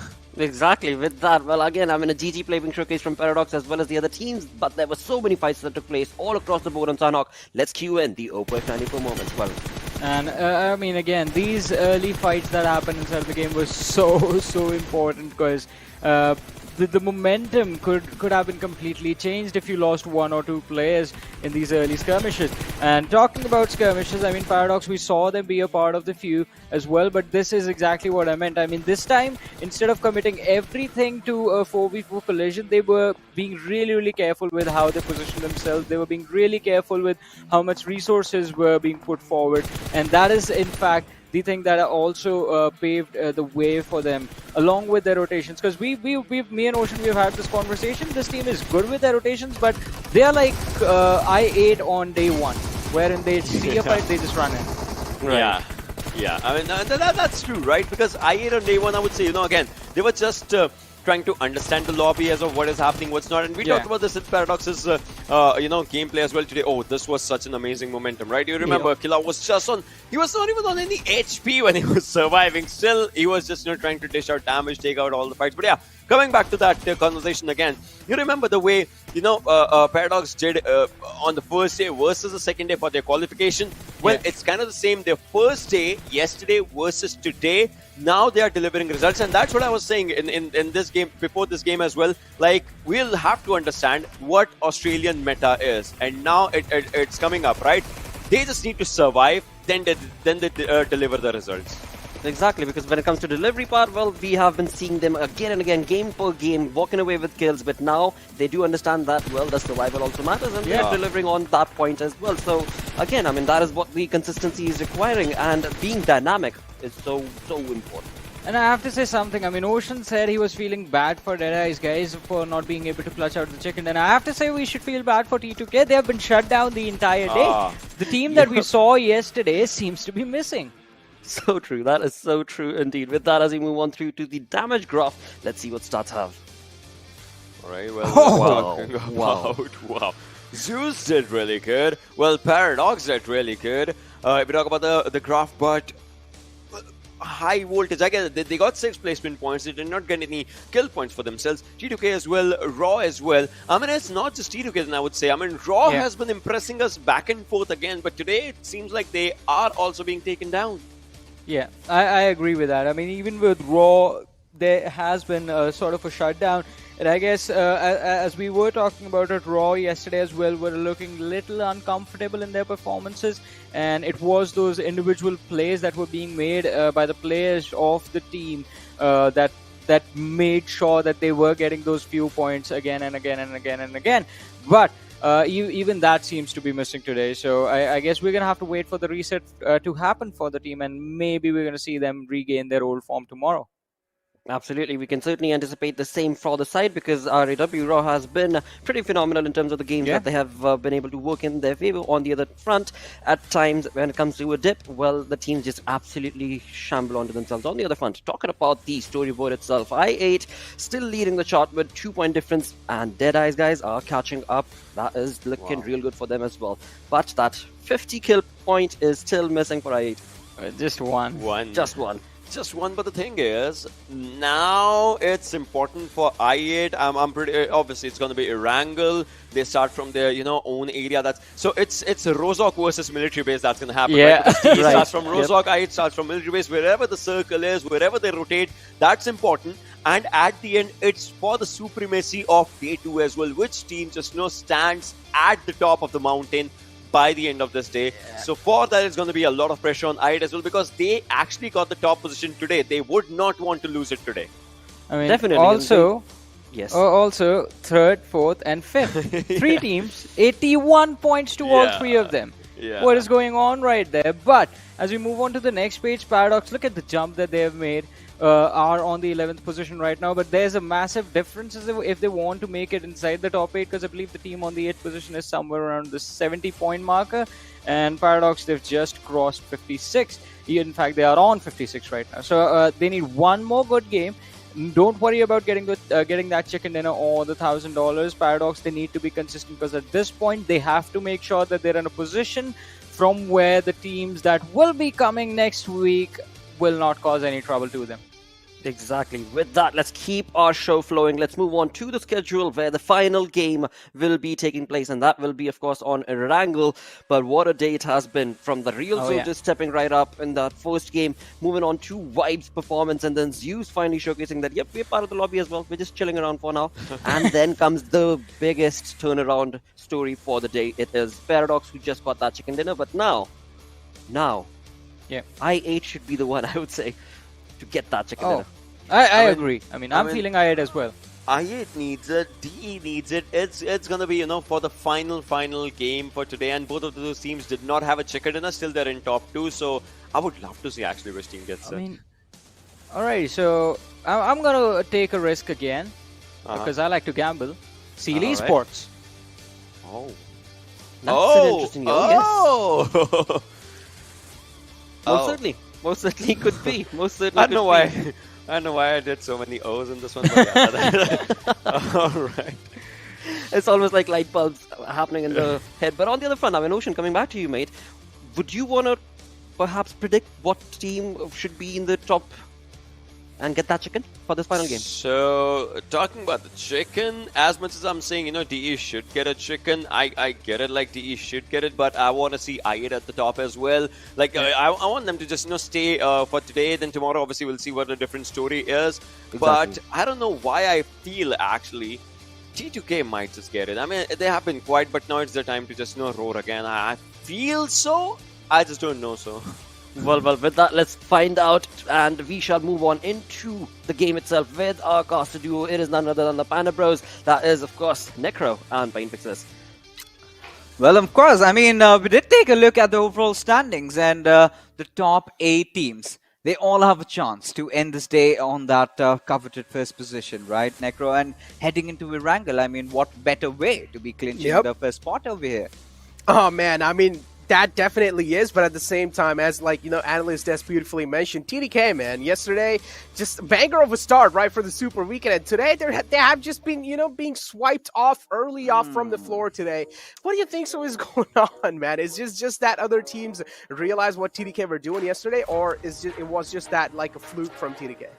I mean, definitely not a fluke, right? We do know what this team possesses, the the potential of the players, and it's just that they're having few bad games. They've been making those little bit of mistakes while rotating around, and they do see that slump from their side, but I'm pretty sure that they might recover, right? This was the only concern with T2K. Now, heading into the Super Weekend, of course, the way they started creating huge expectations from us. Now, we've been always very particular about those roster swaps, and this is one of those teams that made some massive changes. Now, you've gotten 3 new players in your roster, of course, 3 veteran players that have come in, and 3 players that could win titles even at the global stage, considering if they play at the very best, where they have that proper synergy going in.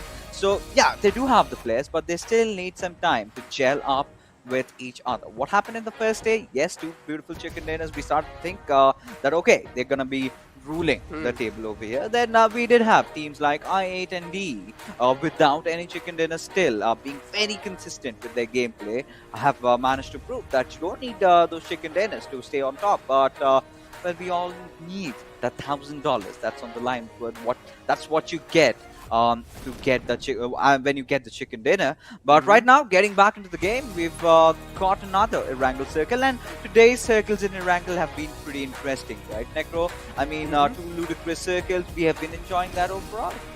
Yeah, definitely. I mean, today overall has been an exciting day, and I do want to see another unique circle in this one. I want to see a military island circle, and guess okay, that was a unique scenario as well. Well, unique things happening all around the place, but now I feel bad for Nima. I feel so bad for Nima. I actually feel him in that situation. He just gets bopped with that one shotgun bullet. I feel bad for him. Necro, it's revenge time. It's redemption time. You Yep. forgot what happened in Sanhok? DRS did clutch it out, and now we've got Stalwarts coming to seek revenge around Yasnaya. And they've already gotten a really good head start with Nima, of course, being taken down. Now, this is something DRS never anticipated, them being threatened at their own drop location, and now they're already one-man short. Man, I absolutely love this as well. Now, drama. if you clearly remember in the third map of Erangel, in the end, DRS was the team who was getting pinned down between two Mongolian teams. It was ZEUS and Still 9. And now this thing happening over here, this is great. This is just absolutely great storyline. Yeah, 100%. And we're loving that, aren't we?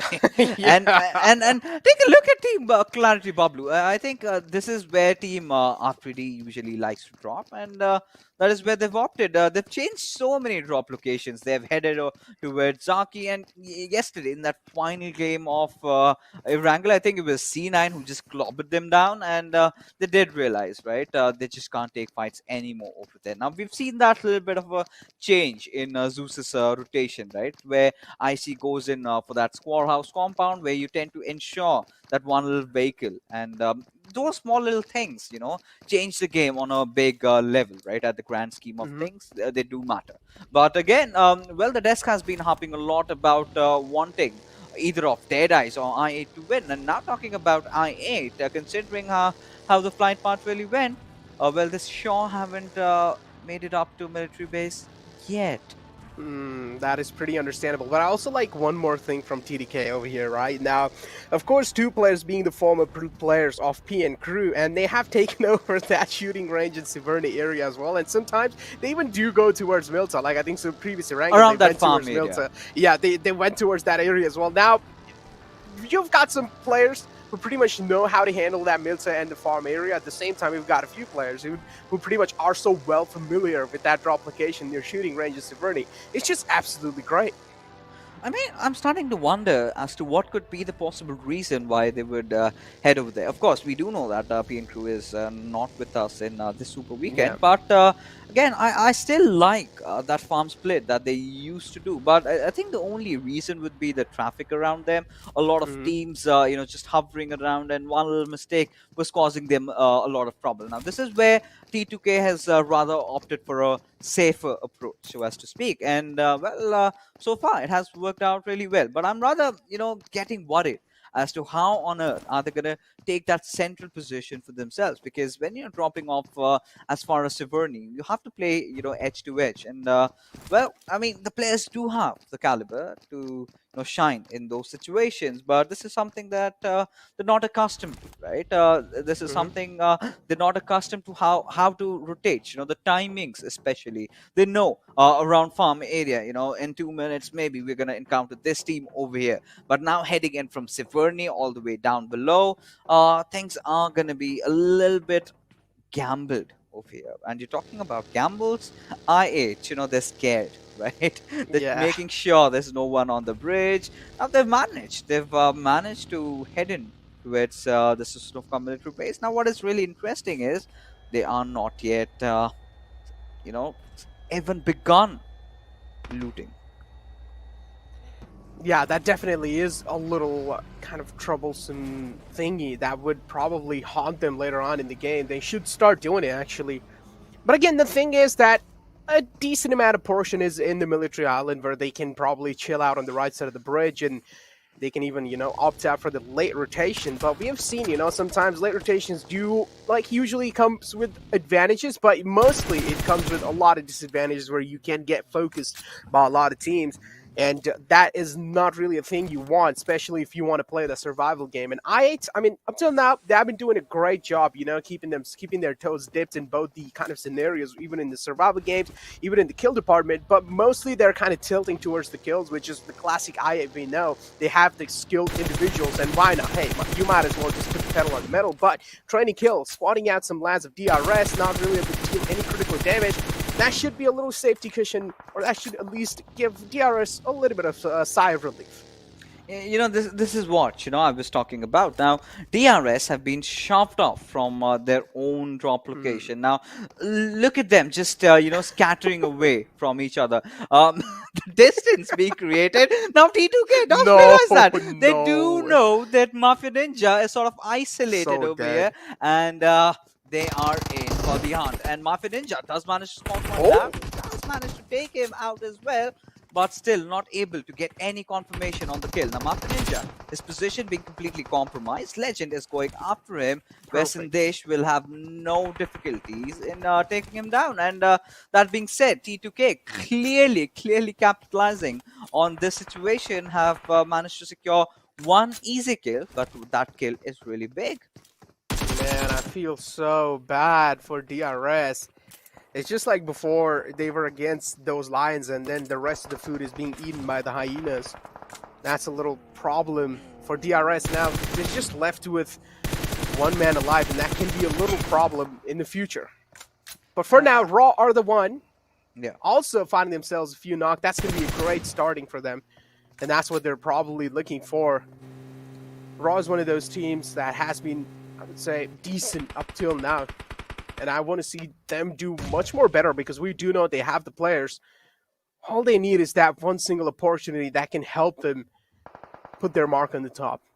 But here we have a pretty interesting skirmish building up. I mean, Sea Lion was just passing by. They were minding their own business, where they did, catch glimpses of Sandesh, and they did start asking themselves the question: do we commit? Do we try to engage? And they did. Right, they did lob out a few good grenades, and which did some hefty amount of damage. But after that, they realized, let's look at the bigger picture. Now, taking a look at the replay. Now, the boys from Raw, of course, they've started getting themselves on board.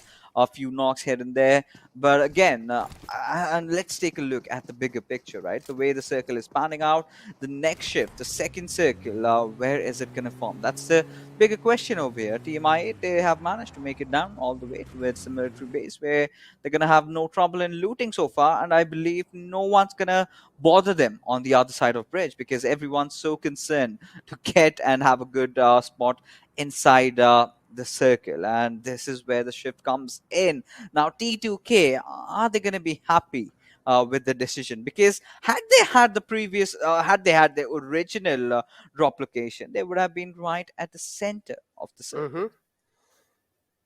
I see, beautifully pointed out. Yeah, if they would have been at their main kind of drop location, that could have been way much more comforting for them.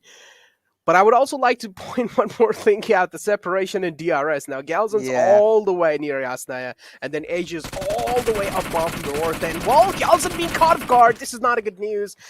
And with that being said, DRS is just down to a one-man squad alive. With that being said, AJ is the last man alive. He's really far away. He still needs to make it inside the zone. So we have a decent amount of timing left. TDK, he's right behind TDK. Now, if TDK spots him out, that can be a troublesome factor, but let's just see how he really does play that situation out. I expected the circle to kind of move down south, because we have seen these kind of circles in the past, and usually it does kind of a little bit tilt is shown towards the southern side. I was rather surprised. I really felt we were gonna witness a little bit of teabagging, maybe a little of pans here and there being flung over, to get the finish done. Now, they did come in for redemption, and it seems they've gotten it, right?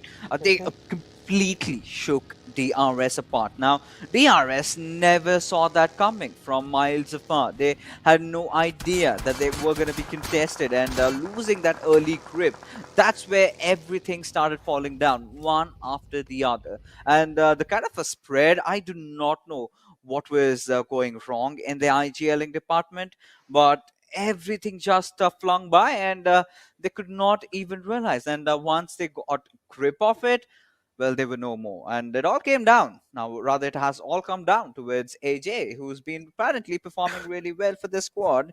Let's see how far can he take them up, but we do have a fight almost about to break out. It's going to be Team Raw going up against A1 Esports.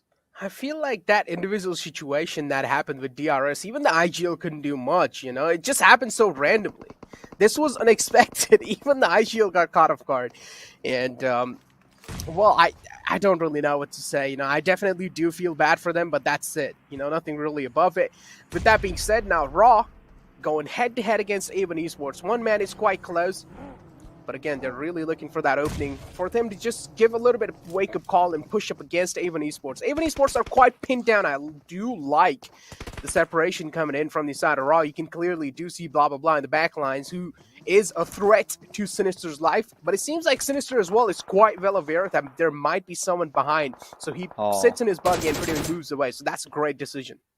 This is what I was really scared of, Raw being caught off guard. Now, you're making that ballsy decision. You're going in for that fight, and you need to be prepared, right? You're right around the central areas. This is where a lot of teams tend to surround you. Now, they've heard those gunshots. They know that a fight has broken amongst, that region that they're around. Now, this is where they would want to try and capitalize. Now, DEADEYES is, of course, a team that is in still pursuit for that coveted chicken dinner and the $1,000, which they apparently haven't. But taking a look at the circle shift, now this sort of a shift is going to favor a few of the teams, right? Especially Stalwart and, of course, Paradox. Oh, man, Paradox. They're being graced by the PUBG gods up till now. But one thing I want to say after the circle shifts is I want to see a prison circle. It's been a long time. I want to see a prison circle. I want to see some chaos being caused. I want to see some high ground battles. I want to see some insane fall damage battles as well that do happen. It does. Faster. Yeah, who falls faster down, and who pretty much gets knocked out or pretty much just completely dies. But now, Raw being the one, as this fight has been continuing since a long time, but finally Avon Esports realized that moving inside the zone and prioritizing the zone is probably the best thing they can do, and that's what they're going to do. So that would at least give them a little bit more positioning advantage over RAW. But on the other hand, you also do see Seal9 going head-to-head against Para, which the team, they had the zone on them, but finally with that kind of an opening, Seal9 will gain a confidence boost, and you don't really want your enemies to gain a confidence boost on you, because Hazard, being the best man in the team, he has been taken out. He certainly has, and so has Wiz, who had a really, really instrumental role in the last game's chicken dinner. Now it has all come down to, of course, Keith and G1. Apparently, Keith's position has also been compromised, and Amra's grenade will seal that, right? That one beautiful knock. And that being said, G1 has got to make a chase for his life. And, well, Senor, he's definitely feeling himself. And with the way Seal9 have been playing, I think this could be a potential good game for them. Now, Seal9 has always been one of those squads who tends to get really aggressive in those early phases of the game.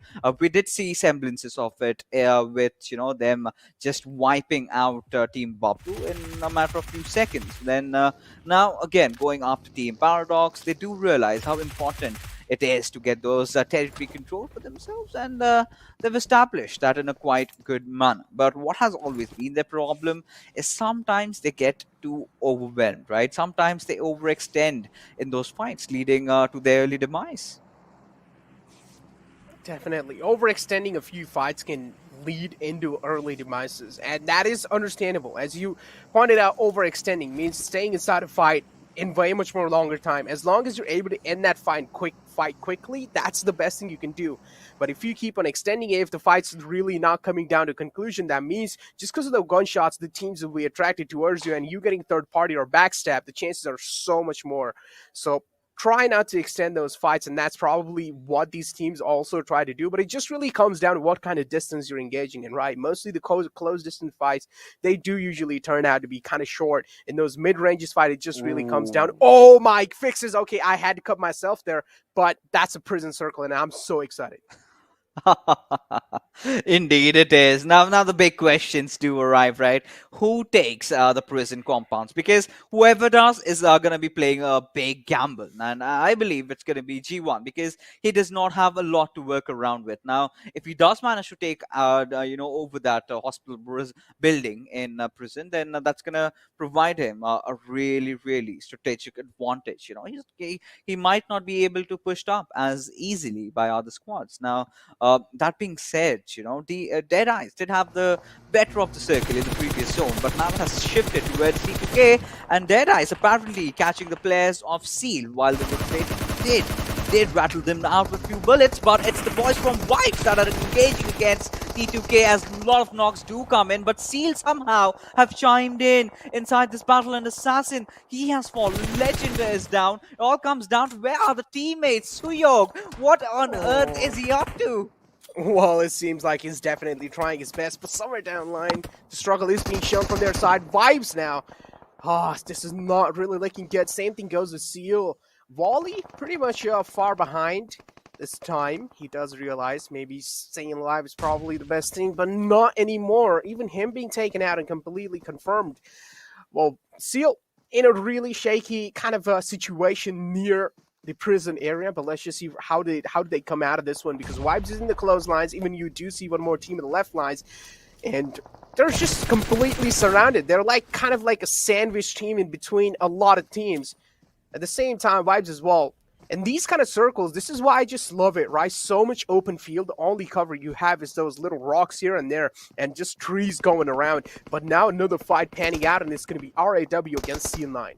Yeah, of course. I mean, C9, they were holding the better of Shelter for quite some time when Raw decided to show some of that aggression, and indeed, perhaps as it looks, they would be wanting to retreat in just a while, because they still are inside the zone, as a result of which they can stay here for a few couple of minutes, but after that they will have to move somewhere. But the way things are panning out, a lot of teams have taken that northeastern shift. This is where I love R8's rotation, but I see getting caught off guard, and this time again by the boys from Team BABLU. We do have that little bit of a unwanted rivalry building up, right? Team BABLU somehow every single time catching one of those players of Team ZEUS off guard. Last time it was Ruthless, this time had to be Icy.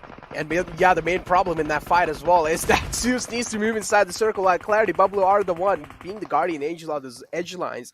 That means ZEUS are having a lot of trouble dealing with Clarity BABLU, because at the same time they need to get inside their vehicles and try and traverse inside, and BABLU is not going to let that happen that easily. They're going to be keeping on pinning down ZEUS, and to make that thing happen, well, let's just see how do they do, because Ably as well finally goes down, and this is exactly what I was saying. To get out of that situation, you need to do something miraculous, maybe use those smoke grenades, but finally Zyal and Godless, they have just booked a ticket, and they're not going to be stopping anytime soon. No matter how many bullets are being rattled, they're just straight up booking it inside the circle. The next circle shift kind of moves away from the prison, but it's fine, In the end of the day, it's quite out in the open, and finding a cover for the team still is going to be really kind of difficult, and the struggle will be shown. Very well pointed out by Erangel. I mean, it's right out in the open. Now, Sandesh does have that little bit of an high ground for himself, but look at the spread, right? Shane, Sandesh, completely far from each other. But, we'll get back to them as we do have a fight brewing amongst us. It's going to be Crypto going up against Rules, and of course, another player over there. I think it's going to be Uzim, and well, Crypto has managed to get that knock over there. But Repo Bot being the last player surviving for of course, Wizzes with Vibes. Now, this is where Crypto has gone in for the resist. Now, Malik does understand that he's been given another life. He's got to make something out of it. But from the backlines, some things have happened. Some things have changed. Crypto magically goes down. And keep this in mind, up till now, not a single team has been eliminated. Only the players are being taken down, but not a single team. All 16 teams alive, but you can clearly see DRS teams like Vibe.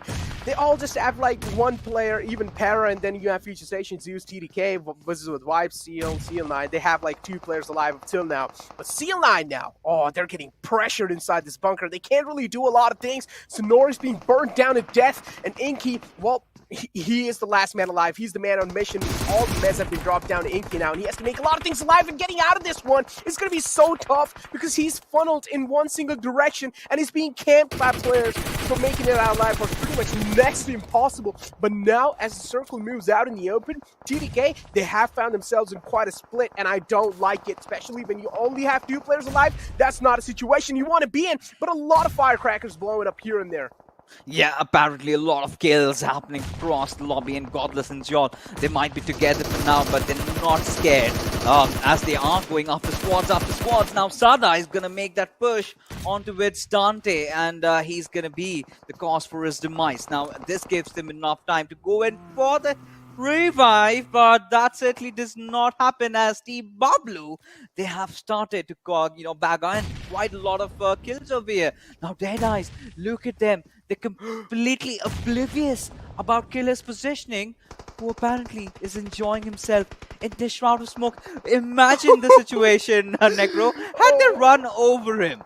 Oh, this can be a one-on-one situation, and this can be really interesting as well. Illusion has no clue. He has no clue that Killer is right next to him. At the same time, I'm pretty sure Killer is hearing a lot of audio cues, and he wants to chime inside the fight. And Illusion, being one of the men who has been so impactful for DEADEYES, guys, if he goes down, that's going to be it for DEADEYES, guys. That's going to be not really a good thing you want to be in, or not really a good situation you want to be in. But this Molotov is going to be game-changing. Forces Uzum out of cover. Uzum has no other choice rather than to take this fight out in the open, but still is dealing some insane amount of damage. Illusion being damaged that much is still how? How does it win that fight? He does it by his pure grit and experience that he has, but is not going to be surviving for quite long, because Killer, he does know how to capitalize on such a situation and has managed to wipe out the last final player of I8. Now I8, they did show some really good display of skills over here, but not for long. And with another circle shift, things are looking so interesting. Now again, Jane has been pushed upon. The players of Seal, they're still alive, but look at C-Wine. He's just hiding. He's just hiding beneath those rocks. His presence completely not felt. No one knows that he's in between all the action. But can Seal spot him out over there? As Stalwart, they are going to be, just throwing a few frag grenades, maybe in anticipation of finding a few knocks here and there. But Baron, apparently he's burning. He needs to drop and roll. He needs to do that, or he might just get knocked out from over there. Had they followed it up with one grenade, this could have been really interesting. Could definitely have been. Nace as well not really making it up till the market. Oh, but the players are on 1 HP. You can't be any more lucky than that. You can't be any more luckier than that. Right itself. Another nade might just do it. It might just do it. And yes, it is again on mark, and both of them being eliminated. Beautiful precision of those utilities coming in from the side of Stalwart Esports. And that's what you expect from a team like that. Wow.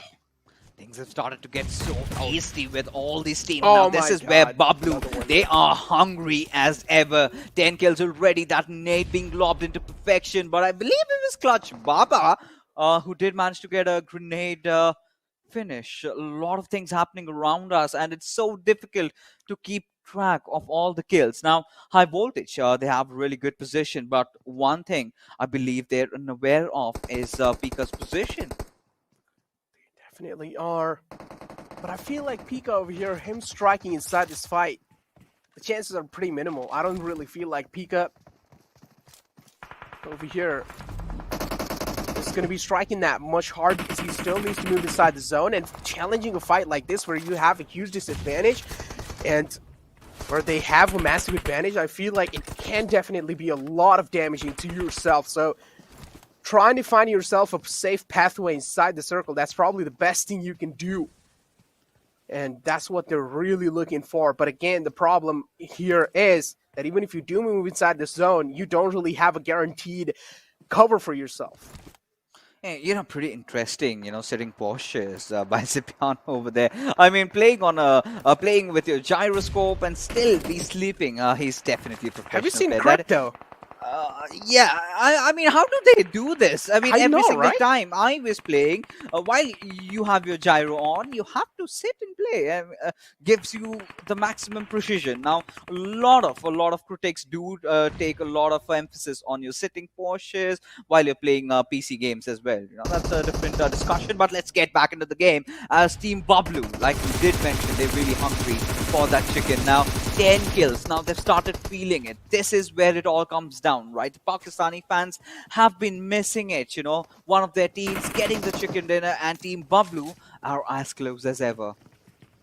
Definitely are. And finally, Stalwart Esports on a move. They realize it's the right moment to strike. They finally see the kill feed shining in with high voltages kills in there. And finally, they get the goal call. But the problem is that's a beautiful precision, and that's a great find from the side of BABLU. And that's going to be stopping the entire rotation of Stalwart Esports. They don't have any other choice. Rather just stop and try and play for their lives. And that's what they're exactly doing. With that being said, C-Vine's position given away. Last man alive from 1952. His position being compromised. That's not really what you want, especially if you're in the shoes of 1952. But still, he is alive. The focus doesn't really seem like it has been onto him that much. But BABLU, Yeah. they do have it.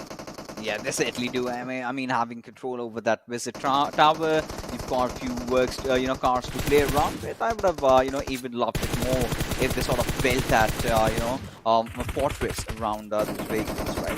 Create some guards. But again, I mean, despite the fact they're getting a lot of kills done, and C-Wine finally falls down to the play zone now. That leaves us with our final 3 teams in contention. Now, high voltage. Well, Team BABLU, I believe they are aware of their position. Are they not? Because every single player Yes, of they Team are. BABLU is looking at one particular decision, which is not supposed to happen. BABLU clearly does know high voltage is right on the left line, but I feel like the main priority here is definitely team in the front, because now when they want to make the rotation inside, the place where they are going to be moving in is going to be straight up north, and that's what they're really looking for. The guy in front of them is the player of Stalwart Esports. If they manage to take him out, that means the smoke pathway can be built, and they would have a straight way inside the zone. And that's what they really want, because the zone is placed between these 3 teams. It's right in the center. That means everyone will have to move out of their cover and finally fight in the open ground. This is where we might just see a lot of smoke slobbed in. We certainly will. I mean, taking a look at Havoc and Extreme, I mean, I've got to say this, man. They've been doing so well. They've been maintaining those consistent G charts, and well, they do have that experience to back it up. But that's it, From 2 different directions, it's of course going to be Top, who apparently is in a 1v3 situation against Team BABLU, and they are charging at him. And Top does have that ghillie suit for himself, just to be one with the nature. Does start with 1 knock, though. Might as well get the second one, as Dane Wolf was figuring out his position, but of course the damage has been mitigated, and Team BABLU, they have done it. And Dane Wolf is still not able to believe it. He's still wondering as to where on earth was Top all this while. But again, a 13 kill chicken dinner coming in for Team Overall BABLU. ranking 3. And boy oh boy, yes, Necro, they've managed to get the 3rd spot. Now this is something that we did touch upon, right? Any single team who manages to get that 1st spot in the final game will of course be propelling themselves upward. And look at Team BABLU. Not only have they bagged the $1,000, but also have become the first team from Pakistan in this PMPL to get the chicken dinner. Man, Team in BABLU. the Super Weekend. So. Yeah, I mean, they have gone themselves that $1,000 as well. That's the main thing right there, that $1,000 money, of course, that's what we really need. But yeah, with that being said, 3rd position in the overall rankings, BABLU, man, that's beautiful. Yes, that is amazing. That is something we expected from the team that did lose its former glory, but they are getting it back. But that being said, we're finally done with all the games for the evening, and right now we're going to be heading for a shuttle break. But coming right after is of course the test to break the fights down.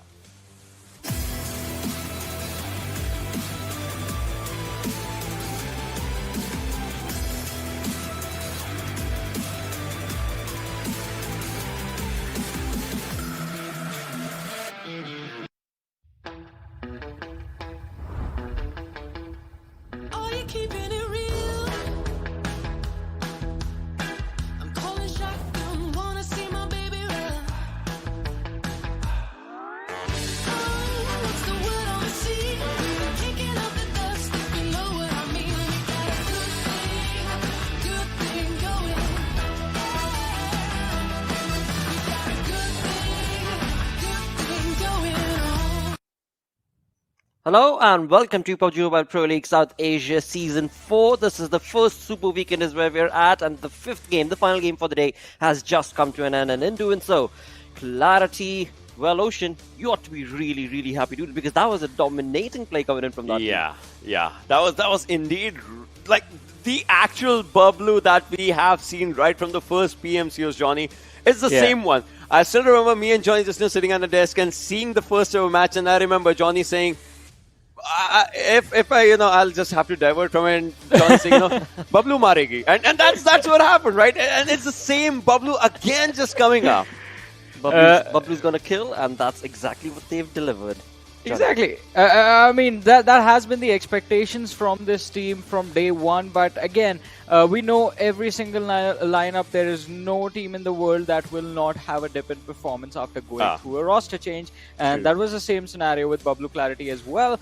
But it seems like the players have figured out everything that they needed in order to succeed in this season. And now they are starting to fire back. It was an impressive performance from this team. I mean, we have the MVP on our screens, 420 boy with those 7 kills, 1086 damage, and only 202 healing done. BABLU, they were dominating those fights, by the way.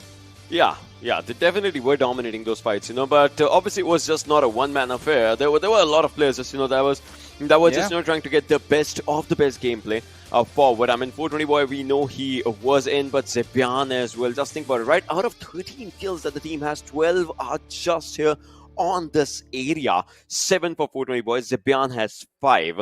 And then top from, Stalwart comes on with 6 kills for his own team, 1092 damage. Joker, 1 kill, 792 damage, and 19 minutes of survival time. Still, he is above Action because of the damage stat that he has for himself. Meanwhile, Action has 400 damage, 25 plus minutes of survival time, and 2 kills.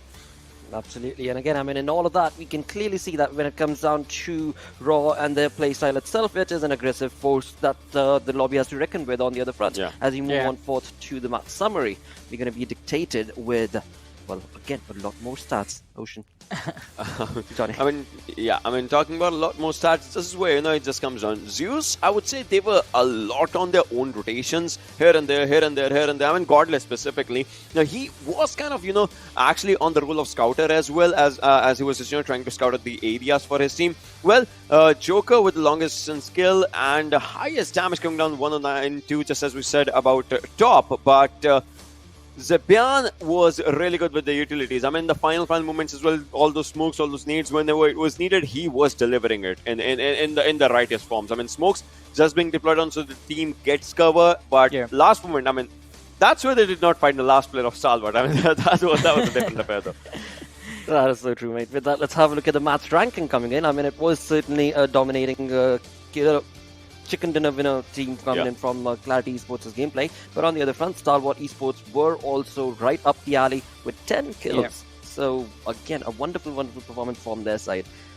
I mean, it was an impressive performance, as you mentioned, from both these teams. But look at that, a bounce back coming from the players of Future Station and Train to Kill. I have to say, a decent performance. Not a good one, but a decent one nonetheless. Getting those 10 points and 9 points for themselves. On the other side, though, Esports now, I mean, they definitely after this match have for sure crossed the 50 kill marker. And with those 5 points, I want to see exactly where they end their day.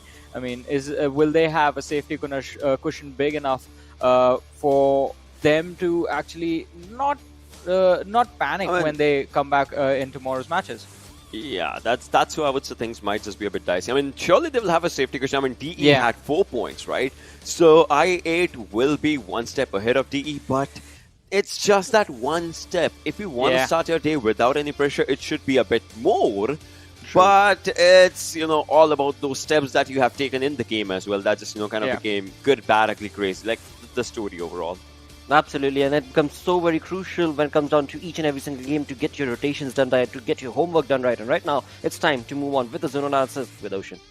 I mean, in this one, Johnny and Flora, you're going to agree with me on one thing, and that is, look at where Clarity BABLU is right now, right? The best part is, they were all the time this team was surrounded by their opponents. Like you see Seal onto the northern side. If they move in, they see A1 Esports as well. If they want to go for a safer rotation, well, there's DE as well. Like wherever this team moves, it will be surrounded by its opponents in like a numerous number. Well, the first circle, as soon as the circle shifts down, everyone's saying this, right? That Paradox is in a really good spot. I heard Fix is saying this as well. Like Paradox is in a really good spot, and Necro wanted a prison circle. Well, he kind of got that. But look at Team BABLU again. Let's just pause it here. Now, this is kind of the first circle where if you're in the center lines, you will be taken down. Everyone will be having their eyes on you because it's just this side is the prison's hillside. Apart from that, this is just the plain ground. This is just a plain ground. So you will be spotted down. You will be taken down. I mean, you'll always have that pressure on you whenever the circle's there, right? And that's where we see a lot of players just being taken down. We don't see a team elimination till that circle, but we see player elimination. But this is where the pressure slowly and steadily releases from Clarity BABLU in one sense, and that is that, the teams right in front of them were being taken down, not by them though, but they had an open area to move in, and well, they had the players surviving. They had 3 players surviving. It was a 1v2v3 affair. Numbers advantage was in their favor. They got an easy chicken dinner, but I mean, it was not that easy. I mean, they had to fight for it for sure, and they fought good. They fought really good. They fought really well, of course. And just to add on to one point, if you guys would agree, that watchtower that they had control of, that definitely helped their position quite a lot. Where the other teams, of course, as we saw, were on the open end, just getting caught off again and again. With that, let's move on through to the Oppo F9 Pro moments. And I have to say, I loved the way this game started. Stalwart Esports going towards just Napoleana and taking on DRS. Now that is something that you, well, say for the last game of the day, and this time they delivered. I mean, this is what casters were also talking about, right? In the previous times when DRS was there, they were kind of pincered down by Seal 9 and obviously ZEUS as well. This time it was Stalwart just putting up a pressure on them. So the early stage skirmishes where DRS will have to see, no doubt. They were in Yasnaya, that's their job, that's their home ground. But being taken out of your home ground means that, you'll have to be ready for the upcoming affairs, because it's a 3-week affair plus 1 more week. And we all know that DRS will be there in the final week as well. So if they are there, they'll have to be ready for these kind of surprises, because these surprises, they are surprises for a reason, right? You won't be ready for it, but you'll have to have a plan B. Exactly, and I agree. That was the perfect word you used, a surprise, because DRS were definitely caught off guard. I mean, Stalwart Esports had there was a reason they did that, I guess, because DRS, I mean, the team was struggling a little bit in the Super Weekends, and along with that, I mean, they wanted to make sure that, well, at least some of the competition was definitely not going to be confident enough to take them on. Along with that, trying to switch things up, because, I mean, throughout the game, crossing was the easy part, but while crossing the bridge, they were always getting pincened out towards the edges of the circle when they like to be quite close to the center. So that was something that Stalwart Esports wanted to do as well. Also, in this match, now we're gonna see it. Killer, the smooth criminal in action in a few seconds. I mean, he does do this as soon as he lies down, right? He's been spotted down. It's a thing about the game, right? You need to find out your proper covers. If you don't, well, you will be punished for that. That happens. There was no cover for him. He was literally just thrown out in the open, and no one from, I mean, DE, they did not see him. He that is one more thing, like as we were saying, right, on day 2 of the league play days, the impact of the lack of cues, the markers on the minimap, that is quite clear in some of those fights. That was one of those moments. Man lying right behind you, you missed that, and he is like, all right guys, you guys fight it out, whoever's left, he's mine. Well, what a play. What a play. What a day, rather, is what I would say, throughout the entire day. I mean, there have been some incredible comeback stories to talk about throughout the entire saga. But in all of this, let's have a look at Raw right there. I mean, 1628 damage that they were part of, and only the 4 kills. I mean, it just means, that they were trying to dish out damage. So this, again, this kind of circles, you might just knock someone, they drop down, that's an instant cover for them sometimes, right? That happened against Raw. Second thing, there were a lot of times when they actually dished out damage, they knocked someone, and in the kill feed you could read it, 1 or 2 kills. Well, they were snatched away. They were snatched. They were not ready for it. This happened around 5th circle or something, right? Those things. Wizzes with Vibes, 619 damage, 2 kills for them. Seal 9, 3 kills, 775 damage for these teams. I mean, they did. Even they also tried to have really good fights for them. I mean, you have 2 kills, 3 kills, but the damage is above 600. That shows that they were in for the fights. But this final Erangel, I would say till high voltage as well. It just did not turn out in the way that the teams wanted. It only was a Stalwart and BABLU's affair. Exactly. I mean, they stole the kills away. 13 kills to BABLU right there with 10 kills to Stalwart Esports. I mean, the others did not really have that much opportunity. But with that, as we move on to the storyboard, which is going to be the overall rankings, let's find out, as you were talking about it, 50-point kill will be converted for I8. Along with that, they will still be able to maintain that lead. Yeah, 3-point advantage against DEADEYES, guys. But BABLU Clarity bringing themselves to the podium, 91 points, just 6 points shy of I8 Esports. And well, me and Ocean, we were discussing, well, me, Ocean, and Lotta were discussing how well this Super Weekend has been the domination from the Pakistani teams. They have been doing so well. I8 sitting on the first, BABLU on the third. Just absolutely phenomenal performance from these lads. Exactly. I mean, the comeback for them was so very much required as well. I mean, during the league plays as well, we were talking about I8 and where they were missing, and same for Clarity Esports again and again. I remember, Ocean was being put on the spot again and again for where is Clarity Esports, but move that along into the Super Weekend where it actually matters. Well, here they are. The teams are doing phenomenal, and they, of course, still have the power to take on whatever team they go up against.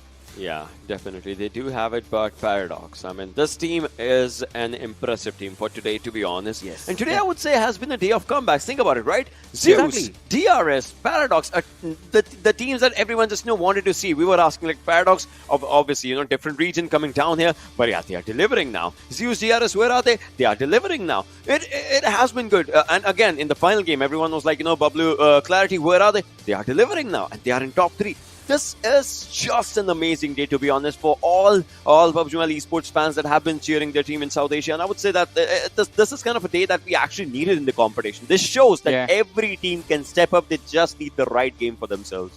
And I have to say, I mean, I guess Fixus is going to be happy, the happiest person right now, because we know how much he loves the masala in the league. And well, the standings right now look really interesting, because look the teams that are sitting on the second page of the standings. ZEUS, DRS, we have A1 Esports, we have the squad of Raw.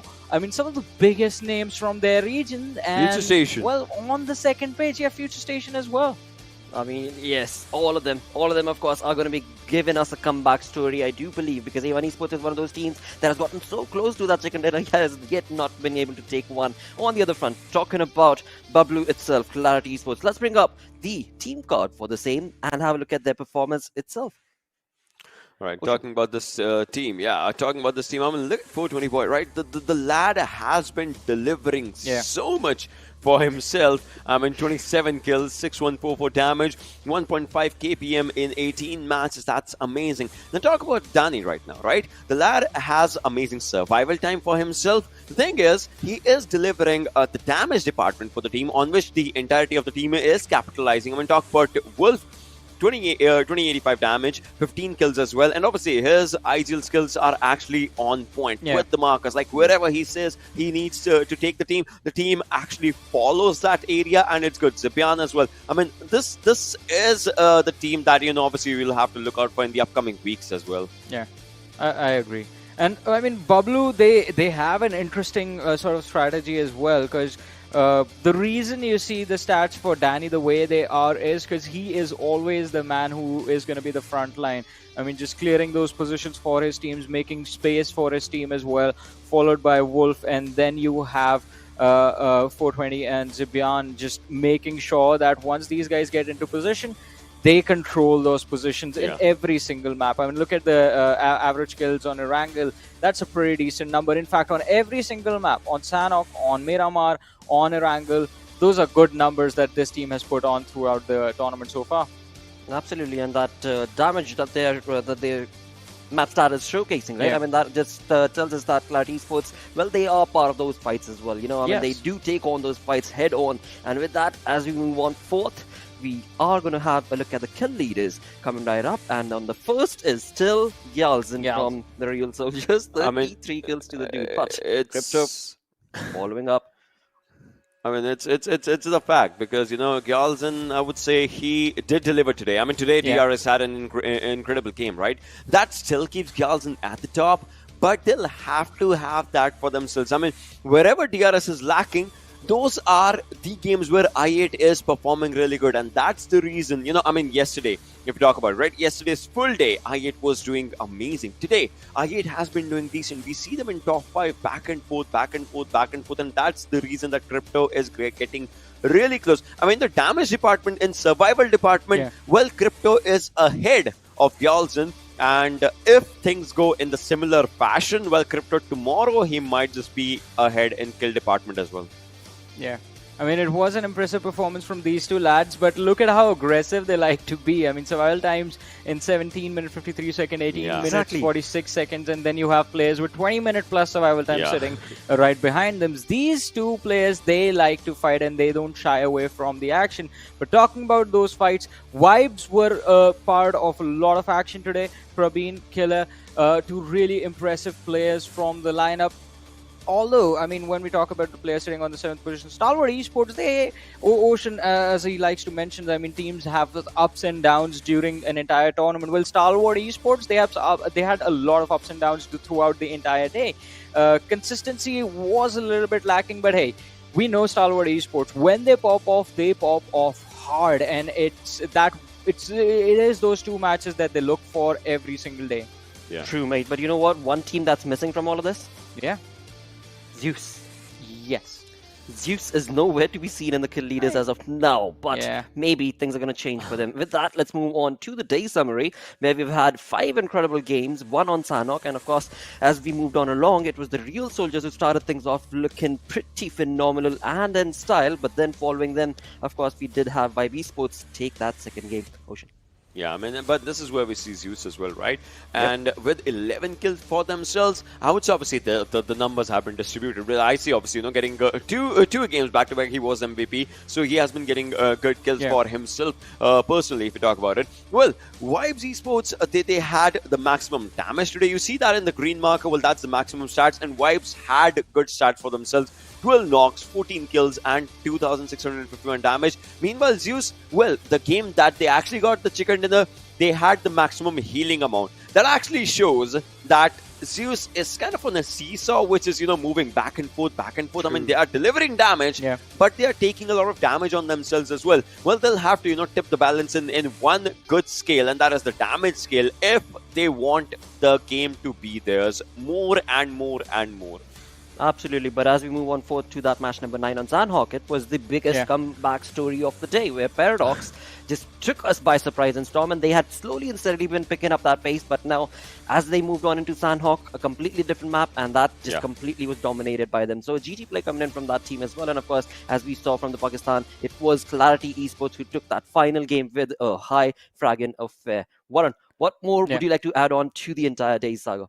I mean, today, Ocean, correct me if I'm wrong, all the teams that we saw during the day summary, all of them started their day on the second page of the standings. Yeah, but exactly. still, they made sure that even though they were sitting at a disadvantage, they were trying their level best to make a comeback, and we saw a lot of comebacks, be it from BABLU Clarity, because I believe, as I said yesterday was dominated by T2K, and I8. Today was a day all about BABLU Clarity, because I mean, under the radar, every single map they pop off that one last game, and we see them just bounce off on the podium on the top 3, and that's when we notice, hey, this team, they were there in every single match. They were making sure the points were coming consistently, and slowly and steadily, they have chipped away on the competition. Absolutely, mate. But what a day. What a day. This is just the first Yeah. Super Weekend itself. And in PMPL Season 4, things are off to an incredible start. Alongside that, viewers, do not forget to follow all of our social media channels. We do have, of course, Facebook, YouTube, as well as, well, Instagram. And go ahead and you can very well showcase your fan love right over there on Instagram. And when you're doing that, you might as well just, search for our names down there as well with the hashtags. And you can let us know what you think about the entirety of the show. With that, we do reach the end of our show for today. A big thanks to our sponsor, Oppo F19 Pro. Until tomorrow, take care. Bye-bye.